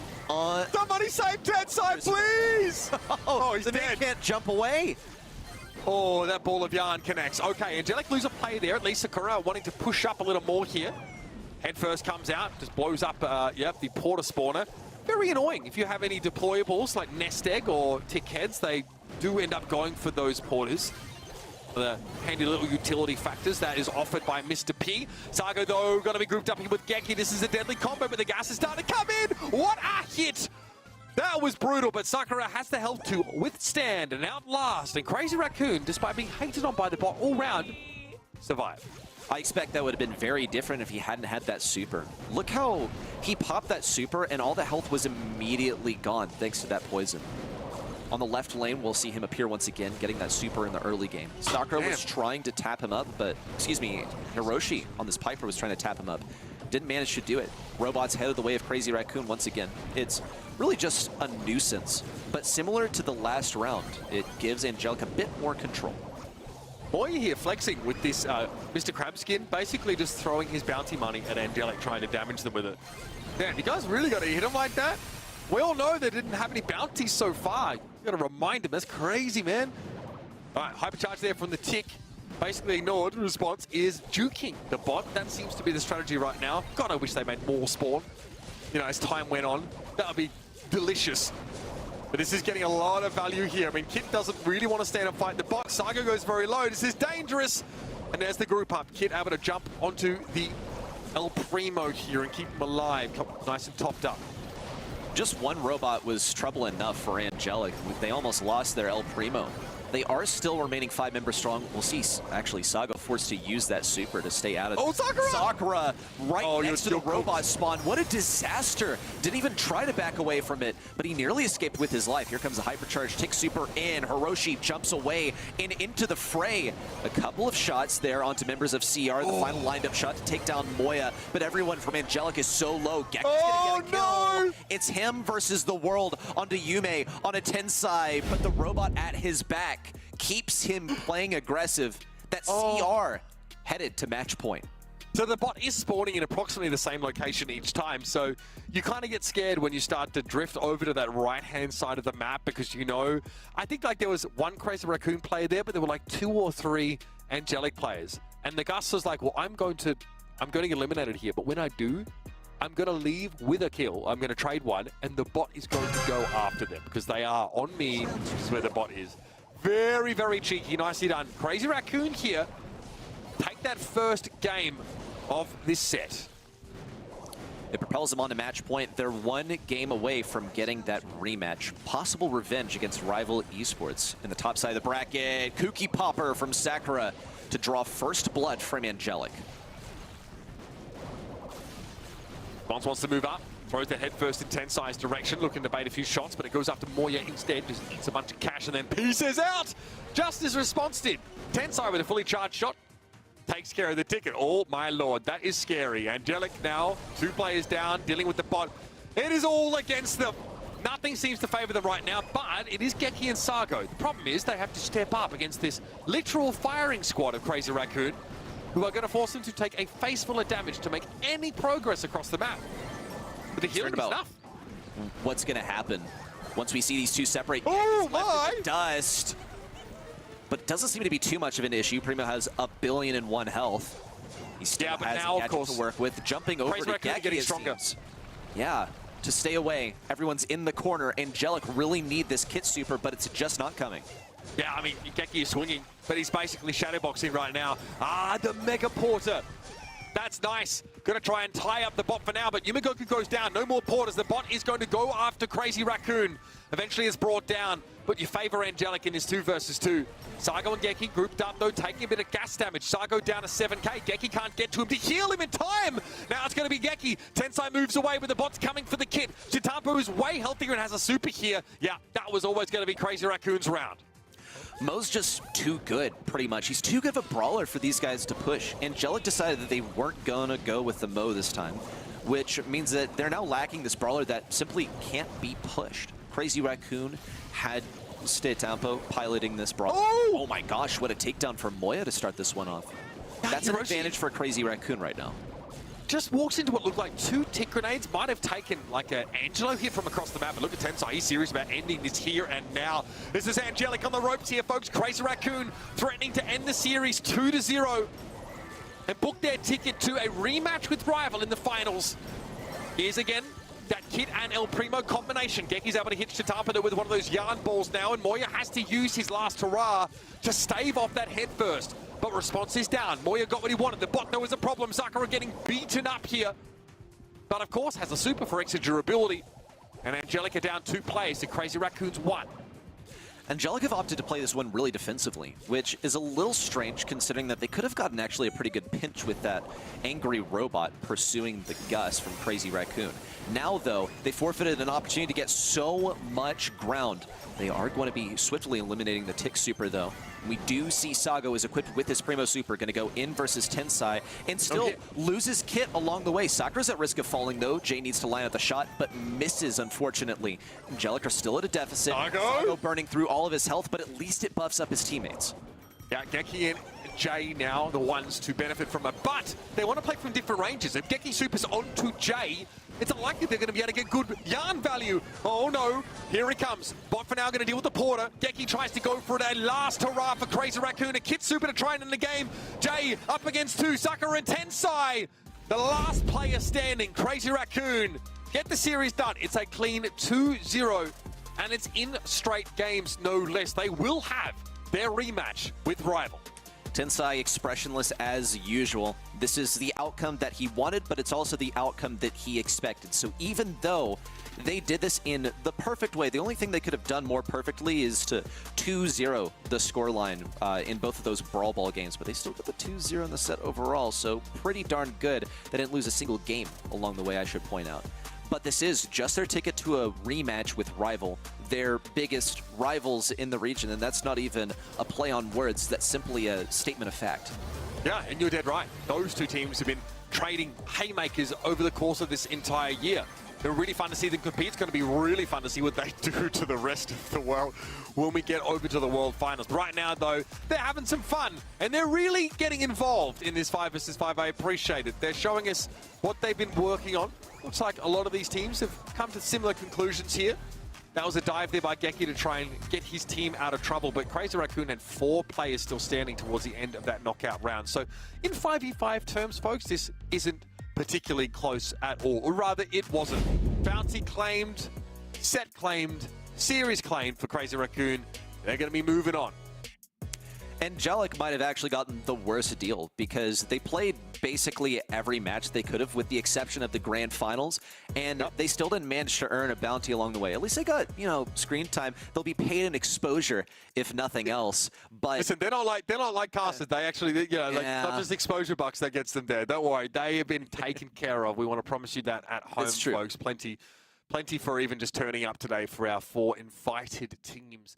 Event.brawlstars.com, though, that's the place where you should start to be thinking about your grand finals predictions. That's right, it's going to be Crazy Raccoon going up against Rival Esports, and that's where you'll want to be, because we're going to be asking you to help us decide what maps we're playing and, of course, what modifier we're going to have in that series. So do get over there, get yourselves ready for what is bound to be a fantastic final. We're going to go to a quick break. When we come back, we're all going to be here to give you a prelude to our final best of 3 of the night. The Snapdragon Pro Series Brawl Stars Championship is brought to you by Snapdragon Elite Gaming, Monster Energy, and DHL.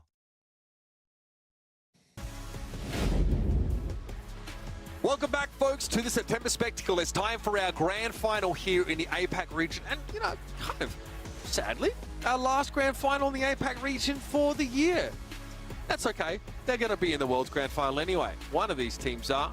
I have no doubt about it. That's going to be my hot take. It's not really. It's not Casual, bold take, by the way. Is that bold? To call that's an early of calling of the shot. That's an early calling of the shot. Yeah, I reckon Rival or Crazy Raccoon will be in the grand finals of the World Finals this year. Ready? Is that so crazy? Well, considering that Crazy Raccoon didn't make it, the one representative of the APAC region last year finished top 4. They didn't make it to the grand finals. Maybe it is kind of a hot take these days.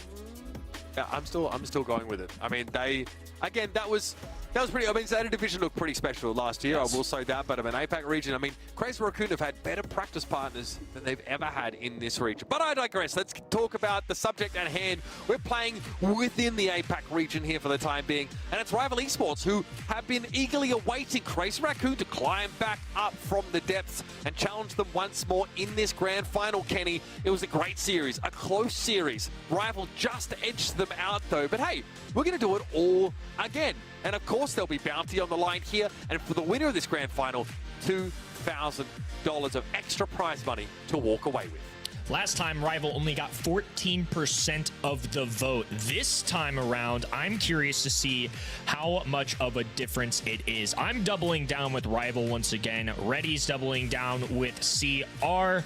And I think Uber, it's going to be... I say Rival. CR? Okay, I was like, you're switching on me, buddy. I was like, I didn't put my pred in, so they just gave... I mean, yeah, That's so fair. That's on you. Shout out to Ben. Yeah, he just gave me one of the teams. I do think that Rival's going to take it away again, but I mean, with these two teams, it could go either way. But that's pretty good. So far, we're 4 out of 5 on Preds. That's pretty good. Ready, set. You've been here too, so that's been awesome. I need CR to win so bad. Yeah, exactly. Yeah, we're going to offer you a chance at redemption here, a way to get back into this prediction race. Event.brawlstars.com. You've got to be there by now. I have already got my 1,000 tokens. How are you guys doing? 1,000 tokens. I'm chilling. Bro, I'm at 700. I've not been putting in my votes. And bro, I'm voting when it's important. You know what? I'm going to vote for Brawl Ball. I'm going to vote for Brawl Ball just because you would. Yeah. And I have. Yeah, bro, some people just want to watch the world burn. No, you want Brawl Ball with the meteor shower. That's what we need top dog. That's so basic, bro. Please. Vote for the Glizzy. Guys, sorry. Can we just... No? Okay, all right. Rival Esports versus Crazy Raccoon. Going head-to-head. The Glizzy's not even the interesting one. Let's just, like, get some health back. There are so many good modifiers. Anyway, we've got a ton of regions. You know, different flavors for different regions. Maybe we'll see some of those other modifiers chosen elsewhere with EMEA coming up next. But here's Rival Esports. Milkrio, Shu, Melty, Ryohei, Kuru. Me and Kenny's pick for the winners of this tournament. Kenny, I'm brimming with confidence. We saw the name power coming in. We were instantly on the Rival train. And so far, they've not done us dirty. They've done us proud. Before this tournament even started on event.brawlstars.com, I locked in my predictions. I had Rival winning the whole thing. Like on screen, I have gone with my points for this pen. So far, it worked out. Rival have done me well so far today. I'm not going to doubt them now. I don't recommend the people at home always bet against CR, but I think our Rival folk did earn a bigger percentage of the vote. 14% last time was criminal. These boys deserve a little more love. Ready, set, though. You have 30 seconds to pitch us Crazy Raccoon here, winning after getting knocked down to the lowers, and go. Crazy Raccoon are a team that adapt and they learn from their mistakes. And I think the biggest mistake was picking Lou in Brawl Ball. And given that Brawl Ball is going to be in play once again, I think Crazy Raccoon know well not to get as adventurous into a team like Rival Esports and to fall back on their raw mechanics and just the brawlers that work, instead of trying to outdraft Rival Esports in this blind pick phase. Tensai just sending a message over to his boys at Rival. Hey, if you want to pick up that Kenji skin, code Tensai, just get it in there. You know what I mean? Just make sure you guys, I just want to make sure you guys have access to all the brawlers here so you have the fairest chance of winning. Got to respect that. Okay, modifiers are up for vote here in this first map. That's right. So the map itself will be set. We are... Yeah, we're going Brawl Ball. We're going back to suspenders, but the bottom line of modifiers there are up for grabs, except the one on the bottom left. That one, it's not there. If I don't see it, it's not real. Super Bushy, Supercharged, Top Dog, Unlimited Power, and Meteor Shower are your modifiers up for grabs, and those votes, are going to be open in just a moment. And do think about the children before choosing Meteor Shower, and don't choose it. Just think about Supercharged. Don't choose it. Thank you, guys. You have chosen Meteor Shower. Really happy that we have given the people the right to make the selections and have impact on the show. You guys have... You're such a treat to have here, really. I'm getting out of here. I'm going to leave this over. I'm going to go cry, excellent. I think. Yeah, Kenny, ready? That's cool. You're on deck. Hey, enjoy Meteor Shower, boys. Yeah. We will. No, we're going to have a great time. I'll miss you guys. Yeah, we'll miss you too. We'll go with that. We'll say that. That's putting it nicely. Whenever you're ready, you can leave. Me and Reddy are just going to chat away here. Reddy, Meteor Shower once again. We're going to be moving in to another fun one. He didn't get hit with a ka-ching. I'm kind of insulted. Wow. I was really hoping to get hit with a ka-ching. I was deeply saddened by that. I even shaved my mustache. I was deeply saddened, I'll be honest. Oh my goodness, I didn't even notice. You're just so used to seeing me with a mustache that this is really weird. Yeah, it is a little weird, but I'm also so used to seeing you not with a mustache. Like, you know, all that I've ever known you haven't had a mustache. So I also kind of didn't notice. I just shaved. I have a mustache all the time. Oh, you know what? This is true. What y'all don't realize is that in pre-roll, before every single show, he shaves, and he's on camera while he does it. We get to see how the sausage is made from Kenny's camp before the stream. Okay, enough yapping. Let's get to talking about Crazy Raccoon and Rival in this grand final. It is the rematch that we needed to see following Crazy Raccoon being sent down to the lower bracket. This truly has been, I think, the best two teams in the night. I mean, fun aside, these two teams have been competing for bounties every single time they've played. They've had some close matches. Rival narrowly squeezed by on the last go-around. And, of course, we can't have a set without Mo. Meteor Shower and Mo, these are the two things that I know. Let's talk about the unexpected thing here, though, which is, in my opinion, Rival going for this Spike selection here. I think agree. Spike has been off meta for quite some time. If anything, you're basically guaranteed to hit an opponent with the combination of curveball and just a surplus of enemies on the opposing side. However, just doesn't really have the DPS to deal with most tanks these days. A crow out of left field as well, and a huge advantage here for CR, narrowly escaping that goal. Ryohi now can dribble. Melty, Gadget connects, does not take down Moya, though, to break away on the bottom right-hand side as Bell's going to tap from long range, and Mo is back in action. Here come the meteors, though, that the people at home love. They are causing a bit of a disturbance, but they are occurring all over the battlefield, not just where the players are grouped up. Doesn't seem to be causing the players any issues just yet. But I'll have to hold my breath there. Crazy Raccoon do have the ball positioned where they would like. They don't have any allies in an aggressive position. Ideally, Moya would be able to super forward and then be able to receive a pass. Yume in close range gets a kill, but taken down. Statompo tries to get a Piper snipe in the back right corner, but it's not going to happen. Like the attempt, especially coming out of Piper, considering that her super is good for getting aggressive or getting out, but nonetheless, it's going to be one that they can charge up relatively easily. I don't think it's the biggest game changer for them, so why not take a half-court shot from deep? Supercharge available here for Rio here. There's the hypercharge, connects, but a perfect lollipop drop placement will defend them for now. Satompo now diving in, goes with the connection. A takedown, though, on the other end. Rival holding their own here. With the immediate rejection of that Piper hypercharge in, that was quite fearsome from Rival Esports, but it hasn't really helped them earn any ground. These very fast brawlers on the bottom side are difficult for Milkrio and Melty to hit. Milkrio's attention is now fixated on Moya, as well as Shu. We'll see Melty available with his hypercharge, but decides not to go for anything aggressive. Hypercharge and super, and Yume intercepts it, but Shu nearly got that one in. We'll see Tensai on the top side also, working with Kuru, who's on low health, but he doesn't have any eyes on the guy, so he's got to stay in his current position. Hypercharge invisibility really paid off. They need to focus down. They do get the pivotal pickup. Shu has to defend a little longer, though. Tensai able to throw down some shots. The Meteors haven't been a major factor yet. They've basically been in these corners, not connecting with too many humans, and Moya gonna be forced away. Now the slowdown, they just need to land one tag. Kuru misses, though, and with 8 seconds to go, one goal is going to make all the difference here as we approach overtime. It's gonna have to come down to a Mo play. This is the most likely brawler that I see making that goal in. Sakura doesn't have a super, though, but Crazy Raccoon are in a position where they could actually get a goal scored here.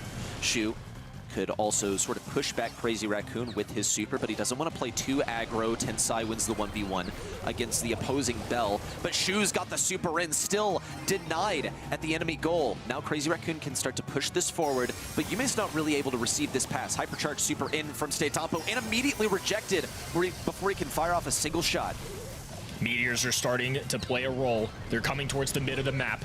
Yumi Goku goes down. Lots of rival teammates still up. They have to find a way to this ball, though. Shu slowed down, being tagged up. A pass over to Milkreo. All of the CR brawlers left to defend. Shot clock at 15. Hypercharge available. Ryohi just going for the extra speed. A pass forward. Defended. CR corralling around this ball. Now they might have an opportunity here to stay successful. Kuru just trying to get a piece of it and can't quite get there. Moya Goku holds on for dear life, and we've got a tie here in our opening grand final game. What a scrappy game. It took ages for Rival to fight their way across that entire map. Then once they were right at the goal line, they had not won. They had 2 chances of getting this one in, and was stopped at the 11th hour by Crazy Raccoon. In particular, Crow getting this fumbled ball from the ground and barely making it away with it. That was a split-second difference between a game win and a simple tie. We've had a few new brawlers enter the fray here. Fan favorites for sure. Spike joining in, which is there for the DPS. We had Crow, who does have that jump available, and this time I feel like I'm really starting to see why Leon is being selected. The sneaky defensive effort out of him with that hypercharge invisibility to intercept that ball, and then you could turn it around and go on offense as well. If Leon can get that hypercharge up a little bit, I think it could be a big difference maker. It's just a matter of getting there, which is a little tougher. I will reiterate that I think the position where Leon will be the strongest is on offense, ready to receive a super pass from an ally. Look at him, though. He's getting beat up, bruised, and battered on the top side. He's marked, and he's also not really able to fight these long ranges effectively. There's a reason we have not seen Leon at the forefront of the meta for a while, and that's because his max range damage was severely nerfed. It also impacts his ability to get a super, but it's only a matter of time before he gets it in 5v5, where there are ample enemies to charge your super off of. Another kill for Melty there. It's going to give them a little bit of a numbers advantage. Cutoff point for Ryohi. This time, Mo is going to only have 179 HP to dodge and somehow grabs a kill amidst it all. Kuru activating a shield. Pass over to Mokrayo. He's working the mid. Pass over to Melty. Looks down, sight fires, connects! Melty squeezes it through and gets the first goal of the set. That pass is so much faster in 5v5. It has to cover a much longer distance. Crazy Raccoon could look to leverage that. Super forward from Stantampo. The kill as well onto Kuru. But the ball has gone all the way to the enemy side. Melty's looking to intercept, but can't get that super off. He tried to aim it in the goal, but wasn't able to do so. The ball passed towards the top side, where Sakura is ready to receive the pass if it goes up to him. We still see the eliminations, the staggered respawns here from Rival Esports. Crazy Raccoon are trying to drop Rival Esports like flies. It's a slow roll in from the top side. Utter domination from Crazy Raccoon. Didn't even need to be a crazy pocket or anything else, since they simply had won every other interaction before that. Simply outnumbered. Now they've lost Mo. Sakura not able to connect with the opposing Mo, and Satampo is beaming away. Ryohi does have a hypercharge available. Shu has the mobility with his drill. Now they're hiding. This is such a tricky map to play offense on because you see this huge passive grasp which keeps them invisible. A breakaway here though. Kuru with the pass. Melty connects another one for Rival. They sneak by and score themselves a game win. What a snipe. A pass all the way from mid-court to get this one in the bottom corner. That goal is so large. Even 3 brawlers can't really defend it well, especially when the corners are so easily broken on this map in particular, and on a few other Brawl Ball maps here in 5v5. We saw Piper in position twice. That's owing to the skills of the Piper player here on Rival Esports. Got to be keeping a close eye out for Melty, who's been the playmaker on the bottom lane this entire set so far. 5v5, there's just so much to wrap your head around. There's always somebody free and open, and if you don't have crystal clear comms and big takedowns, you're just gonna have one brawler break away, especially when you have the likes of somebody like Mo on your team. That's why we see Melody, Daryl, these kinds of brawlers with quick access to the other side of the map be such a playmaker. Tensai, unfortunately, going to clip a gadget there. Things could be interesting here, though. Moya gonna get taken down in a moment's notice. Could have had a quick goal if he could get to the other end on time. Instead, though, it is going to be Rival dribbling away. This is what we've seen from Crazy Raccoon is they actually get really good control plays at mid, and then they're so tempted by the positioning of the ball to simply run it down and see if they can get a goal. Even though the odds are so stacked against them, they don't have to seize the opportunity. They could continue to stagger the respawns. As a result of those 2 basically suicides on the opposing side of the field, Crazy Raccoon now find themselves on defense, primarily on the bottom side of the field, where Melty has been a huge issue the entire set long, but also where we see Mo position. Satampo's trying to get some damage in here. Oh, what a rejection from Melty, dismissing that hypercharge. Another on Moya. This is looking drastic for Crazy Raccoon. Melty has been a problem. Shout out to him for 3 straight taps onto invisible Leon. Maybe a little bit of a lucky break, but identifying that immediately and then following through with multiple connections and a kill after that. Nest eggs being triggered in the middle as well. It's still 0-0. Advantage Rival in the set so far, but they are really duking it out for control here. Crazy Raccoon not giving up an inch. We see Rival Esports on relatively low health on the bottom side. Ball still going to be passed upward to Sakura, who tries to get this in the back right corner. Milkrio now out with the hypercharge, looking to get another tap on Moya, who's eliminated by Melty. This ball's been passed more towards the center, which has to be well, the opposite of what Crazy Raccoon want. This is more accessible for rival esports now, and they do have dominion over midfield right now. Gotta keep track of everybody. Moya with a dive in. 20 seconds to go, and CR have not found offensive positioning in a long time here. Melty with a hypercharge available and a sneaky Leon takedown right here. Rio, he has to focus this up now. Some beautiful dodges, a hypercharge invisibility, and now they have no line of sight on this man. Melty fades away to the poison. 3 seconds to go, and CR are moving this ball forward. Tensai long-range snipes, hypercharge for the extra speed, and Shu there to recover. Playing insane defense on this ball, not letting Crazy Raccoon take an inch further of this map. Melty has a hypercharge for the speed, and Shu has the super to pass things forward, but Ryohi's also keeping things back on the right side. She's ready to receive a pass. Melty has to play around that meteor crashing down. Here comes the pass up to Shu, but it's not even necessary. It's a set win here for rival esports. This has really evolved into some insane competition. I mean, I feel like all of these matches previously have warmed these guys up for a grand finals match.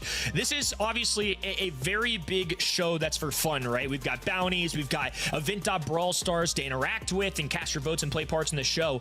That felt like some real levels of competition. This felt like a step up maybe from what we've seen here today. It was much more competitive, especially following that tied game number 1.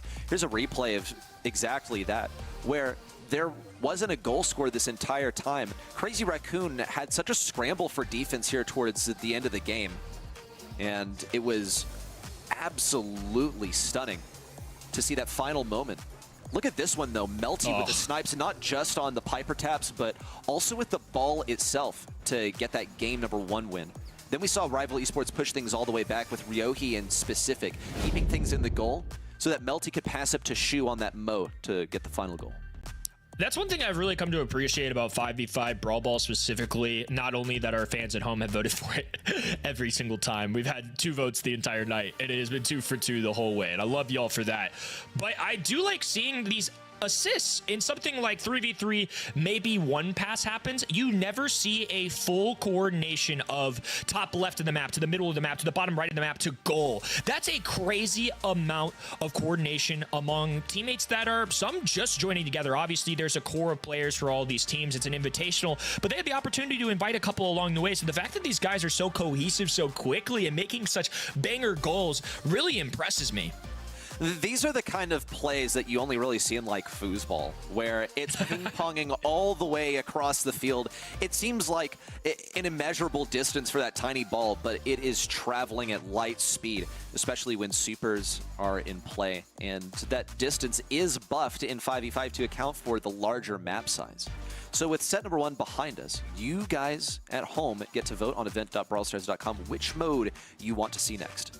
It's actually a pretty close race. It's felt like Brawl Balls kind of won at a 60% plus ceiling all night long. There's some people out there speaking for Gym Grab, speaking for Knockout. Feel free to cast your vote at home, event.brawlstars.com. Uber and myself already earning that pin for the month. I don't even have to worry about it this weekend. And when we do NA next, we've got all the fun, and now I've got 9 star drops and a pin in my pocket. Love to see it. Predictions hopefully going well for y'all at home too. I think it's going to be a close call already. Let's see what happens here. It is going to be Brawl Ball, and ready. You in the grand finals get to make the call here of what our bounty is going to be.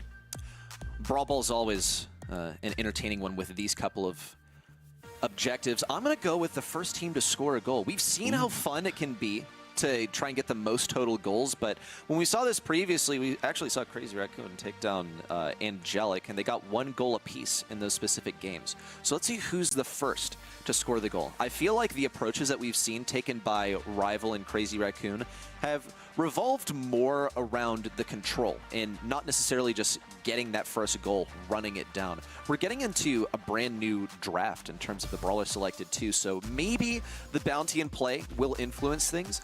But look, if you're Rival Esports here, then you're definitely more focused on winning the entire thing, because that's $2,000. The bounty's $500. Look, I'm seeing a 4 times multiple difference. That is some good math there. The bounties are definitely adding up, though. Rival and Crazy Raccoon have each been able to claim some. Not only can they be our first 5v5 champions of the month, they might be able to come home with a little extra cha-ching as well. And no, I don't need the music that I exited to earlier. I mean actual money, and that is what it is all about here. A lot of fun, some competition. We love getting you all involved at home, so thank you for being a huge part of this show at event.brawlstars.com. We've got at least one more great set along the way. Rival Esports taking advantage here. We've seen lots of Brawl Ball tonight as well. Even though it was a closer vote, I respect you all for trying to diversify a little bit, those of you that did, to try and change things up. But I do love Brawl Ball. I'm a sucker for it too, and we're taking it to great waves here for set number 2 of our grand finals. Another map that's troublesome with these bushes. You can fight for the control of the bush and then establish your dominion from there. But 5v5 as it may be, this is a very large map. So even if you win that lane, then that's fine. Your opponent's probably going to start pushing that bottom side. They can, you know, go for a triple push, quadruple push. Hey, why not a quintuple push once the enemy that you defeated to control the top side ends up respawning? That is all possible here in 5v5, all kinds of magic at play. Now, when it comes to these bushes also, in a wide open map, you're looking at the possibility of the long-range brawlers establishing quite a bit of control. However, with the bushes, that's the way that we're going to see some of these shorter range brawlers close in. Now, if you ask me, the shortest range brawler that we're going to see in play is probably Mo, considering that these teams are both opting to play it relatively safe and enforce this long-range matchup and not get into any of the tanky funny business. We'll see if anybody pulls any tanky funny business, as you call it. I think it's going to be really hard, too, especially when Gale's available, Mo for some high DPS. It was kind of curious to see some new faces join, though. We saw Leon a little bit earlier tonight, but Spike getting in the mix. Leon, I think, had a pretty successful set there, too. So curious to see what these guys end up selecting. We find out alongside you all as well. Obviously, this isn't the traditional pick ban phase that we have. Each side gets to pick unique brawlers. It could be mirror matchups on either end. We're going to see Gus again, some Gale. Looks like they've locked in the Mo. Again, Mo's shown up every time except for one set tonight. They're going to pair this with Max, though. A little hypercharged Max speed can be really good. And finally, to tally off their composition, it is going to be Belle, who's somebody it wasn't somebody that I anticipated, not somebody I really thought of, just because she hasn't been in the S or A tier, I would say, in a while here for pro-level gameplay. But honestly, I think it's worked out really well. I'm curious if Crazy Raccoon bring back the Piper here after it worked so well last time. What's going on there? What's up with that squeak? It must have worked in the 5v5 scrims, Kenny, because this is the second time that we've seen Crazy Raccoon pick something a little funny. Now, historically, I think Crazy Raccoon as a team, if we go all the way back to the first month of actual competition, I still distinctly recall them picking Squeak on center stage and being clowned to the end of the earth and back for picking this brawler because, well, it was strange, it was a low win rate brawler, and they also didn't win with it. Now, we saw Tensai pick up the Lu last time, ended up not working. However, this is a bit different.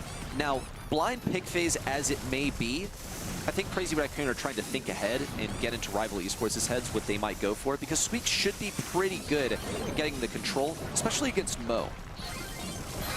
It's not just a race for the grand finals, it's a race for our bounty as well. Reddy has stuck the claims. It is $500 to the first team to score a bucket here. Satampo with early control. Tensai, the area denial. It's going to be a little bit of back and forth. The goal positioned on this top left-hand side as Moya's going to puppy guard as Satampo with an available super as well. He's going to dive straight on in the super pass and he gets it. CR, ka-ching. Heck yeah, that's $500 in the bank here for Crazy Raccoon. What a way to start things off, and with such a risky one as well. We're finally starting to see this pay off for Crazy Raccoon. Shu had that super hovered, but he could not get through Yume. The damage didn't come in to eliminate him. Moya could have really used a super there. Look at the way that he's pocketed the ball. He is going to get 3v1'd though. We all know how that one's gonna end. Also, the push onto Satampo keeps him back, but Crazy Raccoon are unrelenting. They will not leave this ball alone. That twister is very important, but I think there is just enough room for Sakura to move away. Some tags going down from Gus. Now he's got some spooky friends on the map as well. Those can be popped at a moment's notice. Kuru on the other end, looking to try and do more or less the same thing. Tenside going for the shot. Ryohi, though, slides right on by. The pushback as well, going to give his team a little bit of extra access as Kuro keeps himself alive with a super. Setapo's at risk of falling. Just a single bullet would send him back to the respawn. We see Shu push in, but to basically no avail. He traded for Yume, but in exchange, he handed over much of that zone control. We see on the top side for Crazy Raccoon, just actually off screen, is Gale fighting for his control on the top side, where he's keeping things nice and ready for Crazy Raccoon to daisy chain this ball up towards the top side. They're going to have to because Rival are making something serious happen towards the bottom, and Moya's keeping it there at the bottom. Crazy Raccoon are intent on keeping the advantage in terms of score and just waiting out these last 20 seconds, fighting to control the position of the ball. Even the max hypercharge being applied to every teammate wasn't enough. Shu needs to find a way over, but is shut down. There's a nest egg right by that ball as well. Melty goes for the first kill, looking for a second. A pass over to Ryohi, who's got the extra speed, but he needs more HP. Misses the pass, and his teammate falls anyways. Crazy Raccoon take game number 1 of our second set. Not a match point quite yet. Rival are really going to have to fight for it. Given a second chance at Brawl Ball, Crazy Raccoon are bringing something new to the table in form of this Squeak, which has actually been working. It has gotten the damage and has been keeping the control. It all comes down, really, to what the opponent is playing. And in this blind phase, it looks like Crazy Raccoon have thought just a single step ahead of their enemies. Now, I still think that they could fight for a win on a mechanical basis if they pretty much opted to mirror what Rival Esports are going for. But it's a good thing that they picked up something like that Squeak, because it's going to diminish the value that Max can get here, since she's constantly backed up by having to obey the radius of this Squeak. It's added so many more cutoff points, too, with those gadgets. Look at this, the bottom right-hand side. They're not going to be able to inch forward unless they want to risk a kill. Shu trying to dodge this out as well, but with a marker, Squeak, 2 long-range shooters, there's almost so much dodging these guys can do. Kuru powering himself up just to go for this pass. It's going to cost him his life, though. Ryohi now marching forward. Sakura throwing it the other way. They have to be careful about this top-hand side, because Moya on the top left will have a breakaway opportunity if they don't respawn quickly enough. Moya has been cleaning up as this Gale, which is fitting of a janitor, but he has been winning this lane. Now, the mystery is that because it's been pretty much ignored by Rival Esports? Because it seems like most of their forces have been deployed on the bottom side of the field. Well, Crazy Raccoon are forced to fight this top fight now that Rival Esports have engaged in. We will see Gale fall. Milkrio recovers this ball. A pass up to Melty. Super available for Ryohi. And no one can get to the goal line in time. Ryohi didn't even have to expend a super to get goal number 1. Spectacular stuff coming in from Melty there. A phase shift into an immediate pass. What a play to put Rival on the board. A very important goal as we approach 1 minute on the clock here. Misconnection there from Milcreo. That certainly would have helped the cause. Now some speed coming in from Melty, generating a little offense. Ryohi, super available. The pushback, it's enough to penetrate the net. Nicely done here as Rival Esports will have their first attempt at a grand finals match point. Despite Crazy Raccoon's best efforts, they were simply no match for what that Gale was putting on the bottom side. And also the follow-up from the Max really teed up that move where we saw that first goal as a pass up to the Gale who was in position. Then secondly, Gale simply had the super ready, and that's the goal-scoring combination that you need. Combine that with the extended range of the super compared to, a normal knockback, then this is a perfect fit for 5v5. But I would also be lying if I didn't see a similar thing available on the top side for Crazy Raccoon, where we saw Moya clearing out his lane with very little opposition because he was killing them all, but the ball never made its way over there. Melty getting real sneaky on the bottom side. Gets through the grass, does not get a kill though. Now he's running away, and it will take him down alongside it. Milcreo getting one on the other end, but the Squeak, super, and gadget combination is a lot for Rival to handle right now. Setapo making his move here. He doesn't quite get there. Close to a super pop, but instead it's right back where that ball was before. Rival Esports still in control. Rival do want this kind of near their Max, because Max is going to be the catalyst that keeps this push going, or at least gets it started towards the side of Crazy Raccoon. We will see Shu fall to Sakura. No members of Crazy Raccoon down just yet, but Tensai is going to be the first to fall. Easy pinch there on a Ryohi, but Sakura's now in the danger zone to get pinched here by Milcreo. who does find himself in a vulnerable position. Melty's forced to dash away. Connection there from Milkrio with the hypercharge and the super, but he can't follow up with any damage. He's simply on too low of health. With a nest egg tripped, Sakura is forced to pop the super on himself. We'll see a takedown on the bottom side onto Yume, and a response from Moya to take down Ryohi. But it's still a stalemate. No clear advantage for either side just yet. This ball has been passed into the back left corner, where it'll be easier for Rival to defend. But if Crazy Raccoon managed to make some headway towards the mid area of this map, then they could actually generate a goal. Extra speed going down for a little insurance to make sure they get this ball away. Melty taking it all the way to the other end, joining his teammate Kuru at the top, who's battling Moya. A traveling Yume Goku as well, and Melty is going to be marked up. Moya just hovering over this super button, waiting alongside 5ptember to try and make a move. An entire shield being thrown down on Gus just to preserve him up a little bit longer. I think we are preparing for a CR attack here. Oh, but Moya has been brought down to his last legs. Shu gets a kill with the AoE of his super, even picks up a second one in a row.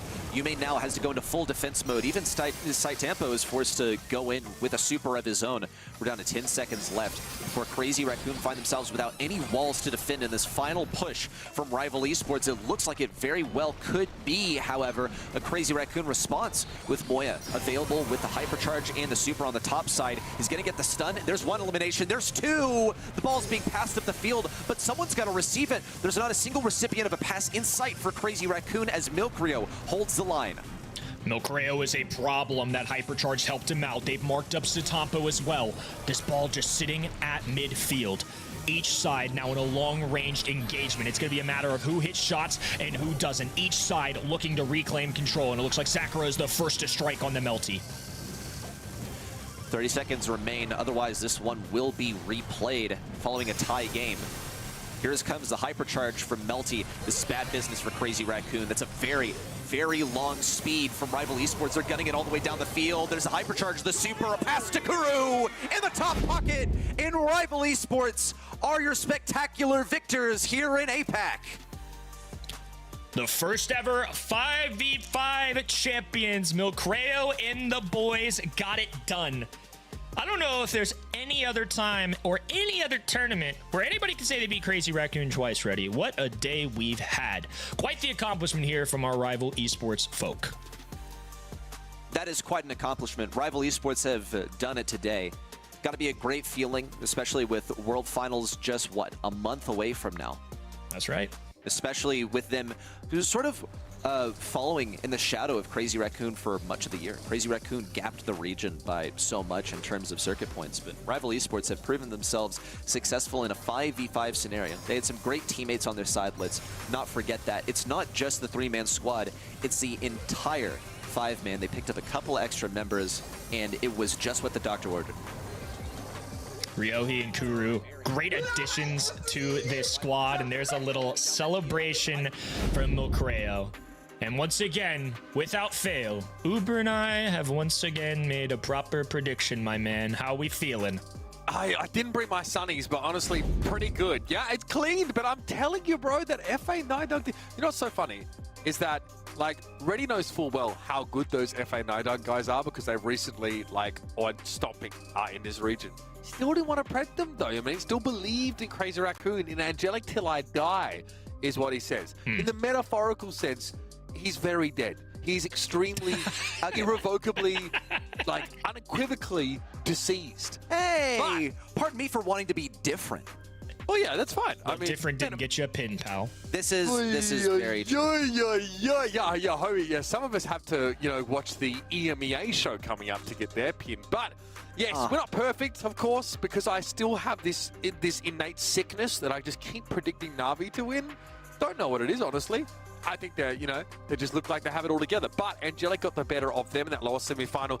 But yes, ultimately, Rival is able to do it on 2 separate occasions. That is no mean feat, handling this Crazy Raccoon 5v5 roster. But CR still get away with a little bit of a consolation. They, of course, get the bounty there. But that extra $2,000 in prize money, of course, going over to Rival. Being your 5ptember Spectacle champions. And of course, we've learned some really valuable lessons. Mo is very powerful, really sought after on so many of these maps. don't let the audience vote for Brawl Ball if we're going to put up 3 options. Don't let Brawl Ball be one of them. Crazy Raccoon, though, getting the bag in a big way. They get 3 bounties over the course of all of their series, so it's a nice little bit of extra prize money. Of course, great to have them play along with it. In fact, they might not even have known the bounties were there because basically they just had to do well in the game to win the bounty anyway. So that's kind of nice, right? Get extra prize money for doing what you were already going to do anyway.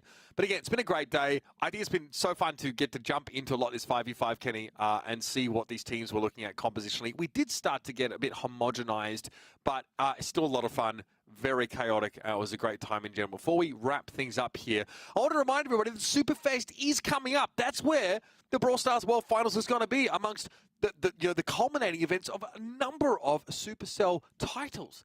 Check out this little trailer. This is what we've got in store for you in Helsinki.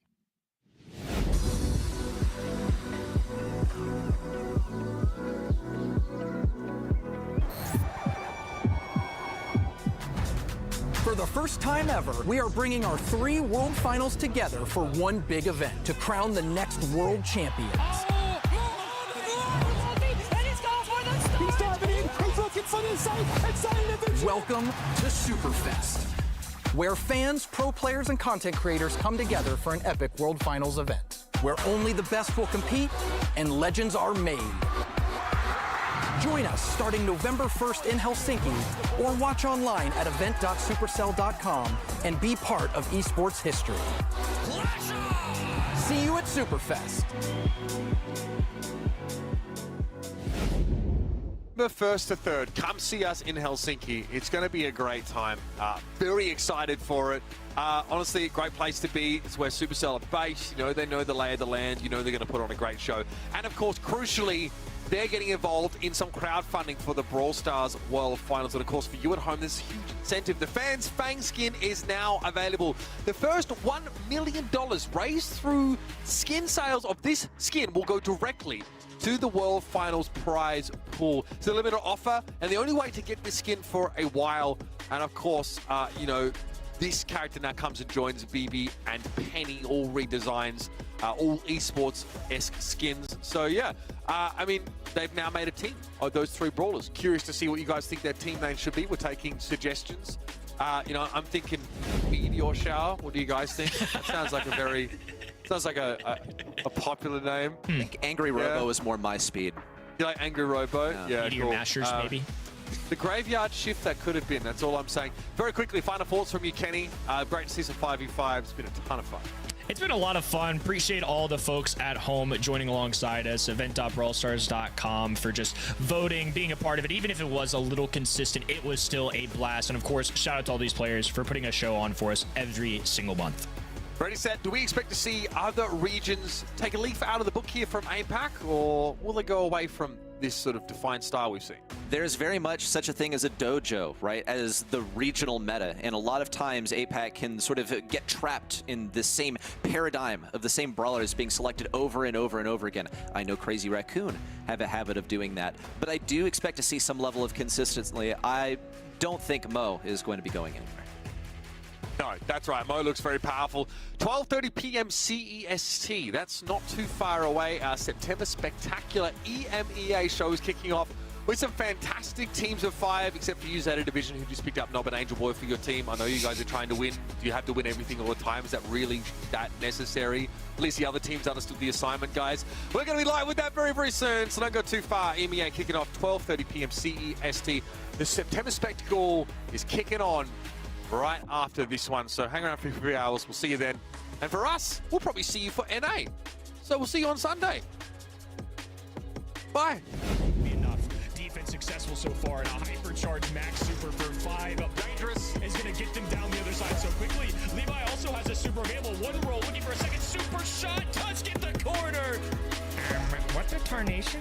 These are bounties right now. Angelic certainly fighting for their tournament life. A little extra cheddar as well. A bounce shot away. A desperate defense coming in from Navi. And it's successful so far. They just have to get through these last 2 brawlers. Top of the net for response, though. Angelic strike them. Intercepted by Kuru. He's going to pocket it bottom right-hand side. Sakura, though, diving. Trying to get this ball out. Shot finds the angle, too. CR tied things